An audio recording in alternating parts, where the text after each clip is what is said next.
When the last drop of magic leaves the dew on morning flowers, when it rises from the soil to disappear into the clouds, when elven enchantment seeps at last away from the mortal world, that will be a sorry day indeed. You can feel it slipping slowly like sand through the fingertips, a little more each day. The magic that once infused the very air, that once resonated like the strings of a celestial harp, is diffusing, dissipating into barely audible harmonic. This should not be a cause for grief, for it is the way of things. Magic, like the world, which undergoes its seasonal changes, moves in cycles. It migrates like the songbirds, who one morning are a full-throated choir, only to be gone the next, having moved on to better climes. It goes around. It feels different this time, though. You all feel it with each passing year of the countless years you've lived in this enchanted realm. It seems a little more enchantment slips away and does not return on the wings of the west wind. Each turn of the year heralds a world ever so slightly less magical, more mundane. It's this feeling, this sense of magic being swept away, that's led your kind, the last of the elves, to this, a bittersweet choice to depart, to gather up what collective magic you have and use it to build a new world, away from the realm of mankind, where enchantment will be safe to flourish on forever. It's twilight now, or at least it appears to be, and a sheer golden violet haze settles over the hill you climb, which waves with long grasses. As you ascend, you notice a subtle change in the light, a deepening of the gold to amber, and the violet to enveloping blue. This is not, however, the effect of the setting sun, but an experiment. The high elf Sylvain, who stands atop the crest of the hill, silhouetted there, lifts her arms to the sky, making slow gestures to which the light responds. She raises one arm to bring a saturated magenta to the sky, then flips a palm in a dampening gesture.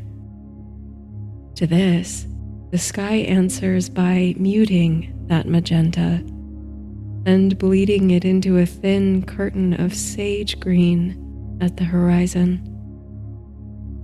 You approach Sylvain, admiring her masterful orchestrations. She inclines her head to acknowledge your presence, but continues her work without pause. Such marvelous blending hues she makes paint themselves across the sky. "What do you think?" she asks, lowering her hands to her sides as the sky shimmers, a smoky purple with auroras of orange and rose. "It's beautiful," you say, noticing that your voice sounds different here, more resonant, as if it rides a wave of music as it travels from your body. This world, the new world, is still being realized, layer by layer. The whole landscape, from the ground beneath your feet to the shifting lights in the sky, is being spun from elven charms and spells. So even as you get accustomed to the languid feel of your limbs moving through space, or the way your hair flows behind you as if through water. A new element will rise to dazzle you. Your musical voice, the vividness of color. I haven't decided yet, Sylvain says, a note of query in her voice, whether the sky will change over time in a way to echo the sun's movements in the mortal realm, or if I'd rather find the ideal impression, the ideal hues and qualities, and leave it in stasis. She turns to you, indicating her interest in your opinion. You're honored that she'd hear your thoughts. Well, you say, even as you relish the ardor of the colors that currently tinge the great expanse of sky, I've always found that true beauty lies in the very aspect of change. We grasp for the ripeness of a red rose in full bloom, but we marvel all the more, knowing its petals will fall. And there is beauty in the falling, and the first budding, too. Sylvain nods in assent. She sweeps an arm over her head, lifting a wave of crimson, rippling through the colors. There will be no sun here in the immortal realm, unless one is made and placed in the sky to remind you of what you left behind. But even then, its heat will not be needed, for magic itself generates warmth and energy.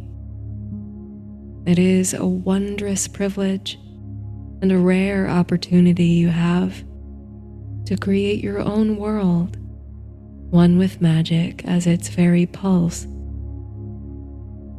But these are the questions which drive its creation, questions of beauty and stagnation. How do you make a paradise?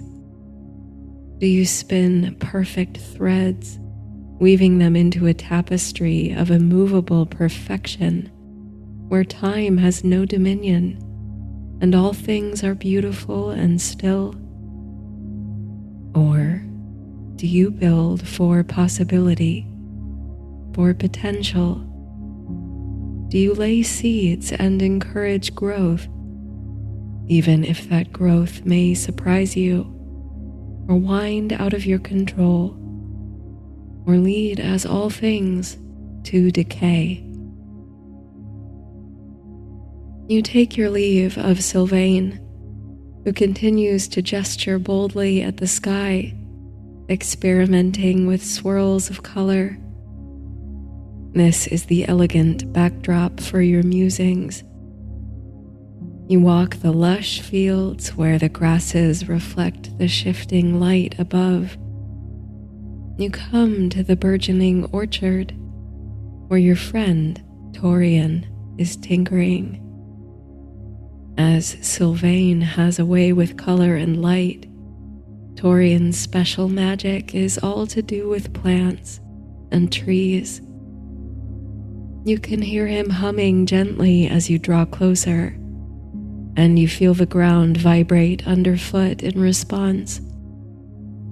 The trees before him tremble and grow, budding forth and bringing fruit, which swells before your very eyes.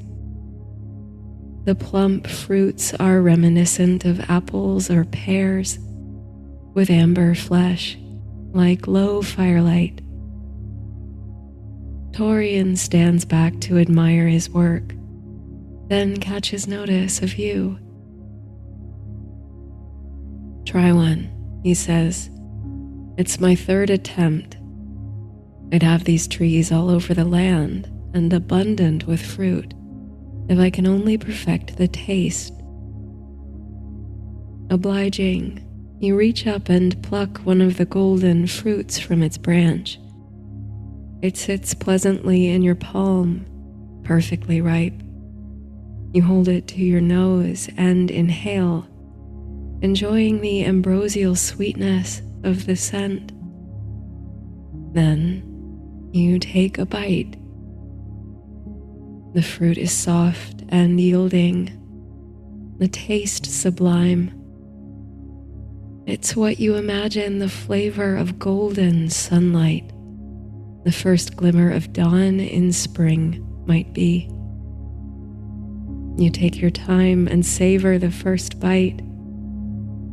But as you go back for a second, something stops you.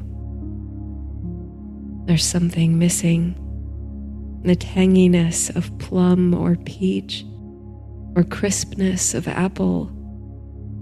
Whatever it is, you can't quite put your finger on it. The flavor of the fruit is, by all counts, perfect, but you've no interest in taking another bite. It's always just ripe, Torian says, noticing the look of satisfaction on your face. Never ages or rots, and there will always be plenty of it on the fruit trees. What do you think? You explain your dilemma, how the fruit's flawlessness somehow lessens your craving for it. Torian looks puzzled at the thought of perfection being somehow not enough. He concludes that he'll just have to keep meddling with the mix. If you're finished, he says, you can drop that fruit right at your feet. It'll sprout a new tree in no time. You let the fruit fall from your hands and watch it plume into sparkling dust as it meets the soil. Within moments, a new sprout springs forth, its tendrils curling upward. As you leave Torian's side, you hear him begin to sing again, his voice warm and clear, the notes vibrating with the waving wind and growth patterns of his fruit trees.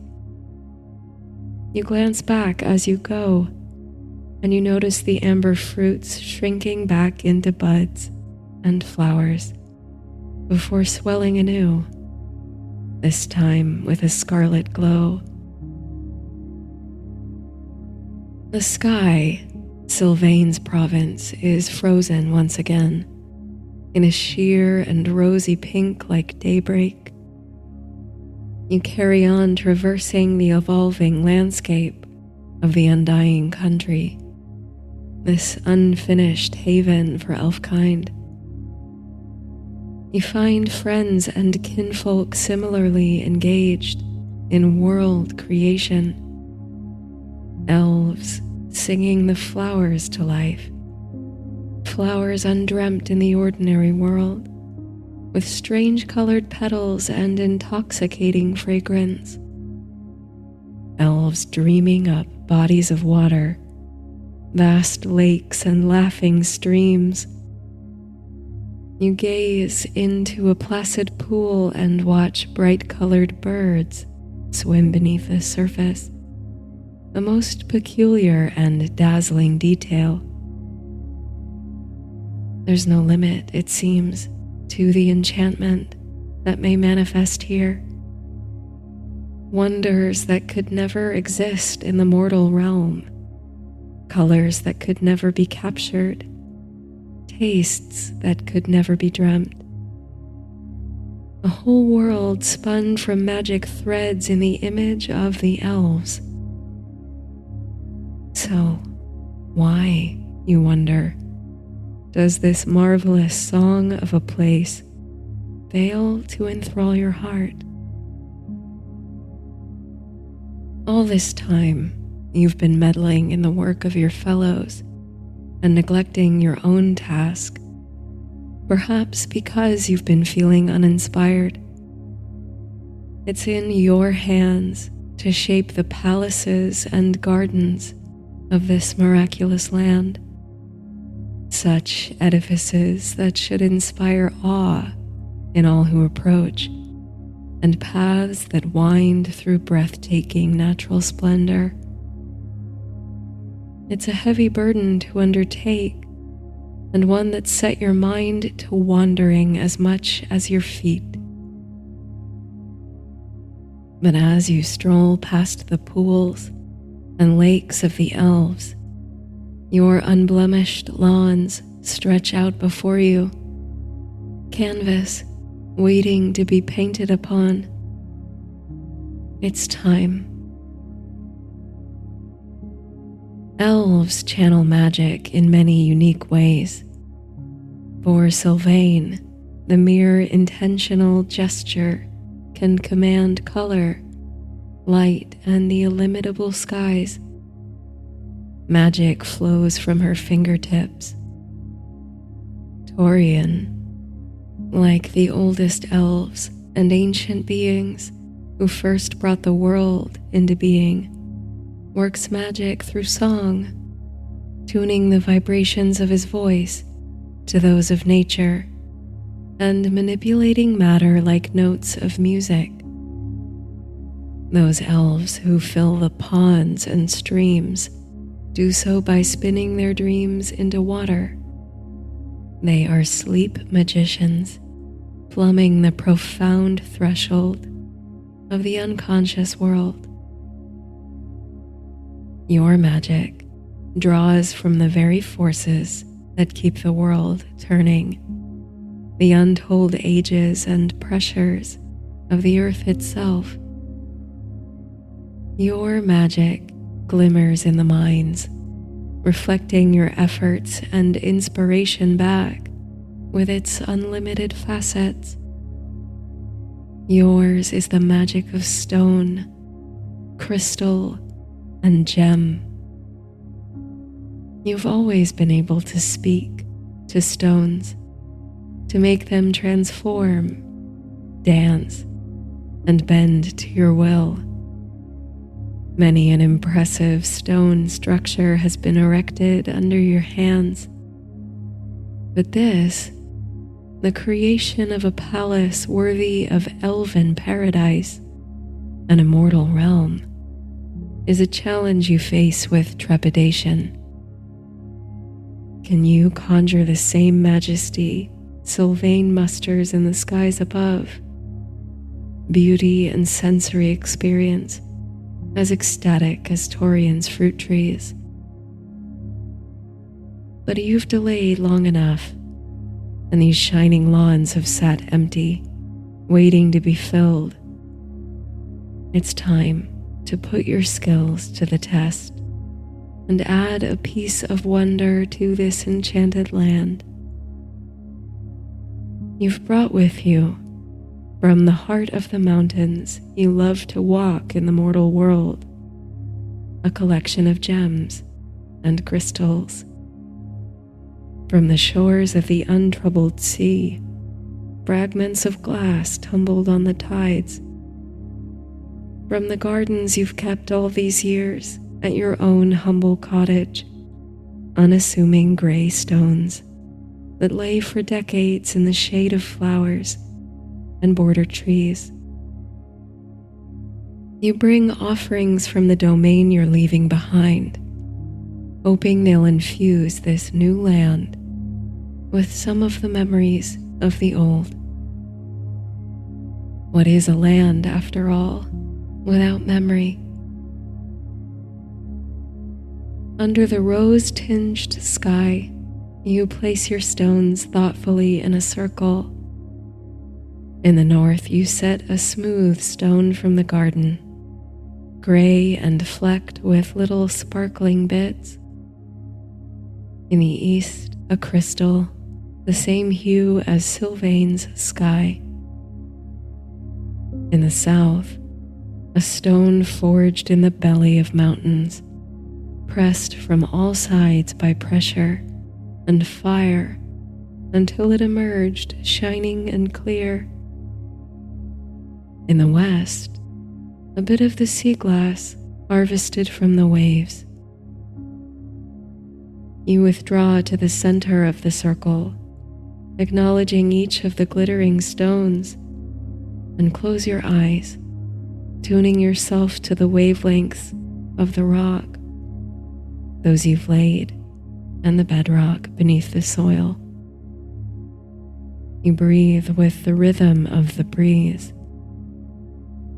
You empty your mind carefully of all thoughts, all cares, all concerns, and let yourself become a landing place for the visitation of creativity and beauty. A blankness, a void, and then an awakening of vague forms, blurred and indistinct. You bring them in your mind into focus, and at the same time, you can feel the ground tremble faintly beneath you. It's working.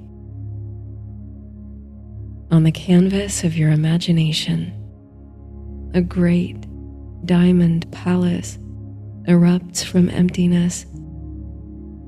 You mentally manipulate its walls and towers, which climb to pierce the peachy sky. Edges grow a labyrinth of them, flowering with something like roses, but oh, much more breathtaking than any rose you've seen, bursting with colors like the autumn sunrise. Great meadows of golden flowers blanket the soil of your imagination, and you shape the rose with keen intention. And there deepens a reflecting pool, long and narrow, capturing in its waters the image of the palace and its flourishing gardens.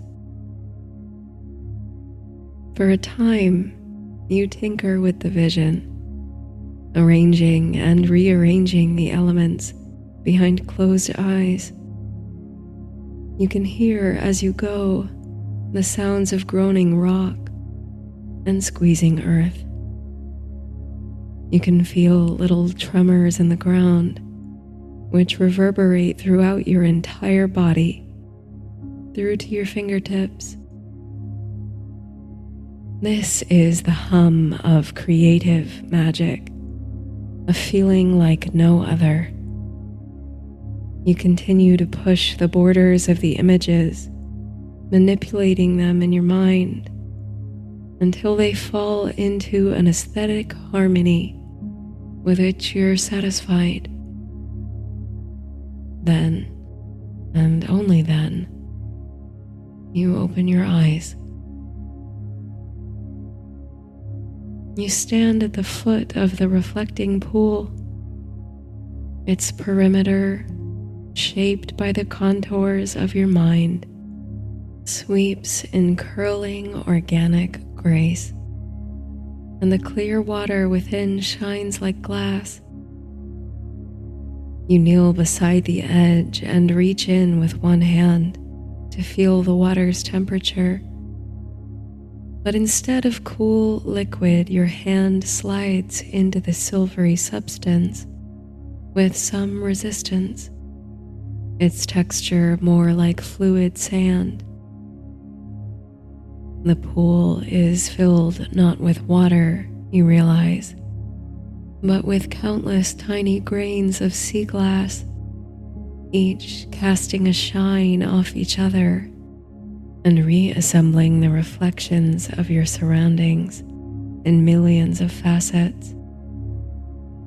You rise to your feet and take in the rest of your handiwork,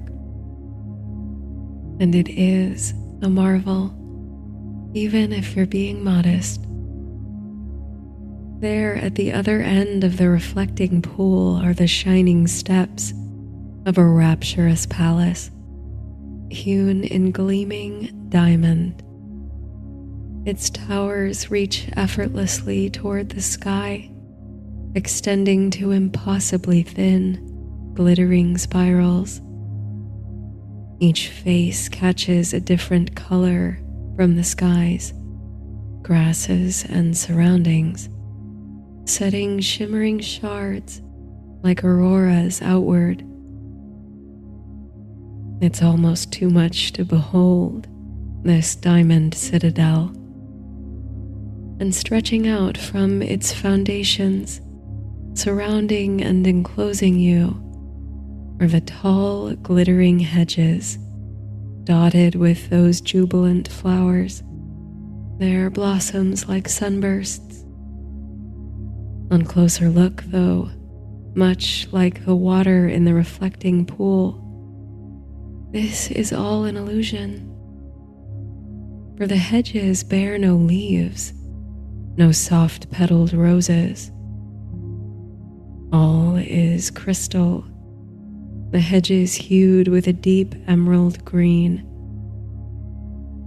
The petals of those intoxicating flowers are like ombre glass, so delicate you almost fear to breathe in their direction. The whole palace and its manicured gardens gleam and glitter, forever frozen in static gemstone. You imagine walking the labyrinthine pathways of this twinkling garden many centuries from now, under a milky rose dawn that never shifts to brighten day, never dims to purple twilight, observing flowers that never lose their petals, never brown and bruise under too firm a touch. And you too, unchanged by the ages, in your immortal realm. A beauty like this, forever preserved, unmoved, unblemished, is surely something to long for. A world without age, without decay, without endings or goodbyes. Oh, but something tugs deep within your heart, even in the midst of all this majesty. Something aches, yearns for the tragic impermanence of it all. You hear footsteps behind you, more than one pair. The other elves must have seen your palace emerge from empty lawn and come to observe. Sylvain is here, and Torian, and the water dreamers and the flower singers and others. They are wandering the paths, shadows swimming behind the near translucent hedges. Hands reach to disturb the crystalline waters of the reflecting pool. Figures climb the stairs to the palace. The doors swing open to let in visitors, whose spectral silhouettes move through the icy halls. There are exclamations of delight and gasps of awe at the facade, the flowers, the way the whole place shimmers under Sylvain's perfected light. You can't help but feel pride to have earned the admiration of your fellow elves, but you can't shake the empty feeling you're left with. Even after conjuring such a wonder from nearly nothing, the fragile beauty of the palace grounds are nearly more than you can take, and you withdraw from the company of your fellow elves, making for the marches. On the very edge of the undying kingdom, a solitary elf stands. Mithra. He is building the boundary, the threshold that will separate this new enchanted land from the ordinary world you leave behind. With his gnarled staff, Mithra casts his wards and spells, ancient elven magic. You can see the trails his words leave in the air, shining golden symbols that evaporate into mist Layer by layer, the mist is building, coming to obscure what lies beyond the border. But you can still see well enough through the fog to the rolling hills and fields of mankind's domain. You come to stand side by side with Mithra, who continues to mutter his spells, thickening the mist. Unlike many of your generation, Mithra's age shows in the lines of his face, an admirable testament to his near inconceivable time on the earth. He was one of those elves and other immortals who first sung the world into existence. Come to take a last look at what we're leaving behind, he asks, a paternal tenderness in his voice. Yes, I suppose, you reply, squinting through the haze. You can see that it's late afternoon, and a sinking sun is making the rivers flow golden. Herd animals, you can't make out what they are exactly, graze on the hills.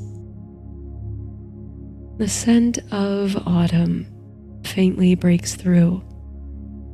Golden, crimson, and brown are the leaves on the distant trees. Soon they'll break away and fall to the earth, settling there to decompose and feed the next season's soil. Here in this enchanted place, no seasons will ever turn, no leaves will ever fall. This is what it takes to preserve the elven magic forever. Withdrawal from that world of little wonders. As if through some charm of his own, he sees into the murky muddle of your thoughts. Mithra says, "You're conflicted." "I guess I am," you reply, admitting this for the first time, even to yourself. You will miss the way the fields change, the way the shorelines evolve with the ebb and flow of the tides. You will miss the stars and their wandering ways. If Sylvain even deigns to dot the elven sky with stars, they'll be fixed in their positions, unchanging, only a decorative flourish rather than a cosmic mystery. You'll miss winter, snow and ice, however unforgiving, and how they change the land to a crystal stillness. You'll miss the tanginess of peach and plum. You'll miss mankind, too, and this you hadn't expected. They can be a vexing lot, with lives so short compared to those of the elves, driven by whim and often self-centered greed. But they can also be loyal, loving, and stubbornly brave in the face of challenges. Despite yourself, you admire it. The borders of the immortal realm would separate you from them forever, for better or worse. You'll be safe, contained, and comfortable in the enchanted hills and orchards, safe with the undying, unchanging magic you possess. And you yourself will cease to age, preserving forever your immortal beauty, the sharpness of your mind and matter. Through the magic that radiates throughout this land, you will never change. But the voice that nags at you will not be quiet. Because in your mind, magic is change. It lies less in spectacular display, shaping palaces of crystal or painting the sky, than in the myriad interconnected systems that work unseen on the other side of the twilight veil. There is magic in the parting of clouds, the movement of stars, the rippling of a pool when a hazelnut drops from a tree. There's magic in mankind uttering the names of their gods or making wishes on strange flowers and weeds. There's magic in sunset, which by some alchemy makes water briefly into liquid gold. There's magic in children and in the wisdom of the very old.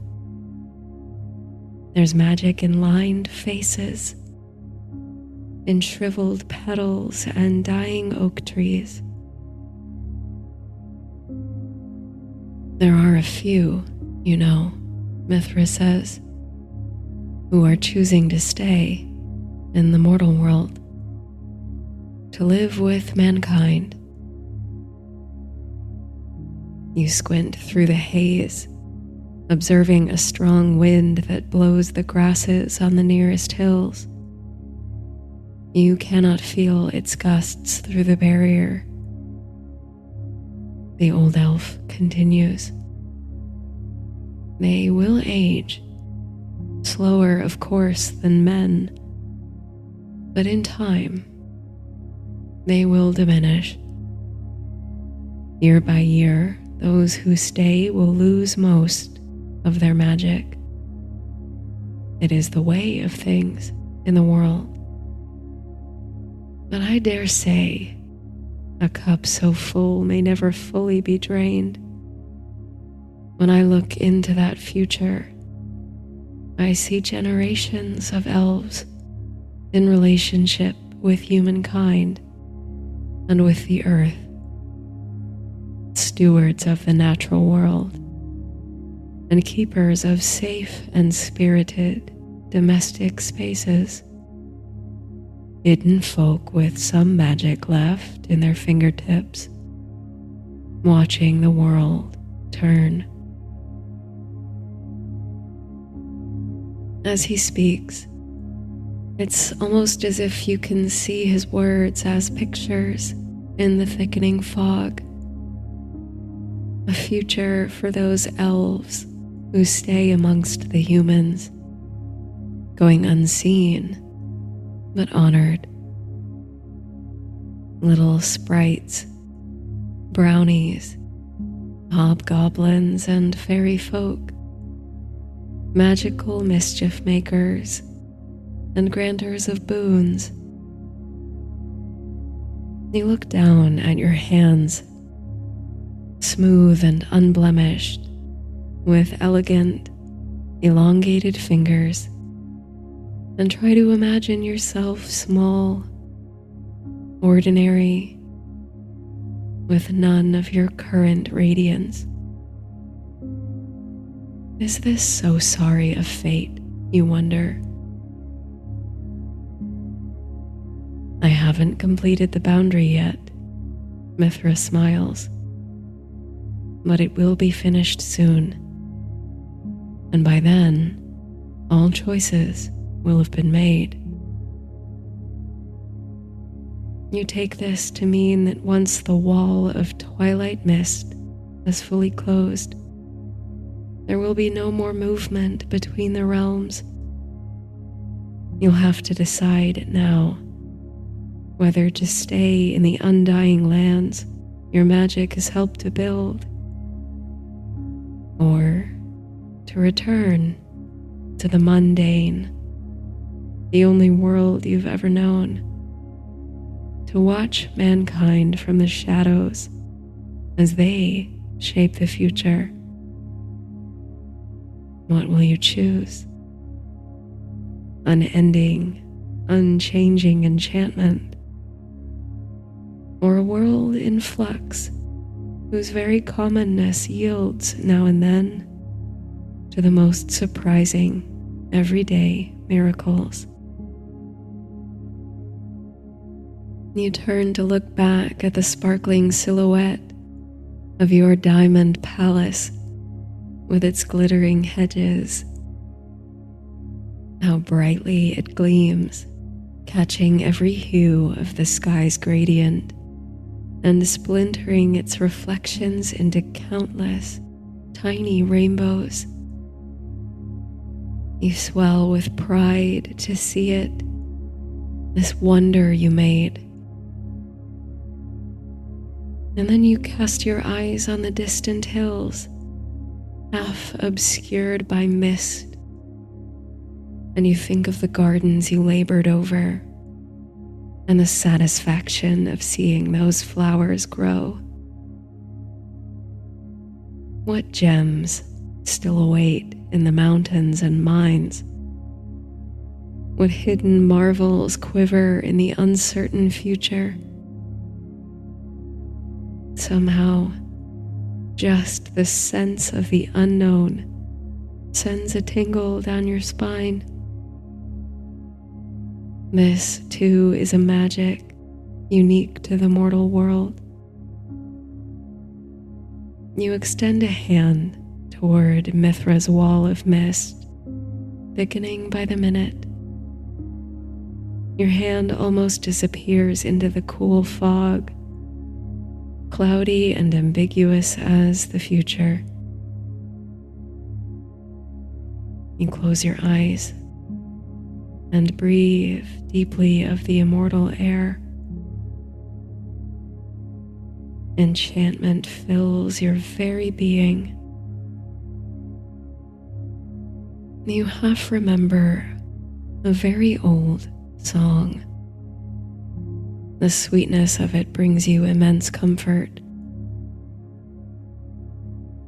Then, with a full heart and fingers abuzz with magic, you make your choice.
You gather acorns at the riverside by the light of the moon. They are the children of the oaks, the most potent ingredient in fertility charms, and dozens of them line the base of your basket. The summer night serenades you, a swell of crickets here, the whistle of a songbird there, the laughter in the interplay of water and the river rocks. You are humming in harmony with it all, an old ancestral tune, a hymn to nature and memory. Go down, down to the riverside, darling, down to the riverside, darling, when the moon is high. You sweep another handful of acorns into the basket, along with a few fallen birch twigs and dried leaves.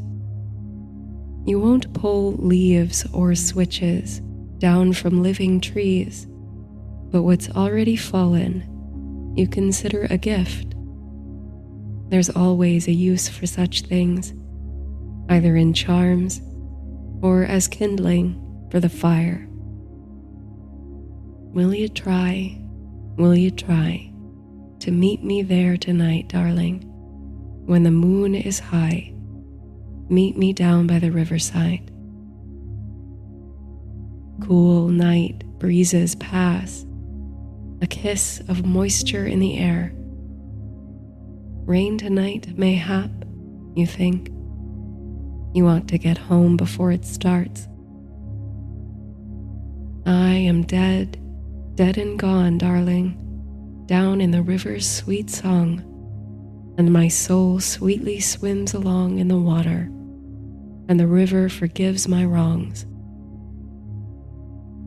With a final gathering of twigs and leaves, another acorn for good measure, you lower your eyes in thanks to the trees, in thanks to the goddess, and start off home, singing still in chorus with nature's symphony. And oh, my love, when the king wren softly cries, you'll know that song is mine, for the moon is high tonight. The first drops of rain are just beginning to fall as you push open the garden gate. Your night-blooming flowers catch the water in their cups, leaves drooping and springing back under the accumulation of droplets. You make it inside with only a sprinkling of rain on your hair and shoulders. You shrug off your cloak and swiftly light a fire in the hearth. With the sound of summer rain against the roof and the pleasant crackling of the fireplace in the background, you sort through your foraged treasures. You toss dead leaves into the fire and polish acorns with the fabric of your clothes. Tomorrow, your apprentice is coming. You carry a mix of excitement and apprehension at the thought. It will be so satisfying, you think, to teach another the ways of healing and natural magic, to have someone by your side to achieve greater and greater things, to serve your community all the better. But this wisdom you carry, handed down through the generations, and that which you taught yourself through consistent practice and listening to nature, is precious, even sacred to you. How can you trust it to the hands of another, a stranger? How can you be sure that she will protect the wisdom as you have, honoring the long-held traditions? You recall the day your mother began your formal training here in this very house and garden. The first poultice you made, using freshly harvested herbs to ease the pain of an ailing neighbor. The first charms and tinctures you crafted together. But truly, you entered apprenticeship the day you were born, for you were always immersed in her practice. You toddled after her in the garden as she tended the plants from which most of her magic came.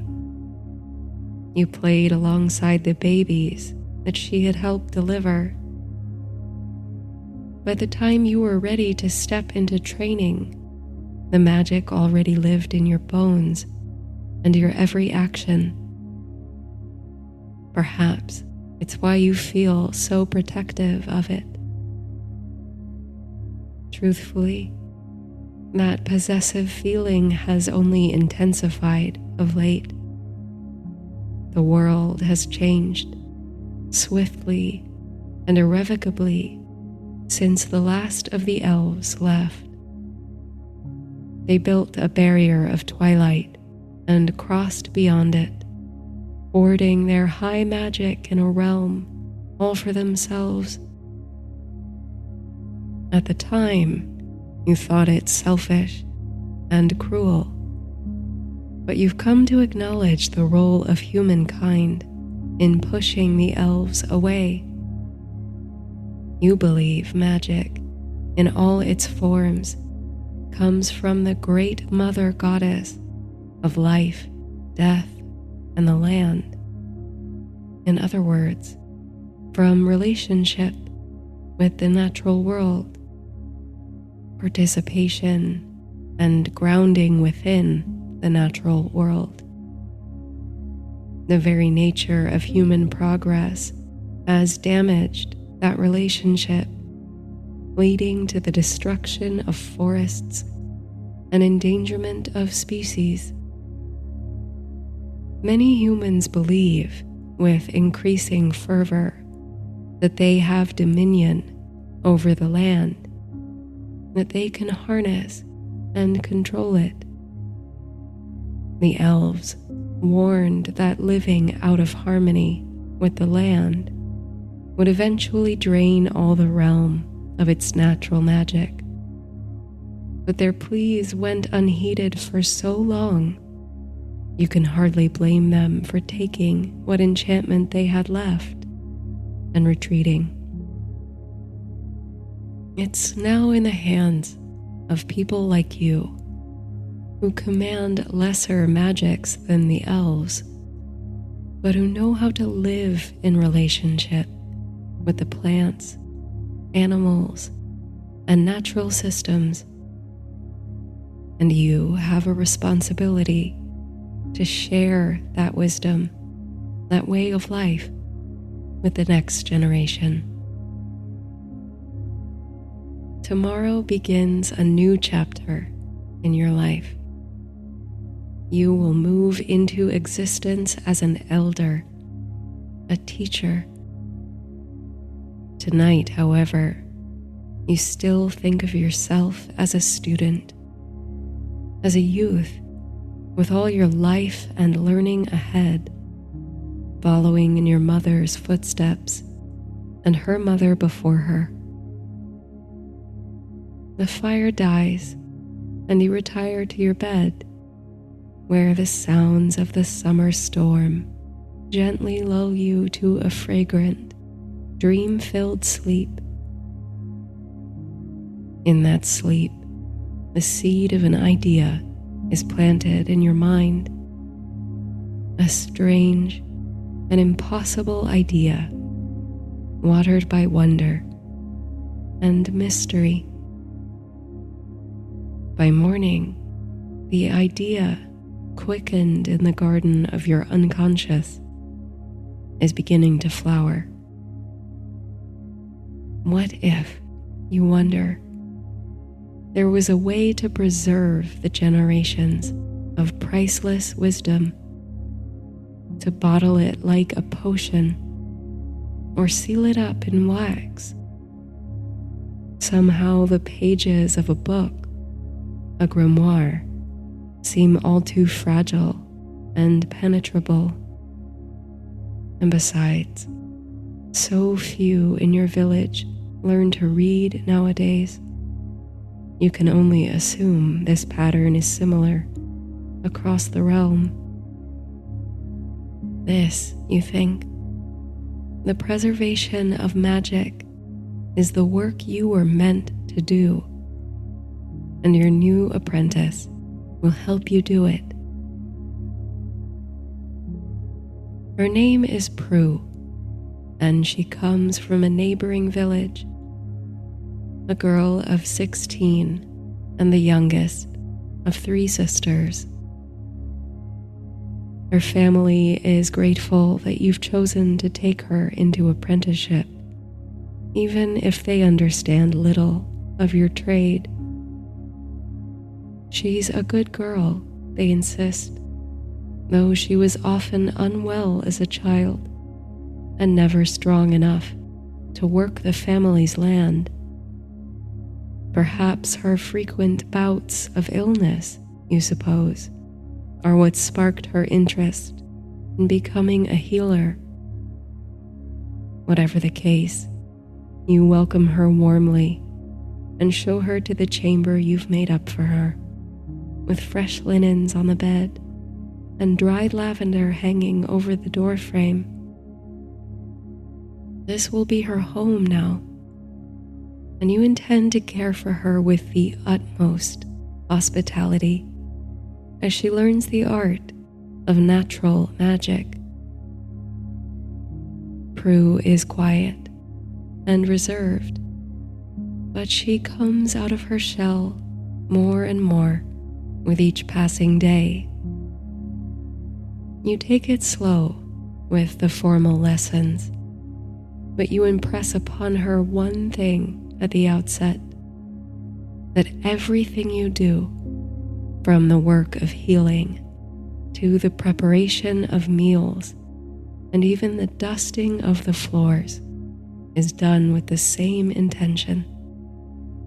Every action of life has its place in relationship with the work. Prue comes with you on house calls to your neighbors, watching as you administer salves and potions, observing your bedside manner with the sick. She listens when others come to see you for charms and spells. A young couple comes to visit, hoping for a child.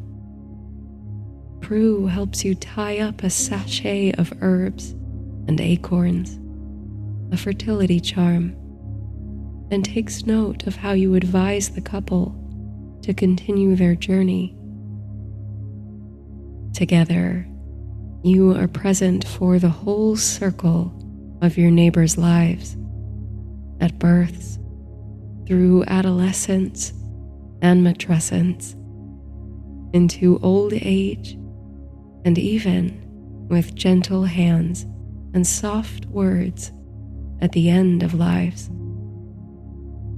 Prue sees how you accept payment for your services, not in gold, but in kind. Gifts of food and wine, fine garments, jewelry, or other items of small value. Some have no means to pay you for the charms and the healing ointments you make. Still, you help them, for the work is its own reward, and the goddess will find her way to bring the goodwill round. Most importantly, you and your apprentice begin and end each day together in the garden. Prue is a natural with plants and a quick study at the cycles of planting, tending, and harvesting. You teach her the names of each resident of your garden and how every part of the plant from root to blossom, has its own essence and effect. The history of the plant, how it relates to others, its seasonal cycles, how to distill the plant essences and bring their healing properties together into potions, charms, tinctures, and salves. You teach her about the great mother goddess, the land herself, and the lady of life, death, and rebirth, from whom all things grow, and to whom all things return. There are few who still invoke her name, you tell Prue, but everyone who lives in relationship with nature knows her in some way. She turns the seasons like a great and wondrous wheel. She sets with the sun, rises with the moon, and guides the stars on their journeys. What is the goddess's name? Prue asks you. She is called Arda in the days of spring and summer, you say, and when the year turns dark and cold, she becomes Morana. She dies and is reborn each year, renewing with the land in spring. Our power to heal comes from that spirit of renewal. Our magic comes from her soil and her daughters, the plants. In the moonlit stillness of the garden by night, Prue's raven dark hair shines almost blue. Her eyes sparkle, lit from within by the goddess's tale. It prides you to see that light in her. Over the early weeks and months of her apprenticeship, you've begun to think of Prue as the daughter you never had. To see her embrace the work, the service, and the magic so fully, it heals your lonely heart, gives you something you hadn't known you were missing. With each day, Prue's magic grows. By the time the first breath of autumn rides the breeze, she is able to practice independently, visiting with the sick, advising families, and harvesting by moonlight. Still, you work together in the garden, studying the plants and moon cycles, crafting rituals, and honoring the goddess. On a cool night after supper, you sit with Prue by the fire. She is recalling her upbringing, the sisters after whom she once toddled. The family was poor, but always rich in love and laughter. Even through a childhood rife with ailments, there was joy. I would that I had known you then, she says, a childlike softness in her voice. Why, you smile. So I might have healed you. Yes, she responds sheepishly. And no. I think it might have given me strength just to know I had a purpose, to know there was so much meaning in the land beyond the hard toil of the farmer's life, to know there was a place for me in it, even with my limitations, that even the wounded may heal. It touches your heart to hear her say this. Now is the time, you think. She is ready. There is something I hope to do, you say, something that might give such hope to others across the world. But I need your help. You tell Prue about your fear of a world someday in the future where the goddess is all but forgotten and the magic has died, where humans have entirely severed their connection to nature, where life is rudderless, ruthless, and mechanical, with no space for mystery. To you, such a future feels inevitable. Already the elves have gathered up their magic and departed for an unreachable shore. Already, the people of the realm forget what enchantment left with them. Yet there might be a way, you say, to safeguard your wisdom, your magic, the gifts of the goddess. You've been developing a ritual to channel the essences of all your garden herbs, along with all the wisdom that lives in your muscles and memory, into a vessel. What kind of vessel? Prue asks, her eyes alight with interest. It would need to be something strong, sturdy, you speculate aloud, and of no small value. Something that might be passed through generations without being discarded or destroyed. An item into which you could channel your magic, and then your apprentice after you, and on down the years. There is a long silence, during which you and Prue gaze pensively at the fire. You are both deep in consideration. Then you look to Prue, whose hand moves to her collarbone. Then slowly, deliberately, she pulls a chain from beneath the neckline of her shift.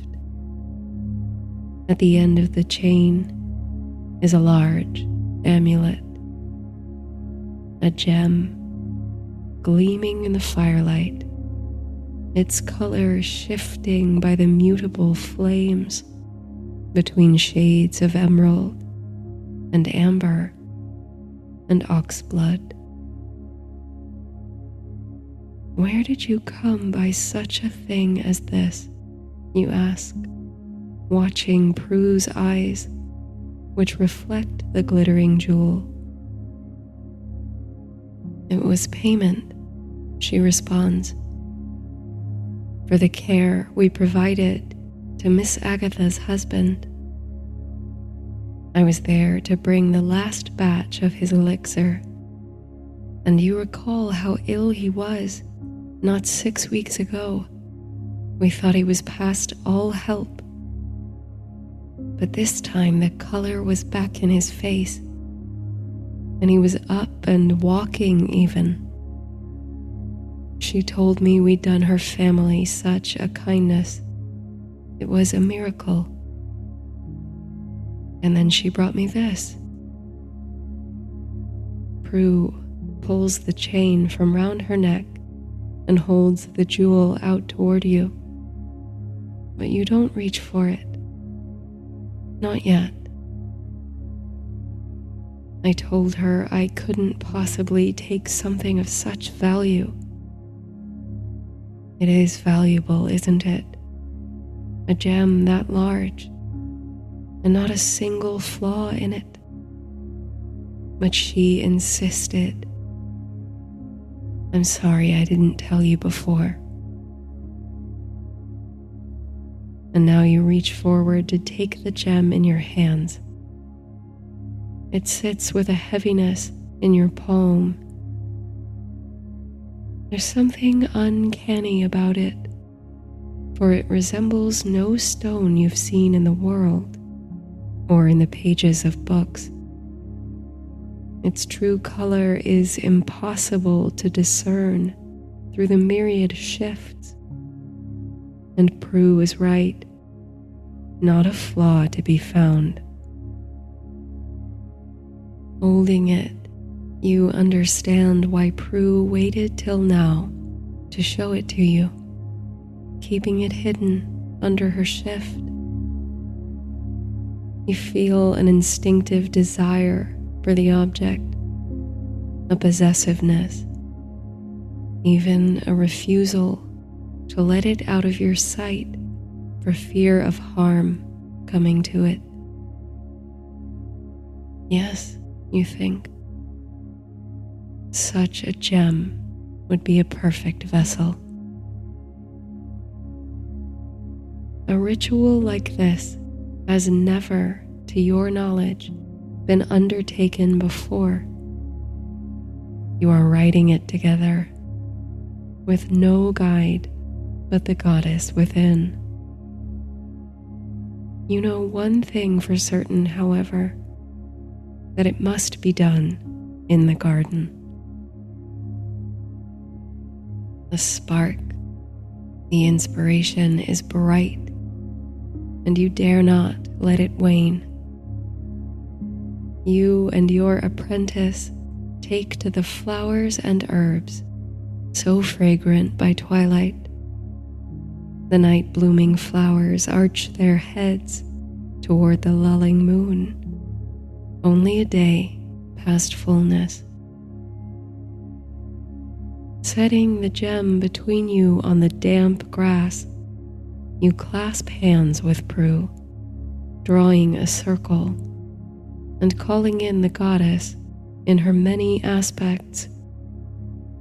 Morana, the crone of winter, and Arda, the maiden of spring's renewal. Her presence in the wind and rain, in the trees and plants, the rivers and streams, the firefly and the flame. You enrich the garden soil with your intention. Channel the wisdom, the teachings, the magic of the plants, and your practice into the gem. Capture the uncapturable, preserving the magic in this perfect vessel for posterity, for eternity. Set yourselves as stalwarts for the conservation of magic in the land, holding firm against its inevitable depletion. As the intention roots and the power of your dyad amplifies it across the garden, you begin to see the magic manifest. The flowers turn their heads away from the moon and toward the gem, toward you. Wispy, effervescent threads draw outward from their blooms, twisting across the night. Those flowers that close by night, too, cannot resist opening, breathing their essence visibly toward you. From the leafy herbs and shrubs come strings and vapors of the same, each plant giving its magic, its healing nature as a gift to the vessel, coaxed out by your ritual. This image of all your beloved plants glowing by the moonlight, sending soft mists of magic on spiraling breeze, is so breathtaking that it takes all your effort not to break concentration or your grasp on Prue's hands. the ground seems to tremble beneath you. Looking across at your apprentice, your partner, you see a similar sparkling haze lifting from her chest and low from yours as well. Just like the plants, you are breathing your magic into the gem. With your gift, your wisdom, comes the magic of all the wise ones before you. All that instinct, born across the generations, filtered through teaching and practice, travels out onto your breath. It's a fullness of magical expression no grimoire could hope to contain. For a shining moment which feels the length of a season, you feel the breath of the goddess in your lungs, her fire in your fingers. You feel her arms about you like a mother, and the feeling is one of unfiltered joy, profound bliss. You are breathing all as one, you and Prue and the plants and the river and the birds and the trees and the gem pulsing before you, amber, emerald, onyx. It is in this breath of a moment that you sense the enormity of the spell, and you see, for the first time, a hint of its implications. This is a ripple, one that will move tides. You feel Prue's grip loosen, and for a split second, you consider letting her break the connection, halt the ritual, turn back. But a reflex takes over, and you tighten your hold on her hands as the spell completes. There is no going back now. It's done. All is still and silent in the garden. Not a wind whistles through. No nightingale hums. The night washes Prue's face in pale silver, her hair shining quite blue. You've done it. In synchrony, your gazes track downward to the amulet, the vessel, which now contains the wisdom, the essence you've so long yearned to preserve. It is still as the night, with waves of pride and a sense of accomplishment comes another emotion, this one more inscrutable. It isn't quite regret, but there's a pang somewhere deep, a sense that you have touched something profound, a magic that was perhaps better left undisturbed. In the name of preserving magic in these dying days of the year, in a land abandoned by the Elves, have you inadvertently only hastened the end of enchantment? Have you sealed the last of the goddess's gifts in an object unchanging. She who is the embodiment of change, of cycles, of life, death, and rebirth.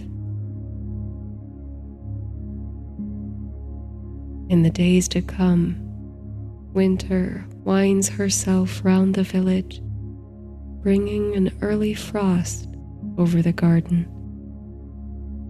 You and Prue continue your rounds and home visits to those in need for as long as the weather allows. You take turns wearing the amulet. It is heavy with the weight of all that wisdom. To wear it, you find, is to carry the power of centuries, to feel invulnerable, ageless, and immortal. But as much as it is a great gift, it is also a heavy burden, and such a burden is lighter when it can be shared. You begin to feel your age whenever you remove it at the end of a long day. You sink into your chair by the fire, putting your feet up to rest your aching muscles. Prue tends to you on such nights, preparing supper and ensuring that you have clean linens. You do the same for her on the days she wears the gem. After some time, even she, still barely of age, seems frayed at the edges, older, exhausted. All magic, you suppose, comes at a price. To seal up so much power in one vehicle takes its toll on the wearer. But as long as you and Prue care for one another and protect the amulet. One evening in deep winter, as the gem sits unworn upon the supper table, Prue poses a question. Was it worth it? She asks. You know exactly to what she refers, and you cannot give her a straight answer. Since the ritual, she hasn't needed you as a teacher. Neither one of you has acknowledged that aloud, but it's true. When she wears the gem, she carries you and your ancestors. You no longer take her to the garden each night, teaching her the nature of the plants. You haven't guided her hand in the stirring of a potion for months. You've missed that connection, you realize. The exchange you once shared. You as guide and steward of wisdom, of course. But even she, untested, had things to teach you. She once asked questions that reframed your perspective. Now, no questions persist between you. Nothing lies unanswerable. No mystery remains. All is within reach for the bearer of the gem. All that ancestral magic, that unteachable wisdom, dangles now at the end of a chain. It is no longer something to be taught, shared, nurtured, and worked for. It is only to be possessed. On this night, another kind of ritual begins, but there is no formal circle drawn, no question of the phase of the moon. This is a ritual of renewal, the renewal of curiosity and commitment. Your heart skips as Prue goes to grasp the amulet, tossing it forcefully into the fire. You feel a pang of loss, but steel yourself with the understanding that it must be done. You must release what you have so rashly imprisoned. The stone does not burn, does not melt. It simply flickers, blackening, refusing to be unmade. What is done cannot be undone, you say, recalling the strength of intention that powered the original ritual. Then how do we go on?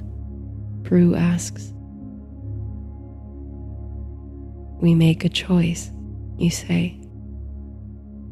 We choose to go on, to move forward, with or without it. The logs crackle in the hearth, flames enveloping the blackened gem. When the fire is out and the jewel is cool enough to touch, when the snow breaks and the village sleeps, you and Prue don your warmest clothes and go together to the river, singing an old familiar song in harmony. Will you try to meet me there tonight, darling? When the moon is high, meet me down by the riverside.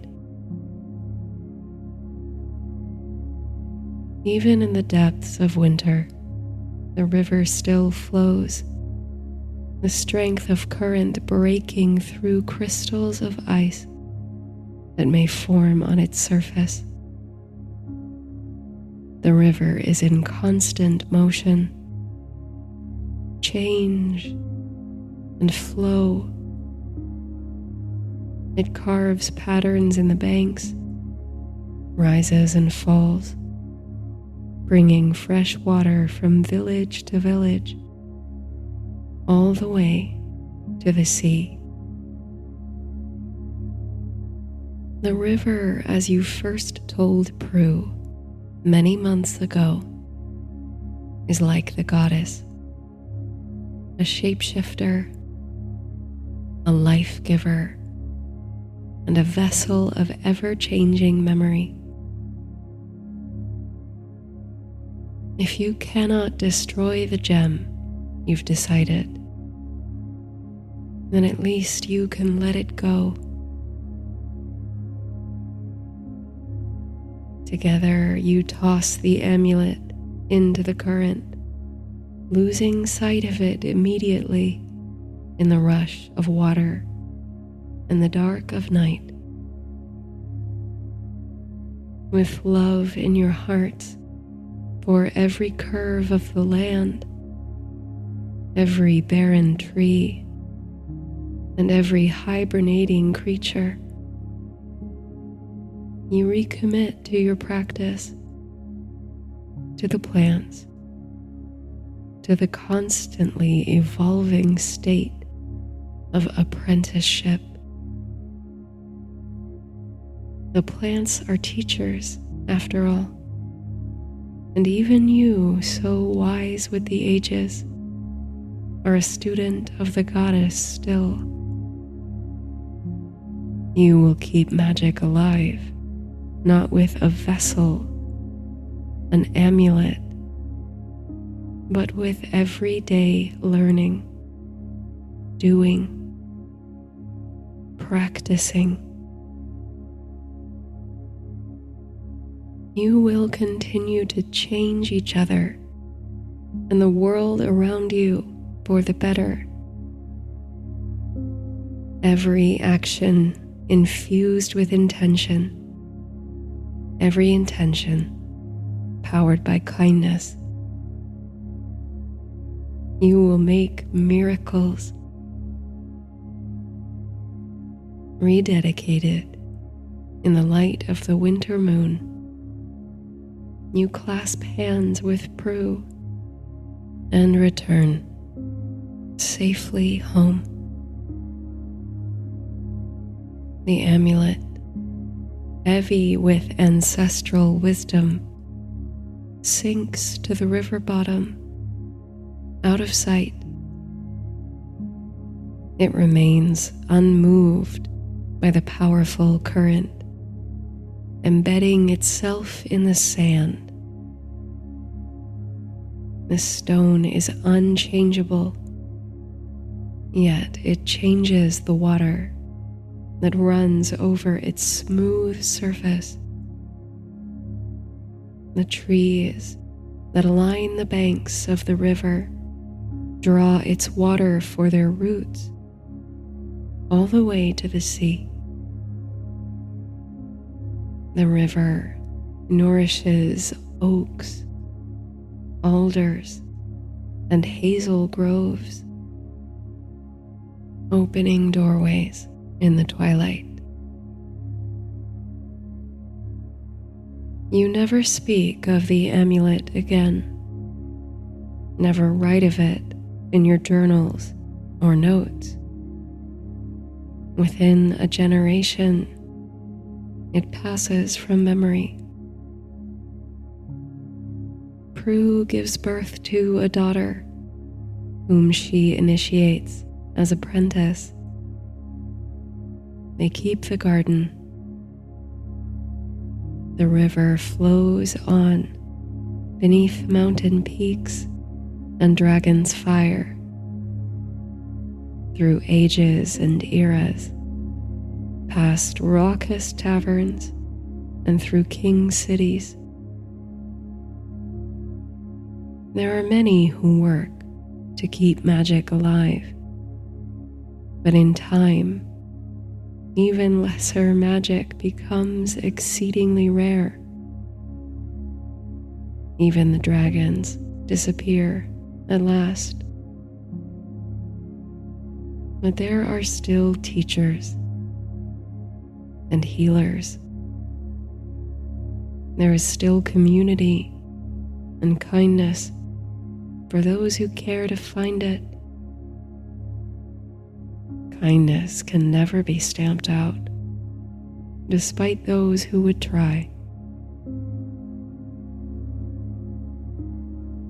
Somewhere down the centuries of a disenchanted world, across mountain and forest, a woman with sparkling eyes and raven dark hair, dark as Prue's in the garden, gazes into the glass-like surface of a fountain pool, her reflection distorted in the ripples. She is named for an aspect of a goddess long forgotten in the realm.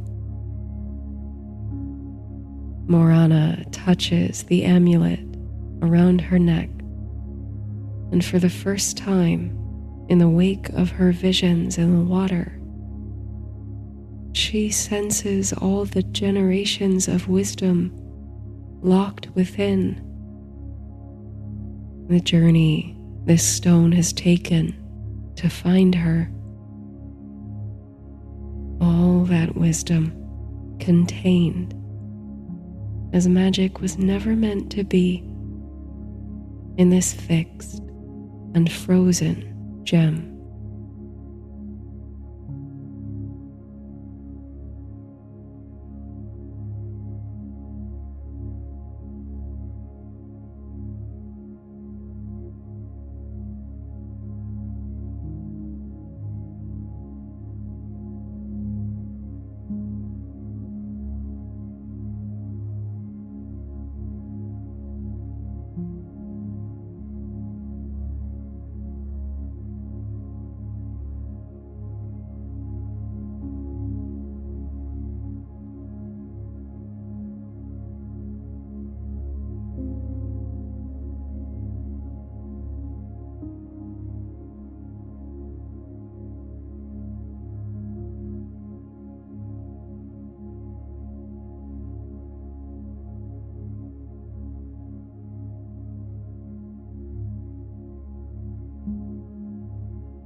To you, they seem the very quintessence of liberation, with power and might to spare, and wings that might bear them to distant lands, far from sorrow and obligation.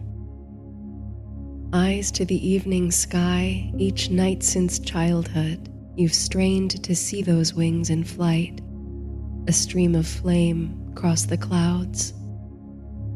The village boys and girls always say the dragons died out long ago. It's foolish to keep believing in them, but you can't help it.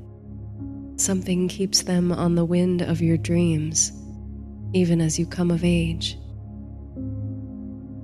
Secretly, you've always held the belief in some unspoken, dimly lit corner of your mind that dragons are somehow part of you.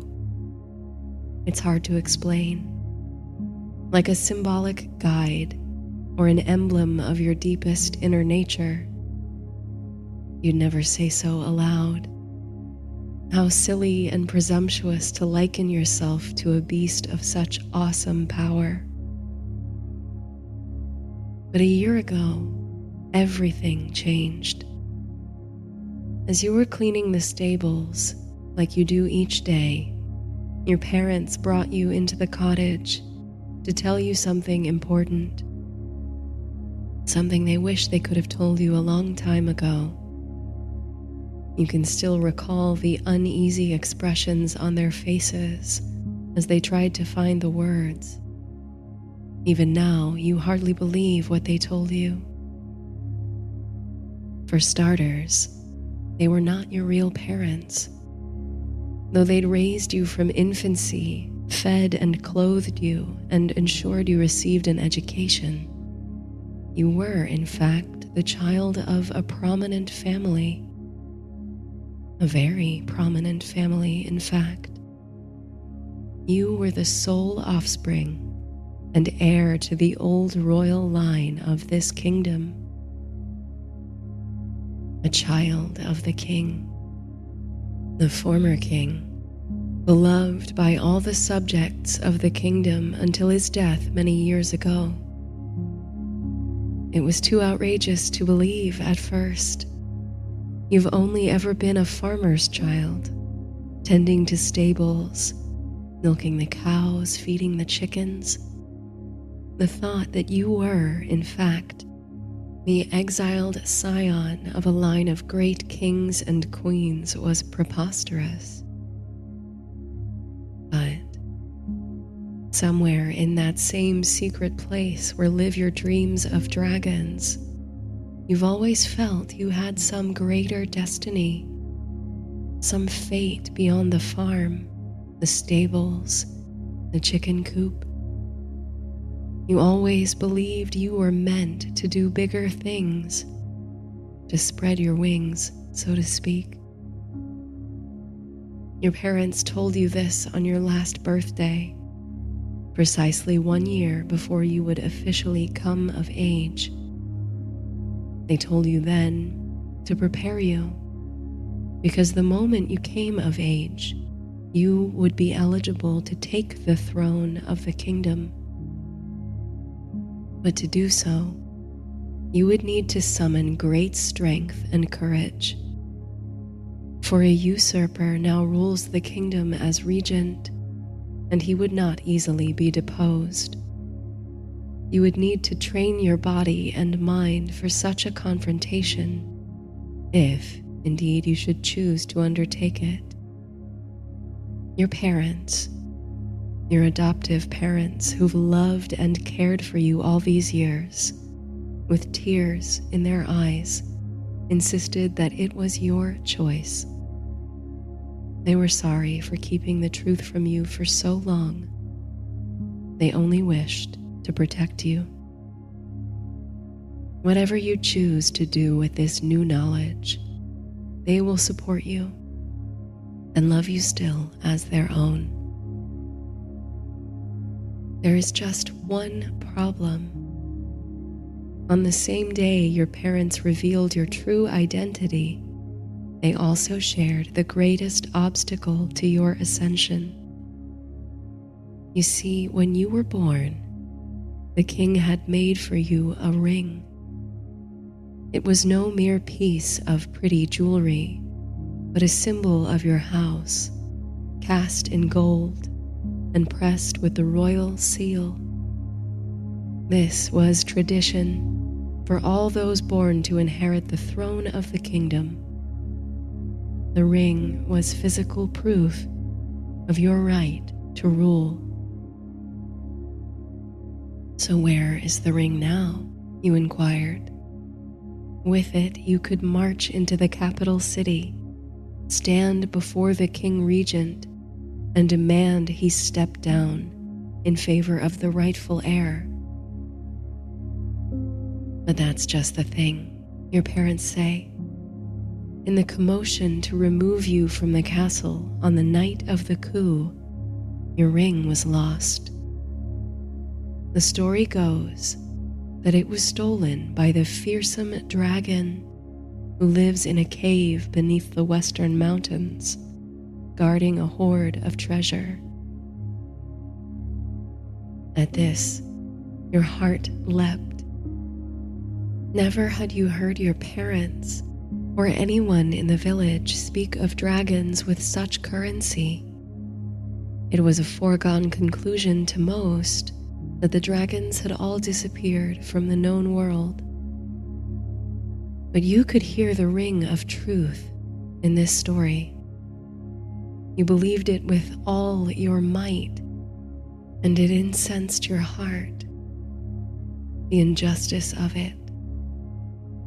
From that moment, you vowed to spend the next year training to confront the dragon, so that when you came of age, you could recover the lost signet and claim your birthright. Now, as your birthday nears once more, you feel an entirely different person than you were before you learned the truth. You are a different person. You went from believing that as you came of age, you'd work toward inheriting your parents' farm. And that thought was satisfying enough. Now you may stand on the precipice of inheriting the keys to the entire kingdom, and you wonder whether you really have the ambition for it. You've worked hard to prepare both physically and mentally for the challenges ahead, knowing that if the legendary dragons are any guide, they're more than formidable foes for the mind as well as the body. They're always ready for a battle of wits. You sharpened yours like an axe upon a whetstone, just as you've trained in agility and swordsmanship. On the eve of your birthday, you go to your parents and ask their blessing to leave the farm, to pursue the dragon, recover your lost ring, and begin your quest to reclaim the throne. With tears in their eyes, they grant that blessing, though not before cooking you a scrumptious meal and showering you with love. As dawn breaks over the village in the valley, you rise with the sun and don your modest light armor. You carry a sword of rustic make by the local blacksmith who agreed to work for a reduced fee in a scabbard at your hip. Just knowing it's there makes you feel taller, stronger. But your belly fills with butterflies at the thought of leaving home and taking on such a massive obstacle alone. Just as the sky grows rosy and vermilion in the burgeoning sunrise, and the morning mist kisses your cheeks like dew upon the grass, you take the first solitary steps toward your fate. The road to the western mountains where the dragon guards his gold is long. 3 days' ride on horseback, but you've never been much of a rider. And the workhorses from the farm are not meant for traveling long distances and over mountains. So you set off on foot, carrying only the lightest of rations and a pack of simple supplies. The sword is the heaviest thing you bear, and at times you can feel it weighing you down when you'd otherwise move swiftly. But the slow pace, if nothing else, allows you time for contemplation, meditation, and concentration. There's unease, of course. Anyone walking away from home with the intent of facing down a dragon would feel uneasy. But there's also something else, harder to explain. A feeling of calm inevitability and a shining confidence that you are being drawn along a golden string, a quivering cord of destiny. Every step brings you closer to your fate, and there's something exciting about it. The road winds through some tiny villages where you're grateful to stop for the night, take in some hot food, and sleep in a warm bed in a tavern. Remembering your parents' advice about keeping your identity close to your chest, you're careful to hide the sword in your pack whenever you pass through populated areas, and you avoid too many questions about the nature of your travel. But as you draw closer to the mountains, you listen thoughtfully to the tavern gossip, hoping to hear some whisper about the beast's whereabouts or weaknesses, some morsel of discourse about the king regent. You pick up few conversations of consequence. Other nights you camp under the stars, lulled to sleep by the sound of crickets chirping and night owls through the trees. Dragons drift listlessly through your dreams, sometimes made of stars, and sometimes fire or water. One night you dream you can see through the eyes of a dragon, and as you soar over lakes and snow-capped mountains, you relish the unbridled freedom before you. Your shadow skims the countryside below, so large as to block out the sun and bring night over cities. It's 5 days' travel, after all, to the foothills of the western mountains. Mist shrouds the peaks, and an uncanny silence lends a haunting quality to the atmosphere. Your footsteps on the gravel are the only disturbance in the quiet. The highest summit in the range is that of Mount Arden, which now all but disappears in the descending fog. You're certain that it's here, beneath this skyward mass, that your dragon keeps its quarry. Here you must prove your mettle. To reach the base of Mount Arden, you must weave carefully through narrow crevasses and rocky pathways. Finding your footing on the ever-changing incline is a challenge in itself, but each time your heart begins to doubt whether you've chosen the correct route, your eyes fall upon a cairn, a pile of stones placed precisely and unmistakably by human hands. Whether they're trail markers left behind by other would-be dragon slayers or tributes to the beast beneath the mountain, you cannot say, but they comfort you nonetheless.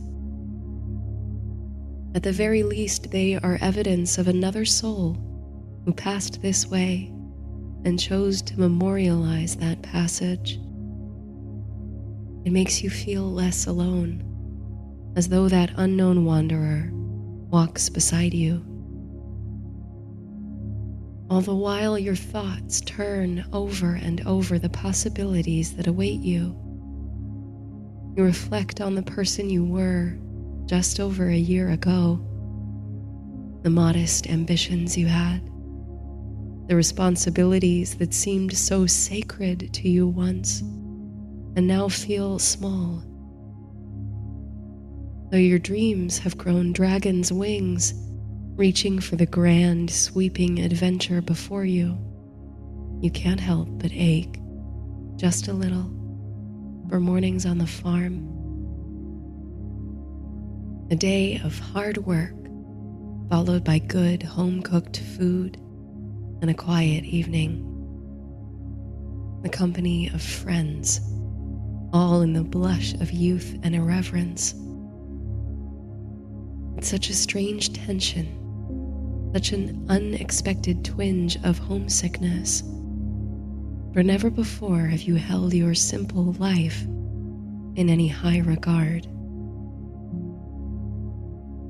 But the promise of palaces. Once again, your heart soars. You've never dared to dream of such a life. What delights must wait behind closed doors, held only for the elite court. Weren't you born into greatness, only to be spirited away to escape a rebellion? Isn't it the life you deserve? Is it the life you want?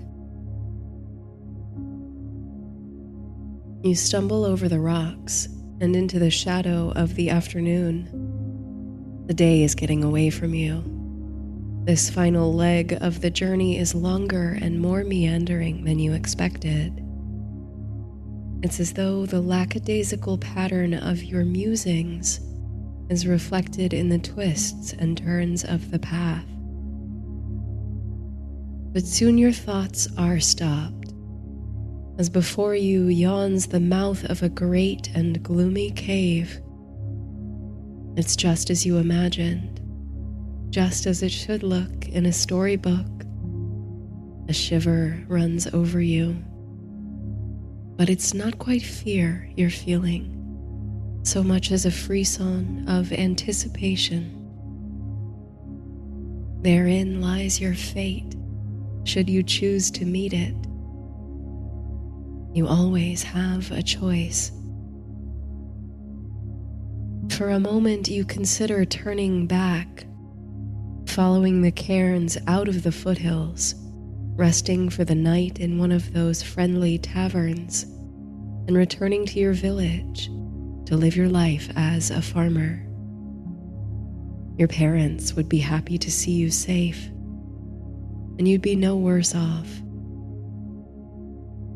Or perhaps you'd keep walking down the road, find a place to live in the capital, build yourself a whole new life. Perhaps even reveal yourself when the time feels right, ring or no ring. Or forget everything. You've got enough survival skills to live in the woods. Maybe you'll become a hermit or a mad prophet, doling out advice and prophecies to travelers who stumble through your forests. But no, you think, if you refuse to answer this call now, then all your life you'd wonder what would have happened if you earned your crown, faced your dragon. There's the shiver again.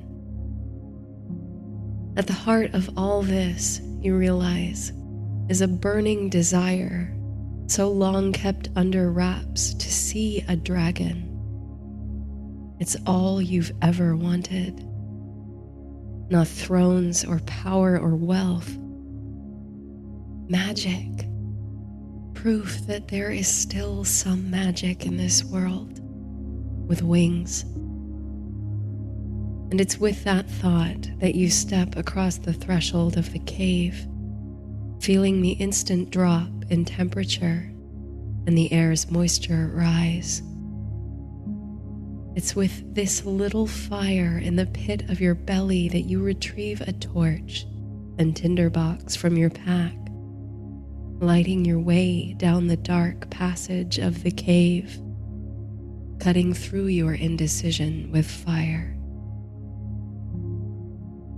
You move carefully through the darkness, your torch rising and falling with your step, throwing its amber light across the walls and floors of the cave. It's as though you reflect the dexterity-challenging path through the foothills to the base of the mountains was trying to prepare you for the tests you'd face here, absent the sun's light. You keep your breathing steady, your feet agile, ready for sudden unevenness in the ground or unseen obstacles. The torchlight flickers with an intimate radius. Beyond it, the unknown. Your mind searches for patterns, resets when the unseen becomes visible. The slow, deliberate nature of the journey lulls your mind into a contented calm. There's an almost imperceptible decline in the floor. You descend, step by step, lower and lower, little by little. Your footsteps on the damp stones echo across the cavernous walls, deeper and deeper down. You might have walked a mile or more, or perhaps descended only a few fathoms.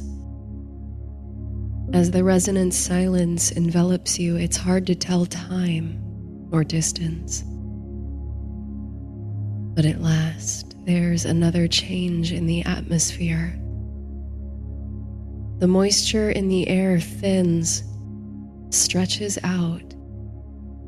There's an earthy scent listing on the air that wasn't there before. Even without seeing it yet, you can sense that the close walls of the cave are becoming more spacious, opening up into a vast cavern. Now the reservoir of your torchlight falls on something other than slate gray stone. Limestone stalagmites materialize before you like great accumulations of melted wax.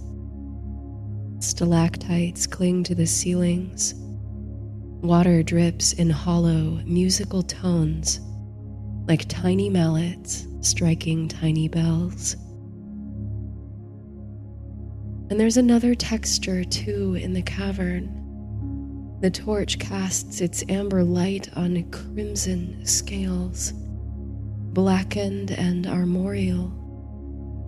Slow, unconscious breath and heaving motion. Your eyes begin to adjust to the darkness in the immense cavern, revealing more and more of the beast, as though your light is growing in size and throw. Oh, and a magnificent beast it is, all covered with those black and crimson scales like terracotta, leathery wings folded by its side.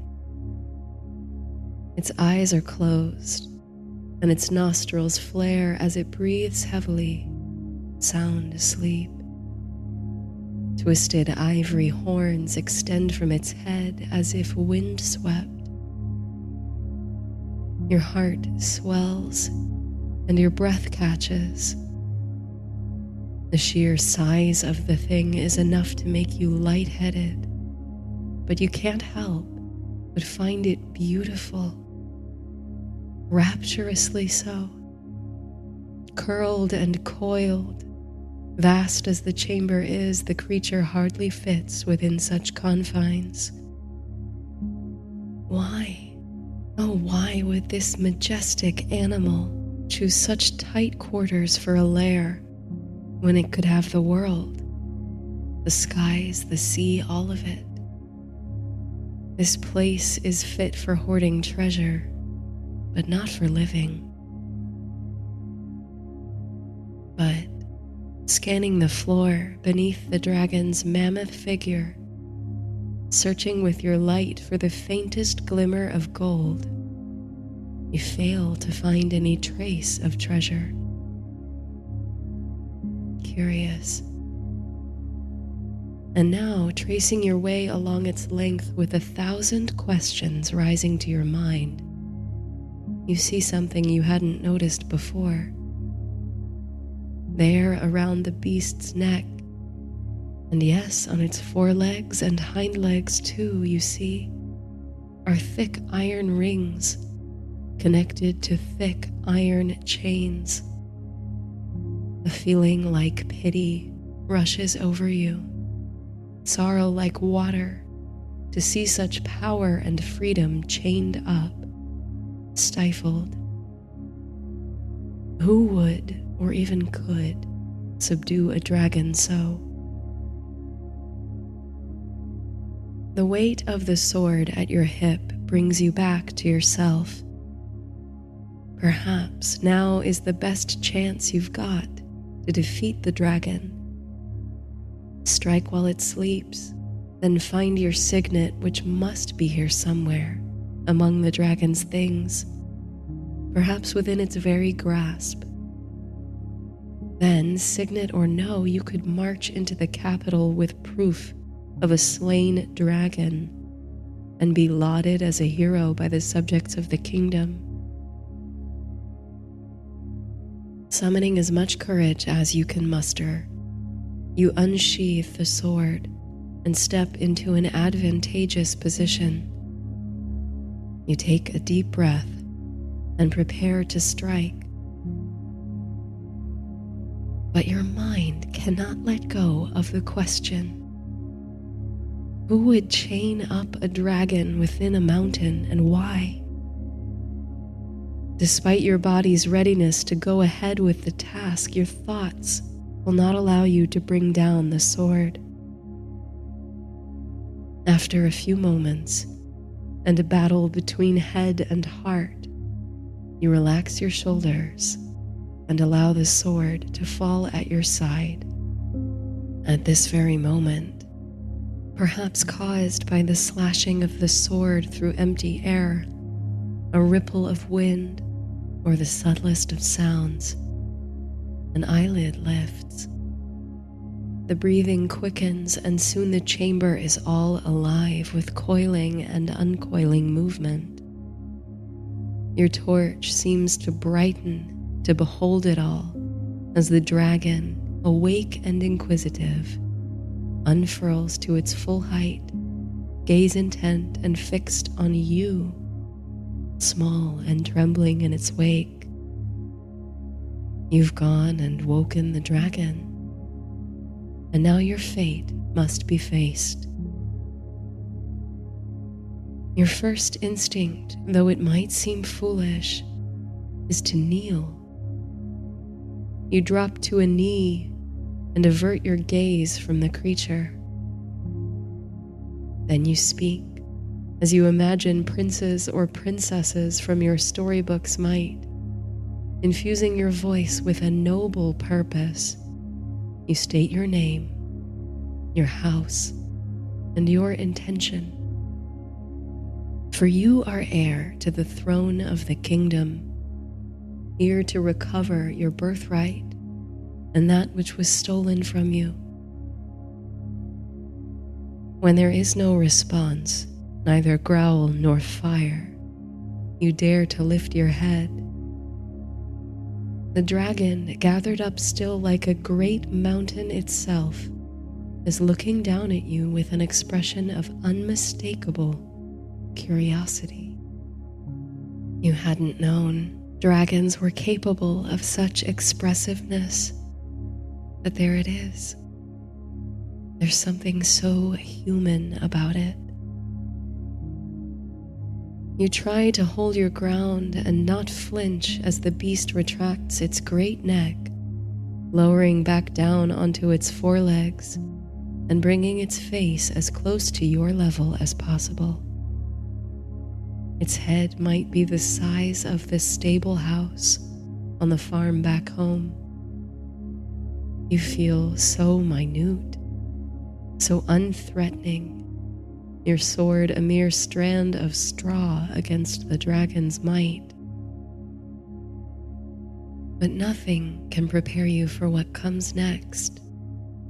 The dragon opens its mouth to speak, and the voice, though it sounds as if it hasn't been used in a century, is clear and distinctly feminine. "What is it you believe I've stolen?" she asks. At first, you're too stunned to respond. You can feel her breath warm on your face and limbs. Observing your shock, she withdraws, curling herself up again, though still watching you expectantly. The chains clink and clatter in her wake. "I can't very well hand it over if you don't tell me what it is you're looking for." You find your voice again, though now it sounds weak, distant. "A ring," you say, clearing your throat.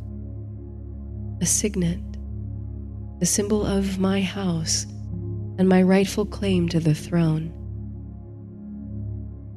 "Can't say I've seen it," she responds with an air of nonchalance. "So I suppose you'll be on your way." "But," you stammer, "it must be here. It was stolen when the old king was put down. You must have it." "I haven't much," she retorts, angling her head in a gesture toward the emptiness of the cavern. The chains drag along the floor as she shifts. There's so little slack. She can't move very far at all, you see. You should press her about the ring, but you can't get your mind off it. "Who did this to you?" you ask, pointing to the chains. She releases something like a sigh and slouches. "I don't know," she says. "All I know is that someone sends a goat or a sheep in here every so often so I don't starve. I never see anyone.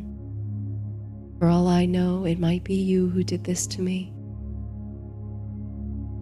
Have you never left this cave?" you ask. The sadness in her eyes tells you everything you need to know. You feel immense tenderness and pity toward the creature. Thoughtfully, deliberately, you lay your sword down upon the floor of the cavern. You ask the dragon if she has a name. She does, but it's one she's chosen for herself, so she's not even sure if it is a name or only a sound she remembered from long ago, before she was imprisoned here. Night is her name. You like it. She begins to warm to you, and you to her. You learn of Night's long imprisonment and the few happy memories she has of freedom. When she hatched, she was kept by kindly humans, and from them she learned the art of speech, though she's had no occasion to practice it with anyone listening. She spent all this time telling herself stories. They're her only escape from the darkness. "I was supposed to have a different life," she says. You feel a pang of sympathy. You too were robbed of the life you were meant to have, though there's love and fondness in the one you ended up with that you can't forget. You tell Night your story, your humble upbringing, and the shocking revelation of your true parentage. She listens patiently, seeming to hang on your every word, delighted for any company outside the stalactites. How you could ever have feared her, you don't know. Why anyone would want to imprison her is an even bigger mystery. If you could see yourself now, you think, the child who dreamt of dragons now conversing with one like an old friend. There's a warmth and a kinship kindled between you and night already, a bond that feels to you stronger than any you formed with your peers in the village. It's as if the two of you were bound on this path toward each other, as if it was she and not some figment of fairy tale imagination who visited you in all those dreams, as if you saw through her eyes in your sleepy soaring across the sky. This ring, she asks, what did it look like? All I know is it bore the seal of my family, you say, but I never even knew them. I'm sure they were good people, says Night. Her voice is disarmingly gentle. How could anyone see dragons as monstrous, you wonder? In your eyes, they're miraculous. The conversation turns to the future, the possibility of your reign. Night jokes that she could simply give you one of her teeth and let you carry it into court. A stunt like that would make all the barons swear fealty to you in an instant. You'd be known as the Dragon Slayer in all the history books. You confess it's not a title you've ever craved. Do you really wish to rule? She asks, cutting to the core of your ever-questioning heart. You've struggled so far to come up with an answer to this. I don't know, you respond. I've only ever been responsible for myself, a few farm animals. I think I know right from wrong, but I've never had to decide it for an entire kingdom. Night receives this and looks pensive. Really, so wonderfully expressive dragons are. Can't you break out of those? You ask, gesturing to her chains, which still preoccupy your mind. Burn them to ash, or simply break them with your brute strength. Alas, Night responds, no breath of fire have I, after all this time in the cold and damp. Only thick skin, though it grows brittle, sharp claws, though they are overgrown, and wings, though they've been folded and weakened for many a year. I wish I could break your chains with my sword, you say. I'd set you free in an instant, only so you could see the world. It's a pity to chain up someone with wings. It's a pity to chain up anyone. In Night's eyes, you see something almost inscrutable, a kind of disbelief mixed with warm-hearted gratitude.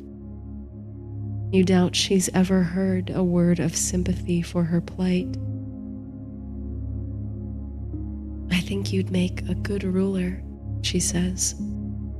You feel yourself blush.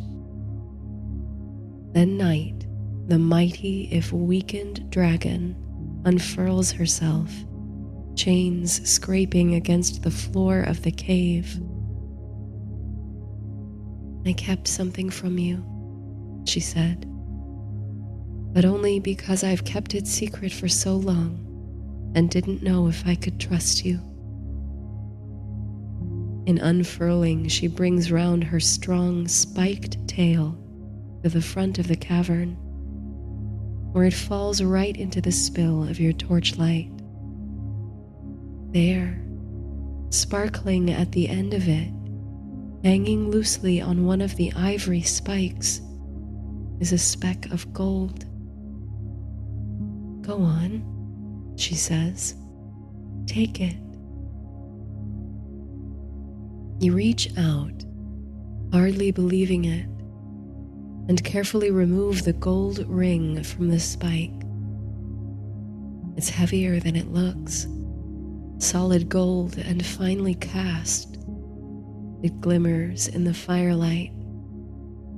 Set on its bezel is a raised image delicately engraved. You have to squint to make out the minuscule details. A coat of arms, a shield in which stands a dragon, wings spread, a crown upon its head. "Is it really?" you ask. Night explains that she hatched on the same day the old king's heir was born. She's younger than she looks. The ruling family, whose symbol was the regal dragon, intended to raise her as a companion to the heir. Their fates were intertwined, and their lives should grow side by side. But it wasn't meant to be, it seems, for the old king was displaced by a rebellion. Night was captured by the invaders and chained up within a mountain, and the heir was lost, until now she'd thought forever. But it turns out the king's child was only spirited away until the day they might return and reclaim the throne. Luckily, Night held on to the signet, wishing one day that her valiant friend would come looking for it. All those years you spent believing dragons were only fairy tales. Here a dragon believed the same thing about you. Your heart aches for the lost time, but it soars with gratitude at having reunited with a friend you didn't know you were missing. Your eyes sparkle with tears. You thank the dragon for telling you the truth and for keeping the signet all this time. You ask her what she remembers of your birth parents. All she says is they were kind. She was young then too. She never knew much of court or kingcraft. But why then, you wonder, did the rebellious forces imprison her so? Why do they still send food into the cave? And why not raise her up to serve the king regent? Night knows the answer to the last question. By the time of the coup, she was already fiercely bonded to you. Nothing can break the bonds of fate, she insists. Not between hatchlings. You smile, thinking of Night now as your sister, scales and wings and all. But she supposes the king regent must believe that if you were still alive somewhere, someday you'd come looking for your lost ring. And if he kept me alive, she muses aloud, he must have hoped we'd finish each other off in some final confrontation. He always underestimated us both. He didn't know you'd show kindness to a lonely dragon. You try the ring on, finger by finger. It doesn't fit quite perfectly anywhere, but that doesn't matter. What now, you wonder? Amusingly, you imagine moving into the cave with Night, hunting food for her, sharing your lives as the companions you were meant to be. You'll go to court, she says, and you'll be great. Her golden eyes are smiling. I've done my part. We've been separated before, you say. I don't think I can do it without you. Then a thought occurs to you, an outlandish, far-fetched thought which blooms madly and swiftly into a fantasy. Night, you say. You say you haven't got any strength or fire left, but have you actually tried? She cocks her head at an angle, and for a moment you're reminded of one of the dogs on the farm. It's rather endearing. But she understands. You're here now. Together, your resolve is so much stronger. There is so much more to fight for. Night gestures with her head for you to climb aboard her back. At first, you step back in surprise, but she insists. Carefully, using her tough scales to maintain your footing, you climb the magnificent dragon and rest at the nape of her neck. You leave your torch behind on the floor of the cave, where it flickers and crackles still. I believe in you, you whisper, so quietly you're not sure Night can hear you. You're not sure if you even want her to hear you, but it must be said. You feel her muscles tense as she strains to break the shackles about her legs and neck. You hear the iron groan against her power, resisting but yielding ever so slightly. Night catches her breath and tries again, straining harder. It's no use, she says. They're too tough. I can't break them. Just breathe, you want to say. But you find you don't need to say it. For at the moment you think it, you feel a soft, harmonic pull, like the tensing of the atmosphere into a taut string, a golden thread connecting your mind and the dragon's. You feel her breath synchronize with yours, and it's as though you can see through her eyes, feel the strength and fatigue in her muscles.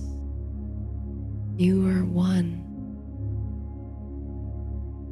Deep in your belly, her belly, you can feel a kindling heat. It tumbles and roars like a rush of water through the mouth of a cave, building and intensifying until it can no longer be caged. You feel an eruption, a release, an exhale of fire, billowing and beautiful. You feel cleansed from the inside out, and you feel powerful. The stream of flame melts the links in the chains to molten iron. Night tugs once more at her shackles, and they disappear into liquid and ash. Then she's off and running, lumbering unevenly on feet that haven't traveled in a lifetime. You cling to her scales and hold on for dear life as she moves, thirsty for sunlight and fresh air to breathe. You find yourself laughing, even as you clutch at the dragon's hide. When you break out of the cave, the clean air floods your lungs with such a sweetness. For you, only hours underground, as you gasping for the freshness of it. For night, decades underground. You squint against the sun's brightness. She must be nearly blinded by it. But she's laughing too. It's all too wonderful. She topples the cairns in her giddy clumsiness, scraping her claws against rock and cliff. She climbs swiftly, you aboard her back, to the peak of Mount Arden, where the mist is lifted and the skies are effortlessly clear. You can see for miles around. Far off, on the horizon, the stone walls surrounding the capital city and the palace. Shall we go home, my friend? Night inquires. But you're not ready for that just yet. There's a whole world your dragon has never seen. There's a whole sky she has yet to explore. Taking flight for the first time since her imprisonment, Night cries out with delight to feel the full expanse of her wings. It's such sweet release. You can feel it too, as if she's an extension of you, as if her wings are your wings, her muscles your muscles, and as they unfurl, you grow more spacious, more free. There's a kingdom beyond the western mountains waiting for you. But it can wait a little while longer.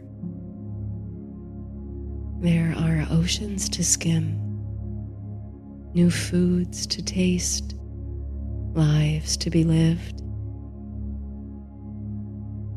You have a choice. You always have a choice. To rule a kingdom, to learn the ways of justice, and strive to make the world a better place, or to live untethered, unfettered, unkempt and wild, to taste the sweet freedoms of the world unbothered by the machinations of court. There's time to decide. Night soars with sunset at her heels. The wind dances through your hair. You catch a wave. If they do write history books about you, they won't call you the Dragon Slayer. They'll call you the Dragon Rider.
What a comfort and a wonder it is to enter warm quarters out of pouring rain, to find pleasant and welcoming company on the unknown road. Indeed, it is one of the chief miracles of this life, were it put to you, finding anchorage at the very moment it's most needed, shuffling off your rain-soaked boots and shaking free of your damp cloak. You care nothing for the stale, musty air of the rooms. They're dry enough and warm plenty, and a safe retreat from the storm. In truth, you'd hope to travel well into the night and make it at least a few leagues further down the road. But the storm moved in quite suddenly and without warning. As if by providence, just as the rain began to fall, you perceived a light, fuzzy and orange, in the dale. The innkeeper is kind, the sort of friendly fellow who works in the trade for love of people and deep curiosity about difference. You were met on entry with 1,000 questions, from whence you came, to whither you travel, and what news you have from the south. Hot supper, the innkeeper said, would be ready soon, and you'd be most welcome to a mug of ale or cider by the fire. All of that sounds infinitely tempting to you now. Swapping out your wet socks and muddy boots for another pair from your traveling bag. Oh, it's such a comfort to put on dry socks. And hanging your cloak on a hook to dry, you turn back for the door and make your way to the tavern on the ground floor,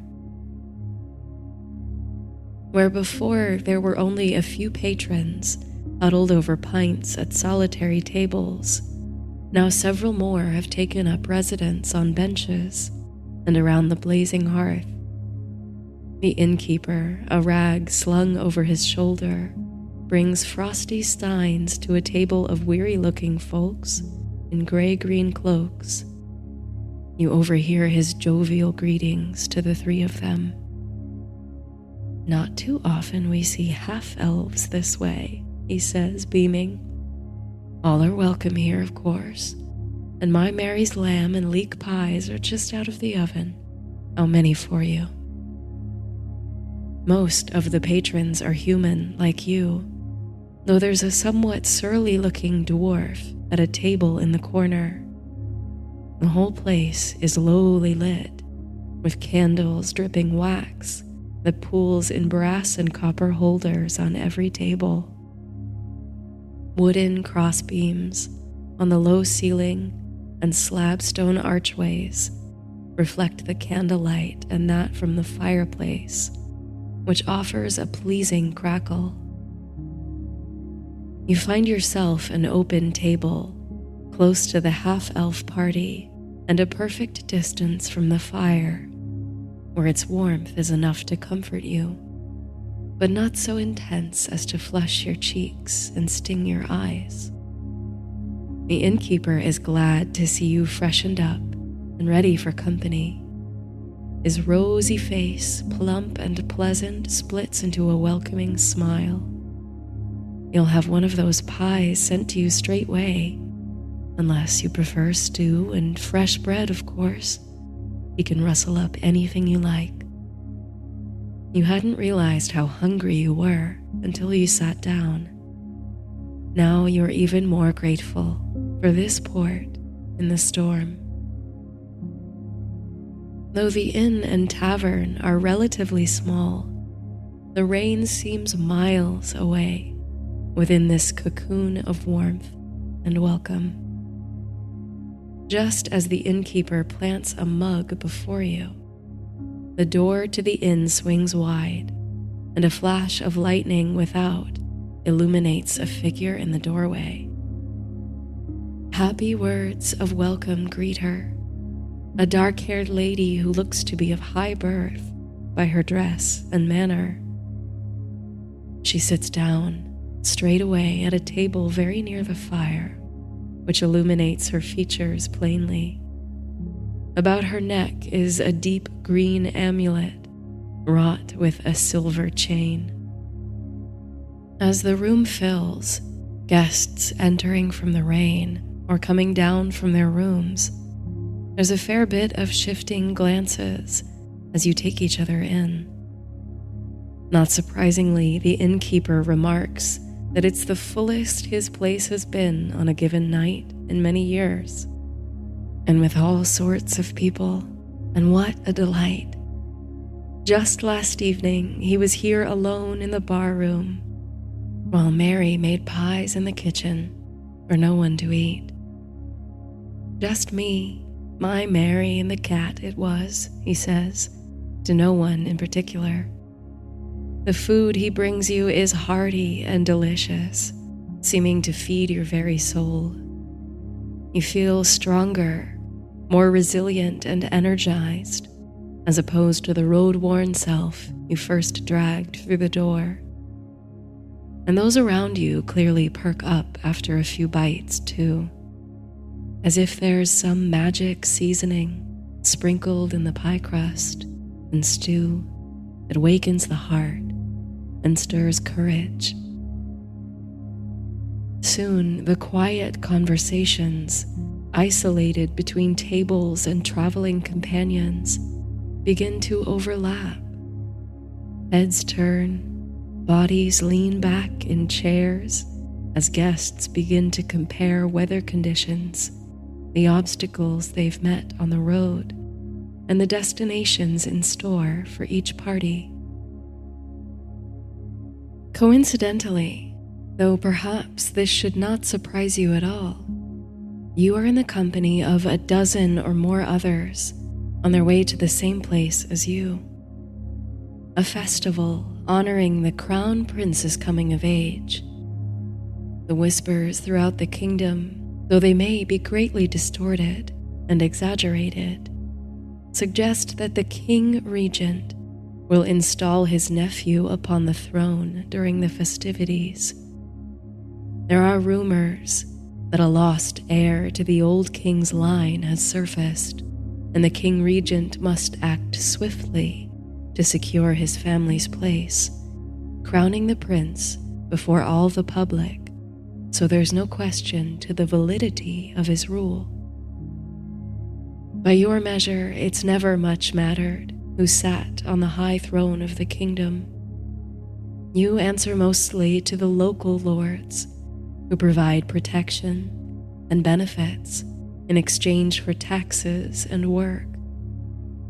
What draws you to the festival is a chance to sell your wares to a wealthier clientele and those who might find your crafts novel and exotic. You hail from the far southern tip of the kingdom, where the air is crisp and salty, and a mulberry tree grows that produces the richest and most elegant dyes. You're well respected in your region as a dyer of textiles and producer of fine pigments. With luck, you'll be able to sell bolts of fabric and wool to noble lords and ladies at court who've never worn such a lush palette of golds and greens. It seems every guest at the inn has a different reason for traveling to the king's festival. You learn that the trio of half-elves intend to seek an audience with the regent. They've long paid tribute to one of his dukes and wish to entreat him for sole sovereignty of their lands. The dwarf, whose surly expression melts to a serene one after a few mugs of ale, brings gifts for the crown prince, mined from the old mountains. Only the lady by the fire, about whose neck hangs the strange amulet, remains reticent with her motives. Though the hour grows late and bellies are full, the atmosphere in the tavern is so warm and companionable that no one seems eager to retire to bed. A twosome sitting in the corner near the kitchen reveal themselves to be traveling bards, and the rest of the guests persuade them to play a merry song for the gathering. It doesn't take much convincing for them to produce a harp and a flute and to begin playing a charming melody that floats in the background of continued conversation. The innkeeper is mightily pleased. How nice it would be, he remarks, to have such passing sweet music here all the year round. You learn that his name is Hal, and he and his wife, Mary, have owned and operated the inn for nearly 20 years now.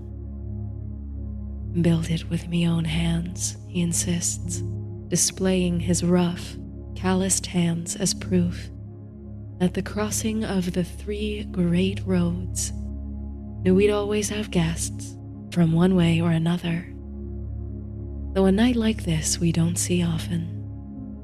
Get all types, mind you, just not always all at once. Al's laughter is booming and infectious, and he has a way of coaxing stories out of even the shyest of guests. He longs to hear stories of the further duchies and petty kingdoms, or stories of the road. Hasn't anyone a tale of adventure or excitement to share? We have a tale to tell, ventures one of the 3 half-elves, the one named Erin Brightbuckle. Her fellows give uneasy glances, but with a tilt of her head, she seems to reassure them that the company is trustworthy. A tale of strange occurrence on the road from the north. The fires blaze, and the pummeling rain form a curtain of fuzzy, crackling sound as the music ceases and Brightbuckle begins her tale. It was 3 days ago we set off from our village, deep in the green forest. Our guide was the river Durandal, which flows southward to the edge of the wood, then breaks easterly. From time immemorial, a bridge has stood over the river just before its bend, leading to the King's Road. But when we came to the forest's edge, we found the bridge had fallen into the river. Only a few stones remained, with crumbling mortar. We know not how long it was in such disrepair, for our kind rarely leave the forest. And so, the story continues, this time the half-elf called Whistle picking up the thread and weaving the narrative. We followed the river east, hoping to come to another crossing, but by nightfall still we had found nothing. Not a village, or a footbridge, or anything. We were ready to settle and make camp, to continue searching in the morning, when we saw a fire a little ways off. We drew our bows and approached the fire, a little thing only, and found, sitting beside it, a hermit in humble robes, with long silver hair and a beard that nearly reached the earth. Now the 3rd half-elf, the one called Thorn, picks up the tale. When he saw us, he begged that we put away our weapons and join him at his fire. Stay a while, he beseeched us, and share a crust of bread, for the night was cold. We asked him if he knew of a crossing nearby, or of a harbor where we might find a boat. But he would not answer, only insisting that we sit with him a while and bring our warmth to the fire. At last, we put away our bows and acquiesced, for the old man seemed weary and hungry for company. But the moment we sat round the small, feeble fire, the flames leapt high into the air and turned every color of the rainbow in succession. The old man, seeming to swell from within, cast off his shabby cloak and rose to his feet, shining bright as the fire itself. He was grand now, robed in fine emerald threads, his tattered beard now smooth and shiny. In one hand he clutched a magnificent staff, and from the other came sparks and mist. We had to shield our eyes against his light, says Brightbuckle, reclaiming the tale. He was one of the old sorcerers of legend, I say, the ones they say left this realm for distant shores in the last age. He looked like a star fallen to the earth, grown wise and aged. In his eyes burned a blue intensity, and yet, through everything awesome and terrible about him, he smiled with a kindness that made us weep. For our act of compassion, a simple act of stopping to sit with a weary old man, he raised his staff to the sky and uttered an incantation I cannot repeat, for the words were in no tongue I've heard before. And from the staff and gesture of his hand, a twining of stone and mortar unfurled. Stone by stone, at his command, a bridge lay itself across the rushing river. It shone there in the moonlight, gleaming like gossamer. When we'd caught our breath and the gleam had faded, we found the old man gone, only embers left of the dying fire. Shaken as we were, we crossed the Sorcerer's Bridge, but on the other side, we found 3 newly fashioned bows of shining birch wood and quivers full of gleaming arrows, one for each of us. There is silence for a little while, save for only the sheets of rain on the windows and crackle of fire in the hearth. It's as if the story has cast a spell upon the unlikely gathering, as if the tale has struck each heart, whispered a secret in each ear. There are wide eyes all around, an audience held within the story's enchantment. You, one of the spellbound, feel a dreamy sense of déjà vu, as if the half-elves had repeated an old folk tale, one you hearkened to in your youth, forgetting as you came of age. But then, you also had a mysterious encounter on the road hither, did you not? It's Hal who breaks the silence at last. Strange wonders lie on the road these days, I reckon, he says. Come to think of it, not a fortnight hence we had a visitor in these parts, a farmer, young one, just come of age, had a rather unique sword, as I recall, asking questions about dragons in the western mountains of all things. And wouldn't you know, not a few days later there's talk of a dragon sighted again, first time in living memory.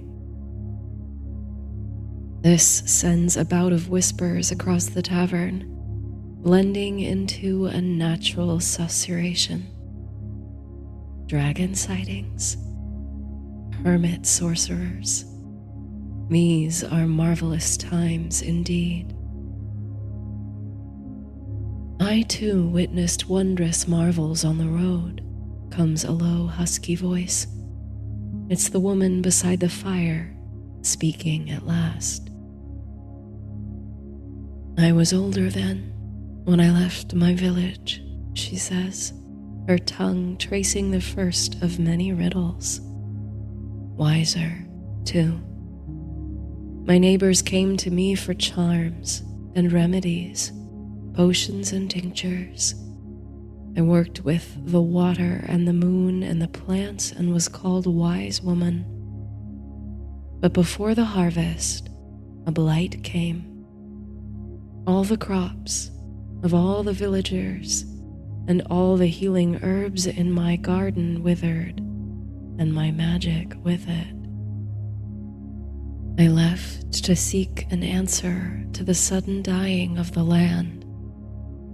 They say the king regent receives counsel from a wise magician, nothing like the sorcerers of the past, but a learned sage with wisdom of the cycles of the world. So it was of him I sought guidance. As the lady speaks, her raven dark curls in silhouette against the fire, you sense a presence at your feet.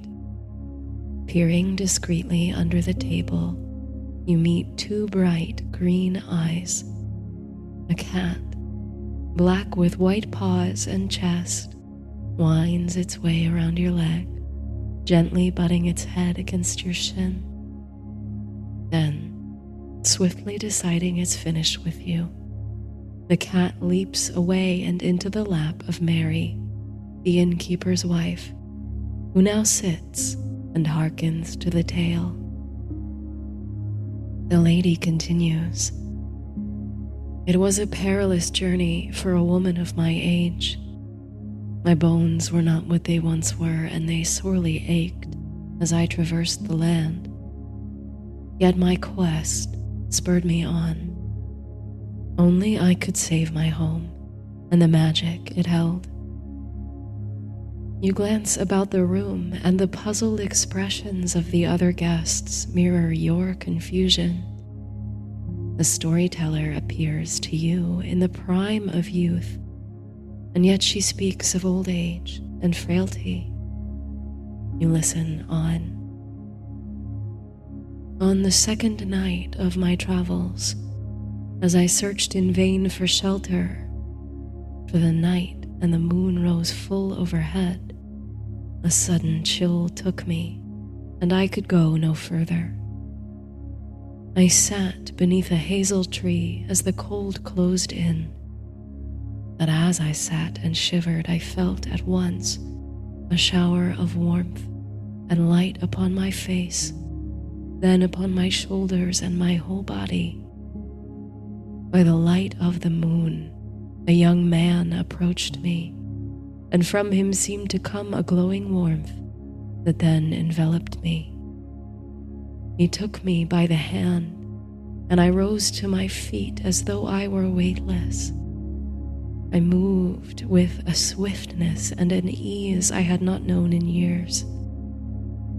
I followed him through the wood, and it was as if we passed through a kind of veil to another world where the sun shines as though through a dense fog. In this strange country, the food tasted sweeter, and the earth yielded herbs I did not recognize. With each day I spent in his ethereal kingdom, I felt the months and years fall away. I grew younger each night and rose freshly each morning to a new kiss of youth. A year and a day I spent there in the other world, living among its people and learning to cultivate these strange herbs. At times I forgot the plight of my village, and indeed forgot that there was any world outside of this one. I knew love and friendship there, and I was cherished. But soon the cries of my people I heard upon the wind, and I knew I must depart and continue my journey. The people of the other world dressed me in fine clothing and wished me well. The beautiful man who brought me thither, a ferryman, I'm sure of it now, blessed me before I embarked. He gave me the gem you see here. and she gestures to the amulet around her neck, which glows with a rubious depth in the flickering fire. This gem, imbued with a charm of protection, would also safeguard the youth his land had restored to me. Should I ever remove it, he said, the years would swiftly return. When I passed from the fairy realm, I found that indeed no time had passed, but I was young again and eager to bring my findings to the king's mage. The lady's story hangs upon the warm tavern air like ice crystals melting on the skin. You feel a mixture of emotions toward her, a slow kindled tenderness and compassion, a feeling of protectiveness and concern for a woman traveling alone, carrying such a valuable item in plain sight, and also a sense of pity, for you never saw age as a weakness, but something to be admired. There's a wisdom in the lady's eyes that's unmatched by her countenance. Behind the stirring feelings also wakens a curiosity within you. The lady spoke of strange herbs in the world beyond this one, plants that do not grow on the green earth. You must speak with her further, for perhaps there are plants in the fairy realm that produce even rarer and more exotic dyes than the ones you peddle. Colors only dreamt of and never seen under the sun. A ferryman, you say, comes the voice of one of the bards. And was it the fairy country in which you passed the year, lady? I cannot offer proof, save for the certainty in my heart, the lady replies.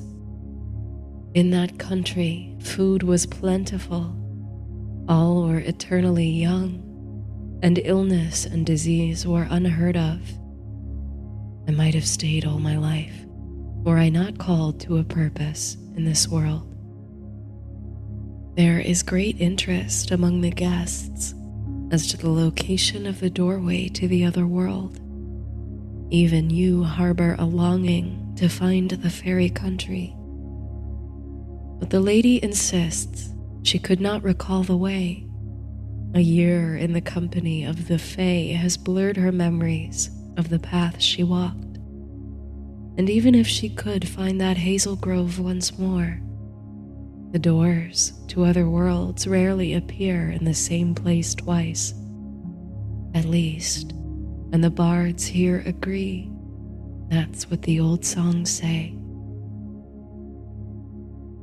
In the wake of dragons, fairies, and sorcerers, at last you feel moved to tell your story of the road.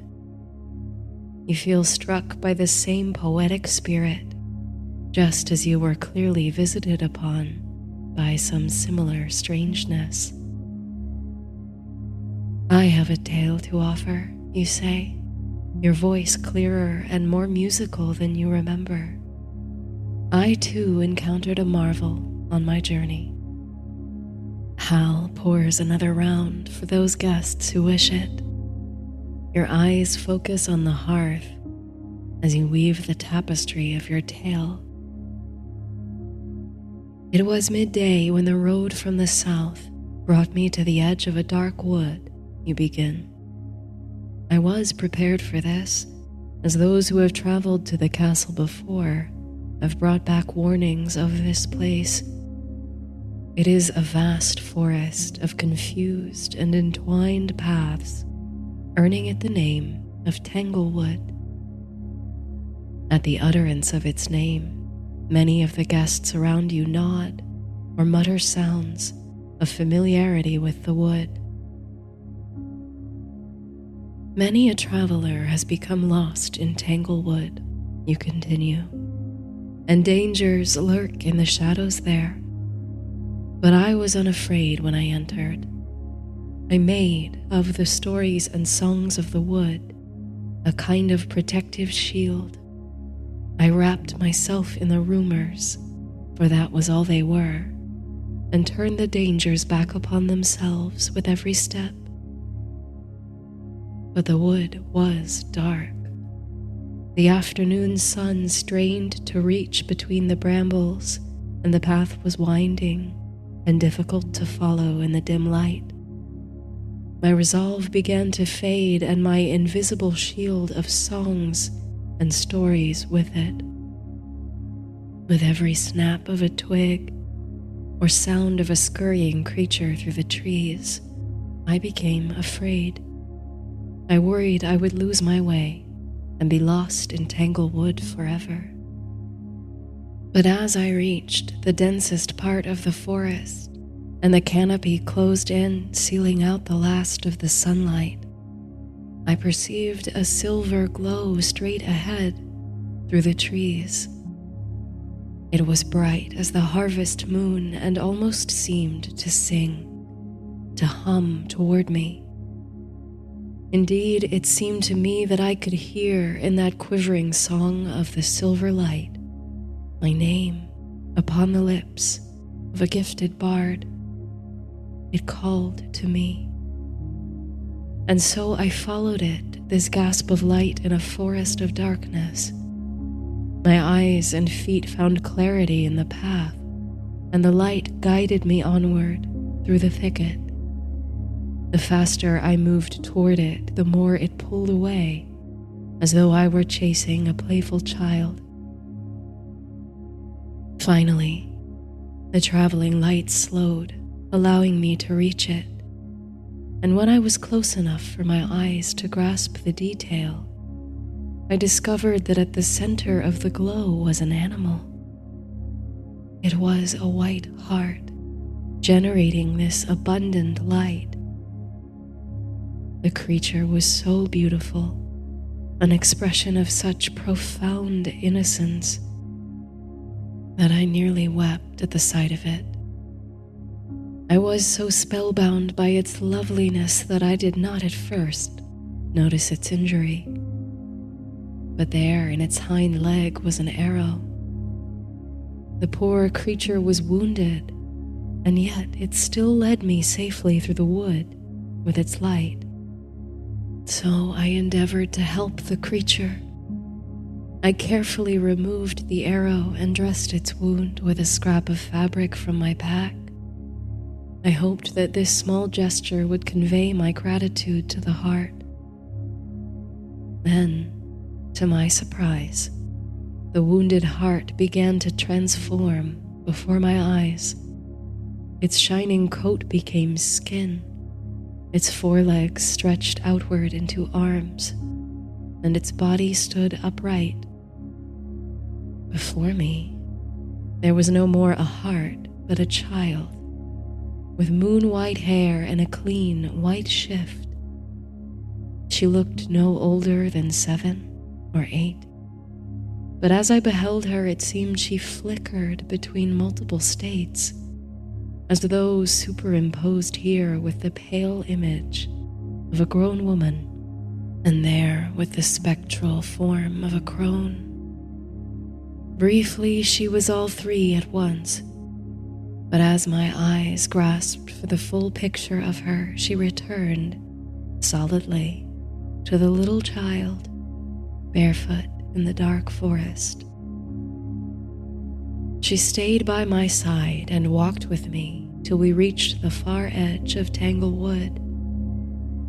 And there, before we parted, she insisted I accept a gift. Then she plucked 3 platinum hairs from her head and sealed them in a small glass jar, which I now carry close to my heart.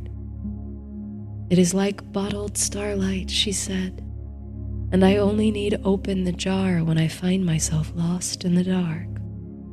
Her gift will always light my way. Even now, as you conclude your tale, you can feel the presence of the tiny jar in your breast pocket. your bottle of starlight. With your words on the air and your story in the minds of others, you feel a rush of amity, of fellowship. It's as though by offering your tale, like a kind of communion, you formed a sacred bond of kinship with the people in this room. You have exchanged memories and marvels, creating an intimate community of travelers and storytellers. Many an hour passes before anyone is ready to retire to their rooms. Guests change their seats and tables are pushed together, moving close to new friends who were perfect strangers not moments ago. Hal and Mary beam at the new connections made under their roof. Before the night is over, you have shared a toast with Brightbuckle and the Wise Woman, and you have resolved to go forth together as a company to the King's festival. The storm is quieting outside the inn, the rain only a gentle pitter-patter against the windows. At last, the ache and weariness of long travel overpowers the exhilaration of new friendships and discovery. The harper in the corner is lazily picking at the strings, composing out loud a song of powerful hermits, fairy kings, and magical hearts. Dragons in the night sky. Arranging to meet your party at first light to set off toward the castle, you bid Hal and Mary a grateful good night and make your way up to the chamber. One by one, you extinguish the lamps. You shuffle carefully to the bed, feeling for obstacles in the darkness. There's a small window by the bed, against which beats the last gasp of the evening's rain. Gray clouds obscure the stars and the moon tonight. But it's all right, you think, settling into the soft embrace of the mattress and letting the night's darkness close around you like a blanket. You've got starlight at your fingertips.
In the shy light of morning, you descend the steps of the inn to meet your new companions.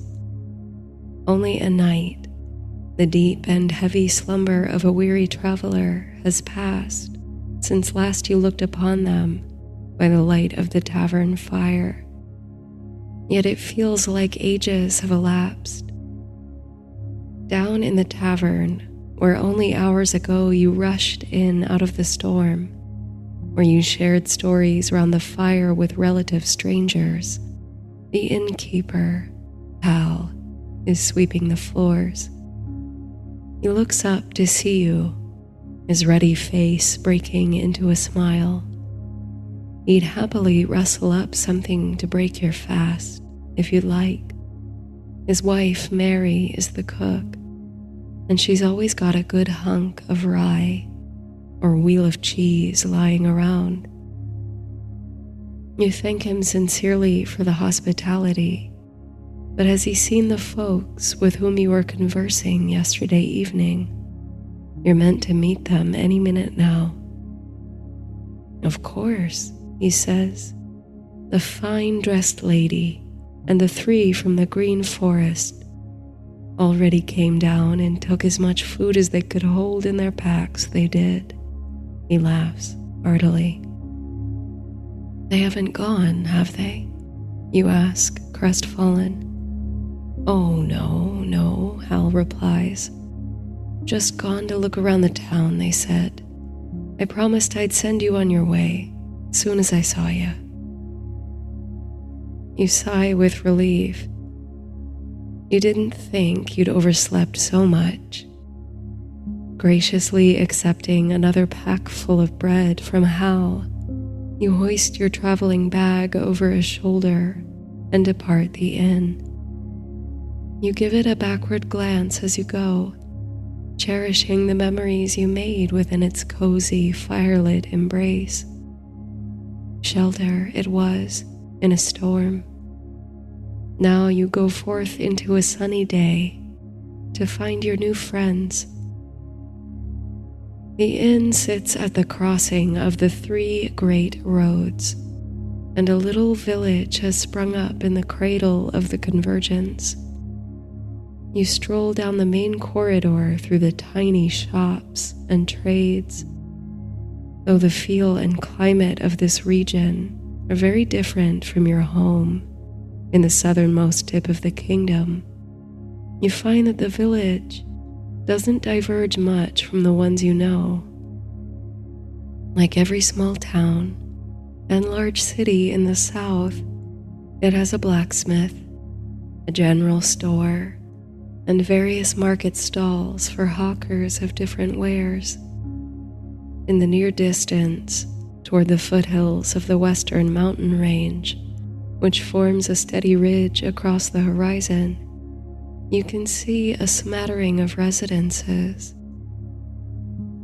You wind through the sleepy marketplace, where merchants are just beginning to set up for the day.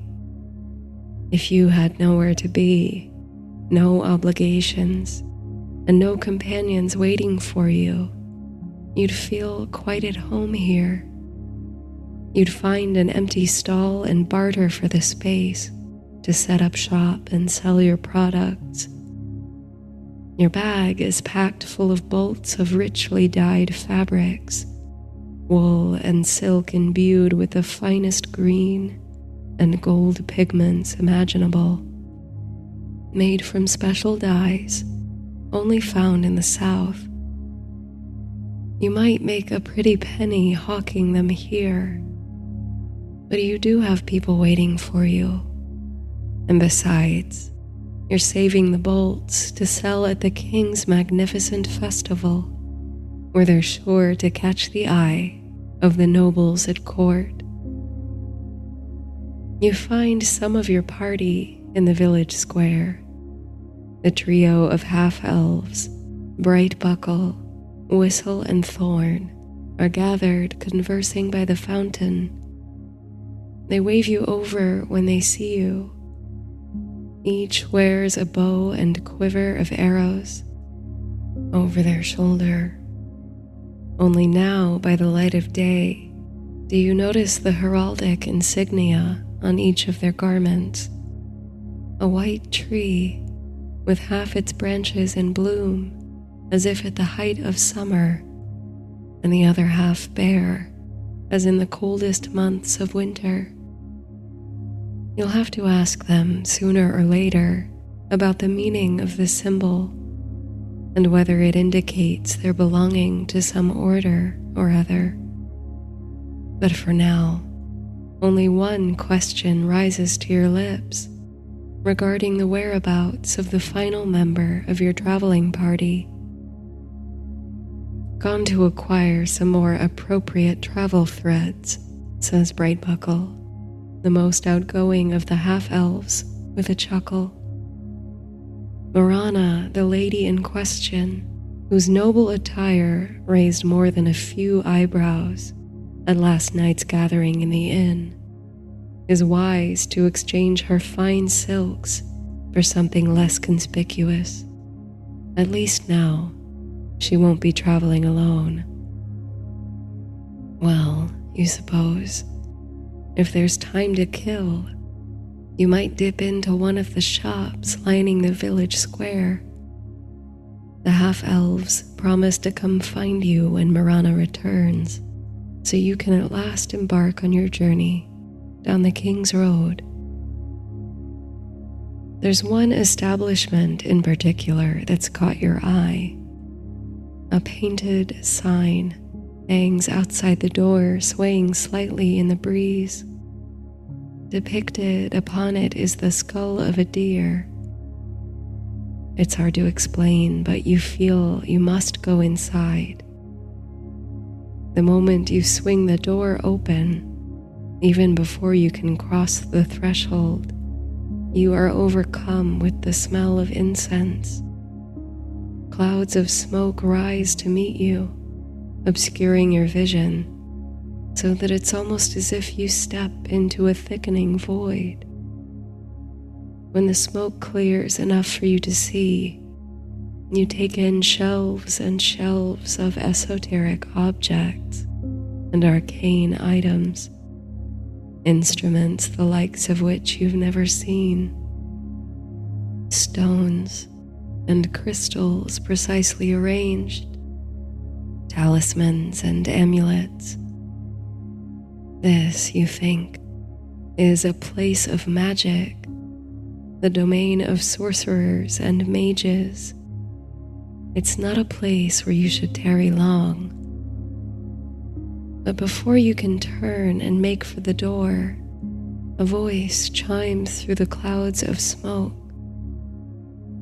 Going so soon, it says, lingering like the woodsy herbal fragrance of the incense, before you've heard what the bones have to say. She's seated in the corner at a table strewn with tiny objects, feathers, stones, coins, and bones. They're scattered with a chaotic randomness that nevertheless seems spiral in nature. You have a greater destiny, says the old woman in the corner, a stranger fate than you imagine. The realm awakens once more to an ancient enchantment. You have a choice: to stay asleep, content with your lot, or to rise with the magic, to turn the world toward a kinder path. Maybe it's the hypnotic fragrance of the shop, or the occult atmosphere, or the vague and enthralling words of the woman, but your head seems to swim. You feel as if something within you is stirring slowly, a part of you that's been asleep. That subdued part slowly lifts its head and perks up its ears to hear the message of the fortune teller, the bone caster. But as soon as you become receptive to her message, the door of the shop swings open with the tinkling of bells. Your inner self lowers its head and succumbs to sleep again. It's like a veil is lifted, and with it the clouds of incense part, letting the sunlight stream in through the open door. The mystical atmosphere subsides, like a dream dissipating in a dreamer's memory as they wake. Silhouetted in the doorway is Brightbuckle, the half-elf. Behind her are 3 others, the rest of your party, including Morana the lady, now clad in peasant's garb. As you exit the shop, even in your haste, you can hear the Bonecaster calling something after you. "The horn," she cries. "Find the hunting horn." Soon, shaking free of the somnolent whispers of the magic shop, you and your complete party reach the outskirts of the little village and behold a crossroads. The widest path, the King's Road, stretches far ahead, snaking through the valley. Another road, rough and neglected, leads directly into the foothills. The last, off to the east. You and your party regard each other, so lately strangers, now bonded companions. Onward you travel, down the King's Road, toward the festival, toward whatever may lie on the path. To break the monotony of the road, and as a cautious means of strengthening your newfound fellowship, you share stories and myths from your respective homelands. That such disparate places and cultures should exist within the boundaries of one realm, united under one throne, may not surprise you, but it's a boundless source of intrigue and curiosity.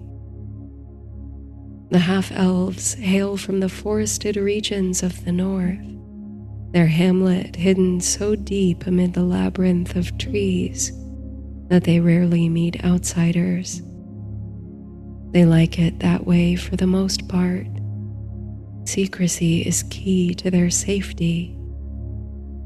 But such isolation means they're unaccustomed to open spaces, crossroads, oceans and mountains. Their myths and legends are all of forest gods and creatures. The only regular contact they have with the rest of the world is a tenuous relationship with one of the King Regent's dukes, who sends frequent emissaries into their midst to collect tribute. Where you come from, a port city on the edge of the Great Sea, there are local legends of aquatic spirits and ocean gods. But the constant flow of goods and people into the port from all over the known world creates a wonderful exchange of lore and history. Morana, who was known in her home village as a healer and wise woman, is a fascinating storehouse of natural wisdom. She knows the names of all the flowers, plants, and trees along the road. It seems each has a legend connected with it, a deep symbolic significance, and a number of mystical properties. Morana points out a wild-growing vine that winds its way around the trunk of a tree.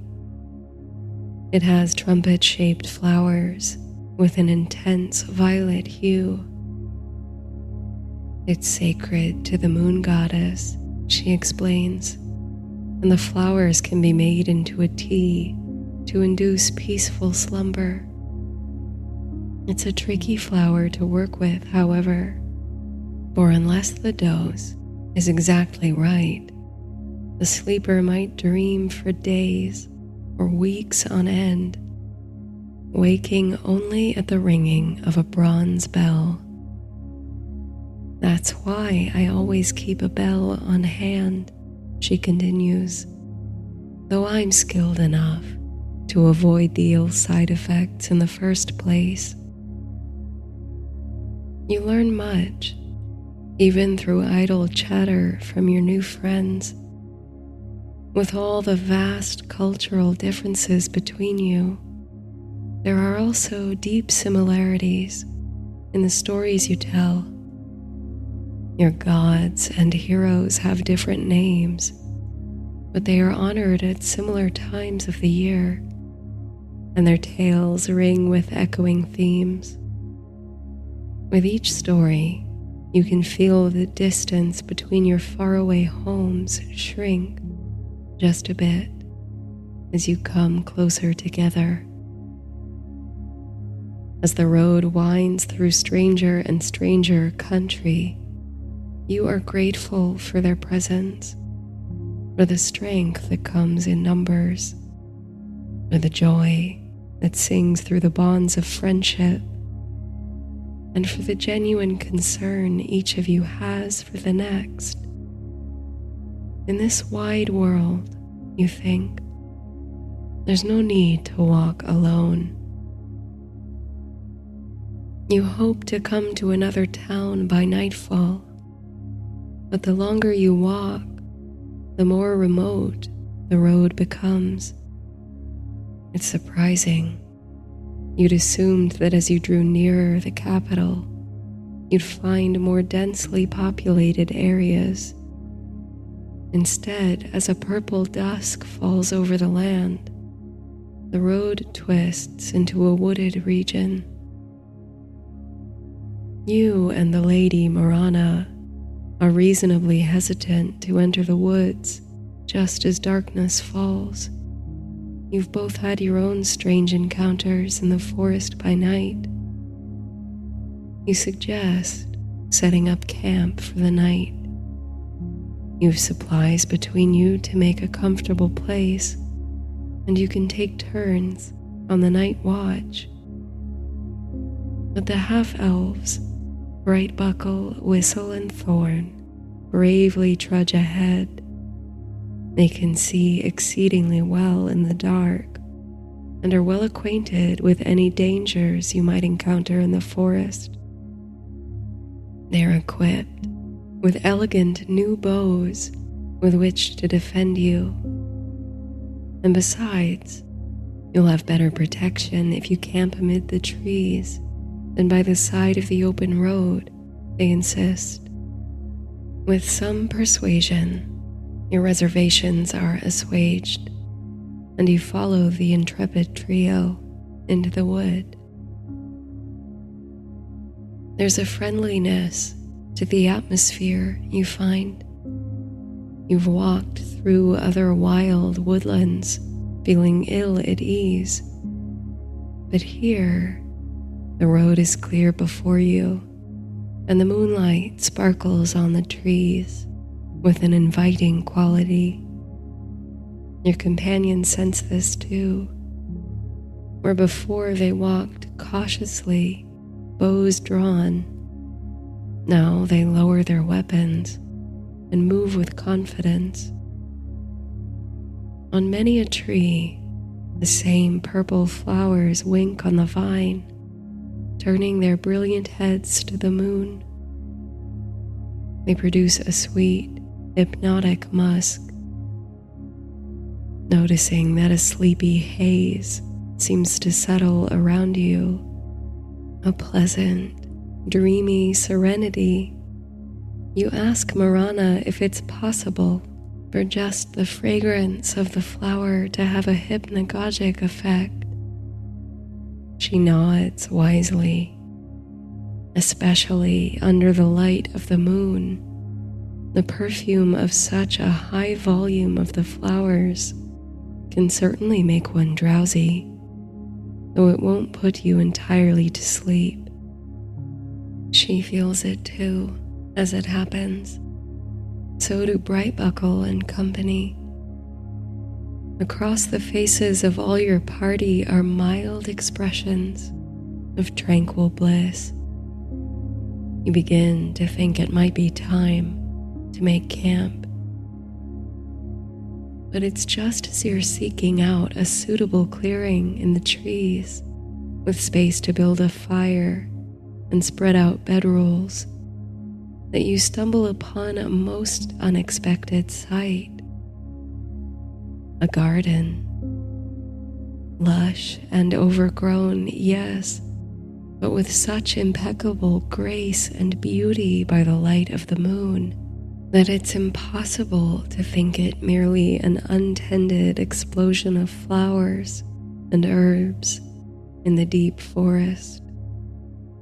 Your eyes follow its winding cascades of pink and yellow flowers, speckled here and there with twitching green moths, to its end, where, almost enclosed by hedges and camouflaged with climbing ivy, there is a small, twinkling cottage. Amber light flickers through the windows. A fire is lit within. You and your companions move in closer to one another, unsure how to proceed. It's an eerie thing to chance upon, and you can sense the same in your comrades. You feel a sense of utter calm. Perhaps it's the presence of such natural beauty flourishing under the moon, or some other enchantment that lulls you into feeling absolutely at ease. It's funny, says Brightbuckle, but I seem to know this place. It's like, well, doesn't it feel like being at home? I was going to say the same, Morana replies. And I, you add. Perhaps the steward of this friendly place might spare a cup of wine or offer shelter for the night to a band of weary travelers. It's now that you can perceive something moving above the hedges, the bouncing tip of a pointed hat, jolly in its motion.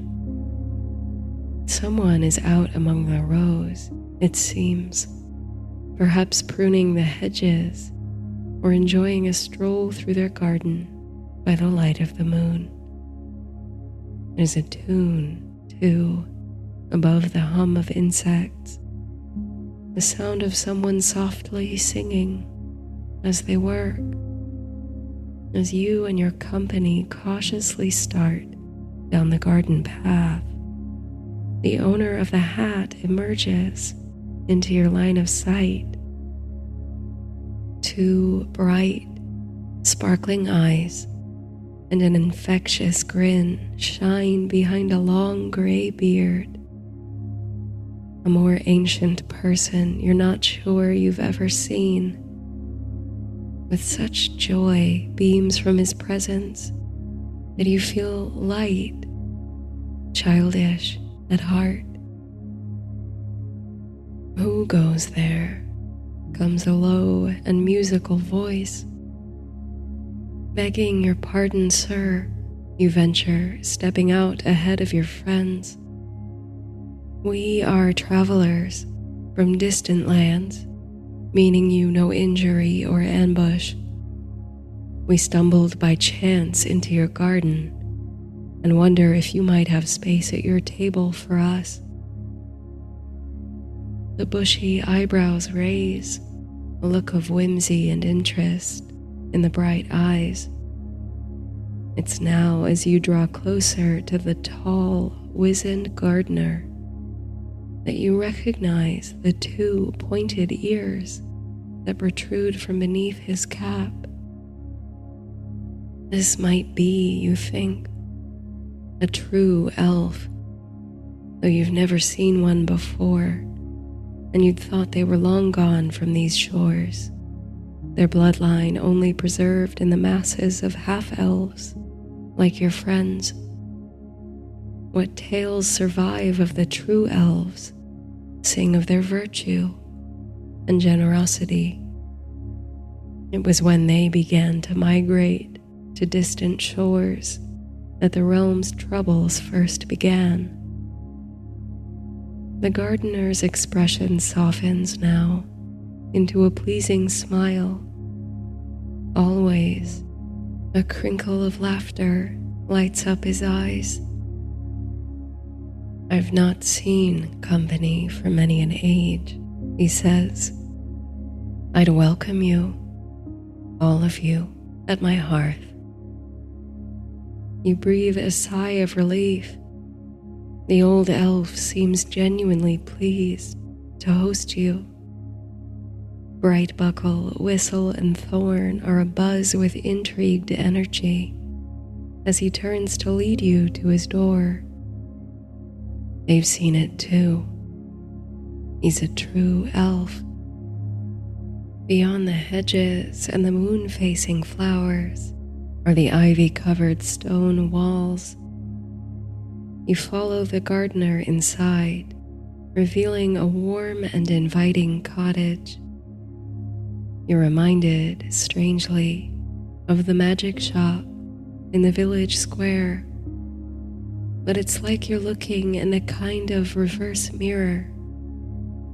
Where the shop had a mysterious occult energy, this place resonates on a more benevolent level, like it's steeped in white magic. You can't quite explain it, but in the Lady Morana's eyes, you find a confirmation of your feelings. She seems quite at home here, in the hermitage hung with dried, sweet-smelling herbs and garlands of flowers. The ancient elf brings you steaming mugs of tea to drink. His supper table is large enough to fit you all comfortably, though you wonder at such a thing in a solitary creature's house. Morana inquires as to your kind host's name. The question seems to bring him delight, as if he hasn't had to answer it in many years, as if saying it for the first time, or conjuring it from the vasty depths of his memory, he utters the name Lear. Over a nourishing meal, your host asks you for news of the world beyond the wood. You inform him that you're en route to a festival in the capital city, where rumor has it the King Regent plans to crown his son before the public. There are whispers throughout the kingdom of the lost heir to the old king's throne, who must be coming of age, though no one can agree on where the youth might be, or whether they're even still alive. Lear nods and furrows his brow here and there as you speak, but these matters of kings and queens and disputes for the throne seem to him mere trifles. You imagine he's so old, has seen so many regimes rise and fall, that the latest political intrigue passes as a brief season, the way the oldest trees in a forest, ringed around their centers 100 times, might perceive a long and arduous winter as a momentary shiver and a shaking off of leaves. The King Regent, he says pensively, leaning back in his chair. Is he a good ruler? You look around to your companions. You're not quite sure how to answer such a question. From your home in the south, you have so little to do with the capital that you function almost as your own independent kingdom. You know the half-elves are headed to the king's festival to have audience and seek sole sovereignty for their people. And Marana hails from a region plagued by famine and failing crop. From such testimony, one could assume that the regent is an ineffective ruler. But what makes a good king, you wonder? What made the old king, who is remembered fondly by most throughout the kingdom, good, if anything? Do you merely see him as much of the past through rose-tinted spectacles? As none of your party is eager to answer Lear's question, he continues to speak, as if in response to himself. There was once a great leader in this country, he says. So long ago it seems I cannot recall his name, only that he never called himself king, for it was before such rigid things as kingdoms and cities. He was a mighty warrior. I may not look it, but I too was strong and energetic once, and I fought loyally at his side. But he was also wise and truly kind. His people loved him, and even those who rose once against his rule were welcomed in defeat to join his brotherhood. Dwarves, elves, and men all united under his banner and hearkened to the call of his hunting horn. As Lear describes the legendary warrior, your eyes drift lazily to the flickering fire in the hearth. In the smoke and flame you can almost see him, the great ruler of ages past, in silhouette, charging into battle in one instant and breaking bread in the next. Lear continues, in the time he lived, it seemed peace would forever reign in the land. Sharp edges were softened, swords cast aside. War seemed a thing of the distant past, only a memory. But it was not to be. His army, restless after years of fighting, turned on one another. When evil without was defeated, discontent only festered within. So it was that in a great battle, this hero whose cherished name sits on my tongue but I cannot manage to recover, was slain. With him, many of his loyalist companions perished.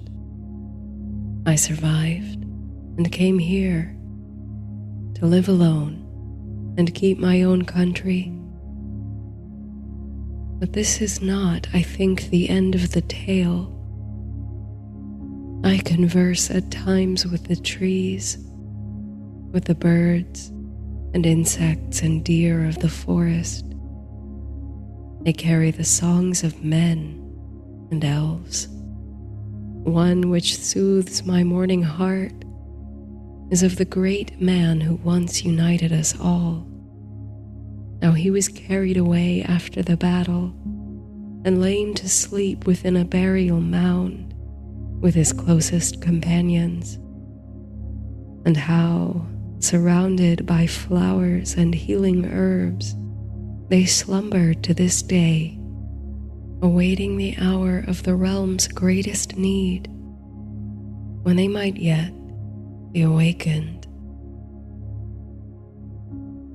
Something stirs in you, the sleeping creature who lifted its head within the magic shop, perhaps.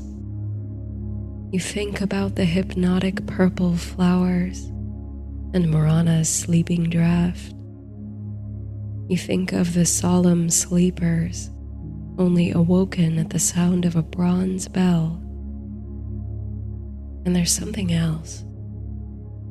What was it the Bonecaster cried after you as you fled the occult shop? Beneath it all, you can hear the echoes of the legend, permutations and variations on it. A slumbering hero waiting to be called to service again. A king under the mountain. An army ready to awaken. Do you know the location of the burial mound? You ask. You're not sure why, but you feel that some answers must lie there.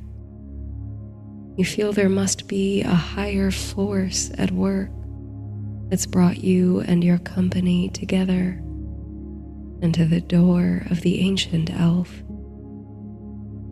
Perhaps you think, though the life you've lived till now has been entirely ordinary, you are to play a greater part in the story than you'd come to expect. I've not been there myself, Lear says with a sigh. My heart is too heavy at the loss of my captain. I fear that if I came to the foot of his grave and found I could not wake him, that the sorrow would be too much to bear. But I think one who is swift of foot and keen of sight could follow the song of the King Wren and find the place of which I speak. You mull this riddling advice as you finish your mug of tea, rich with the herbs and florals of the elf's garden. Even now, the perfume of his many flowers mingle on a breeze that sweeps in through an open window. You feel very much at peace and also bright with curiosity about Lear's legendary warrior. Your host graciously offers you warm beds and blankets for the night if you wish to stay. You gladly accept the offer. In time, he bids you all good night and turns in. Before retiring to the quarters at the end of the hall, you and your companions converse for a while by the warm fire. How much has changed since first you met only yesterday evening, and yet how much is the same. Still you gather in the presence of keen hospitality before the flickering flames of a hearth fire, sharing stories of the old myth and magic of the realm. You are the first to suggest that tomorrow morning, rather than turning back toward the road, you make for the burial mound of Lear's legend to investigate. There are a few days yet till the festival commences, and such an unusual sight deserves a look. Besides, there's something inside you that won't let go of the story. It feels drawn to the old hero's resting place. You can't quite explain it. Morana is hesitant. She's had enough of wandering off into strange forests, and who knows what dangers you might encounter on the way. With only the whimsical guidance to follow the King Wren, there's every possibility that you'll become lost in the wood. Bright buckle, whistle, and thorn seem torn on the issue, intrigued by everything that comes from the mouth of a true elf, but equally worried about traveling too far off course. All four, and you, agree to sleep on the issue and make a plan in the morning. You extinguish the fire. Outside the cottage, you can hear crickets chirping in a lulling rhythm. You and your companions retire to comfortable beds in the house of Lear. Your dreams are full of music, the low, sonorous bursts of a distant horn, a playful trill that dances through your head. You can still hear the trill when your mind wakes. With your eyes still closed, you roll over, hoping to bury your face in the pillow and sneak in a few more minutes of the cozy sleep you've enjoyed. But soon the trilling sound is joined by the plink of water and rustle of leaves, a whole symphony of forest noises waking with the sun. The sound is so present, so immediate, that you wonder if the outdoors has migrated inside the small cottage. You begin to lose hope of slipping back into a dream state. Your stiff muscles call for stretching, and the bed seems suddenly less comfortable than you remember. Finally, with a yawn, you blink open your eyes. You find yourself at once locked in gaze with a tiny, inquisitive bird. Now you realize with his call that this little creature is the source of the trill that cascaded through your dreams. He perches on a gnarled root beside you, bobbing his tail up and down. A root. It's only at this moment that you perceive how your surroundings have transformed. You don't lie in a bed at all, but on the mossy forest floor, dappled with sunlight. You blink in the brightness and look around to see your companions, each also stirring and waking now to find their beds and chambers vanished. Your bags and bows and possessions are nearby, untouched, but there is no sign that you can see of the charming cottage or of the ancient elf's garden. Have you all happened to rise in the night and wander out into the woods together?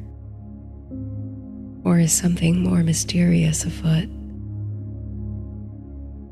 You sit up and massage the small of your back, which must have been crunched against a knotted root or some other hard protrusion of the forest floor.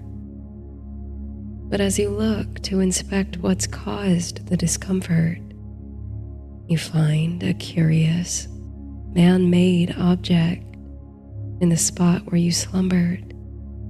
You pick it up gingerly and turn it over in your hands.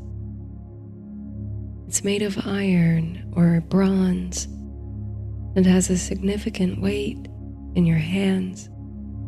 It's smooth and curved, adorned with spirals, with a narrow end and a mouth that opens like the tubular flowers that make the sleeping draught.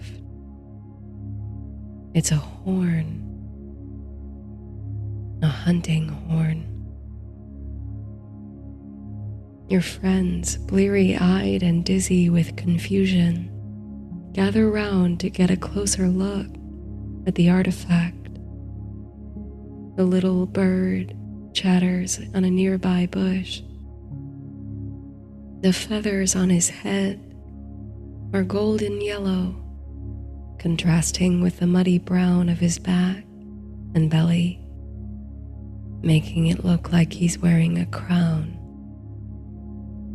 The king wren. Within a short time, you and your party are off in pursuit of the little bird. He's easy to follow, however, and seems in tune with your quest.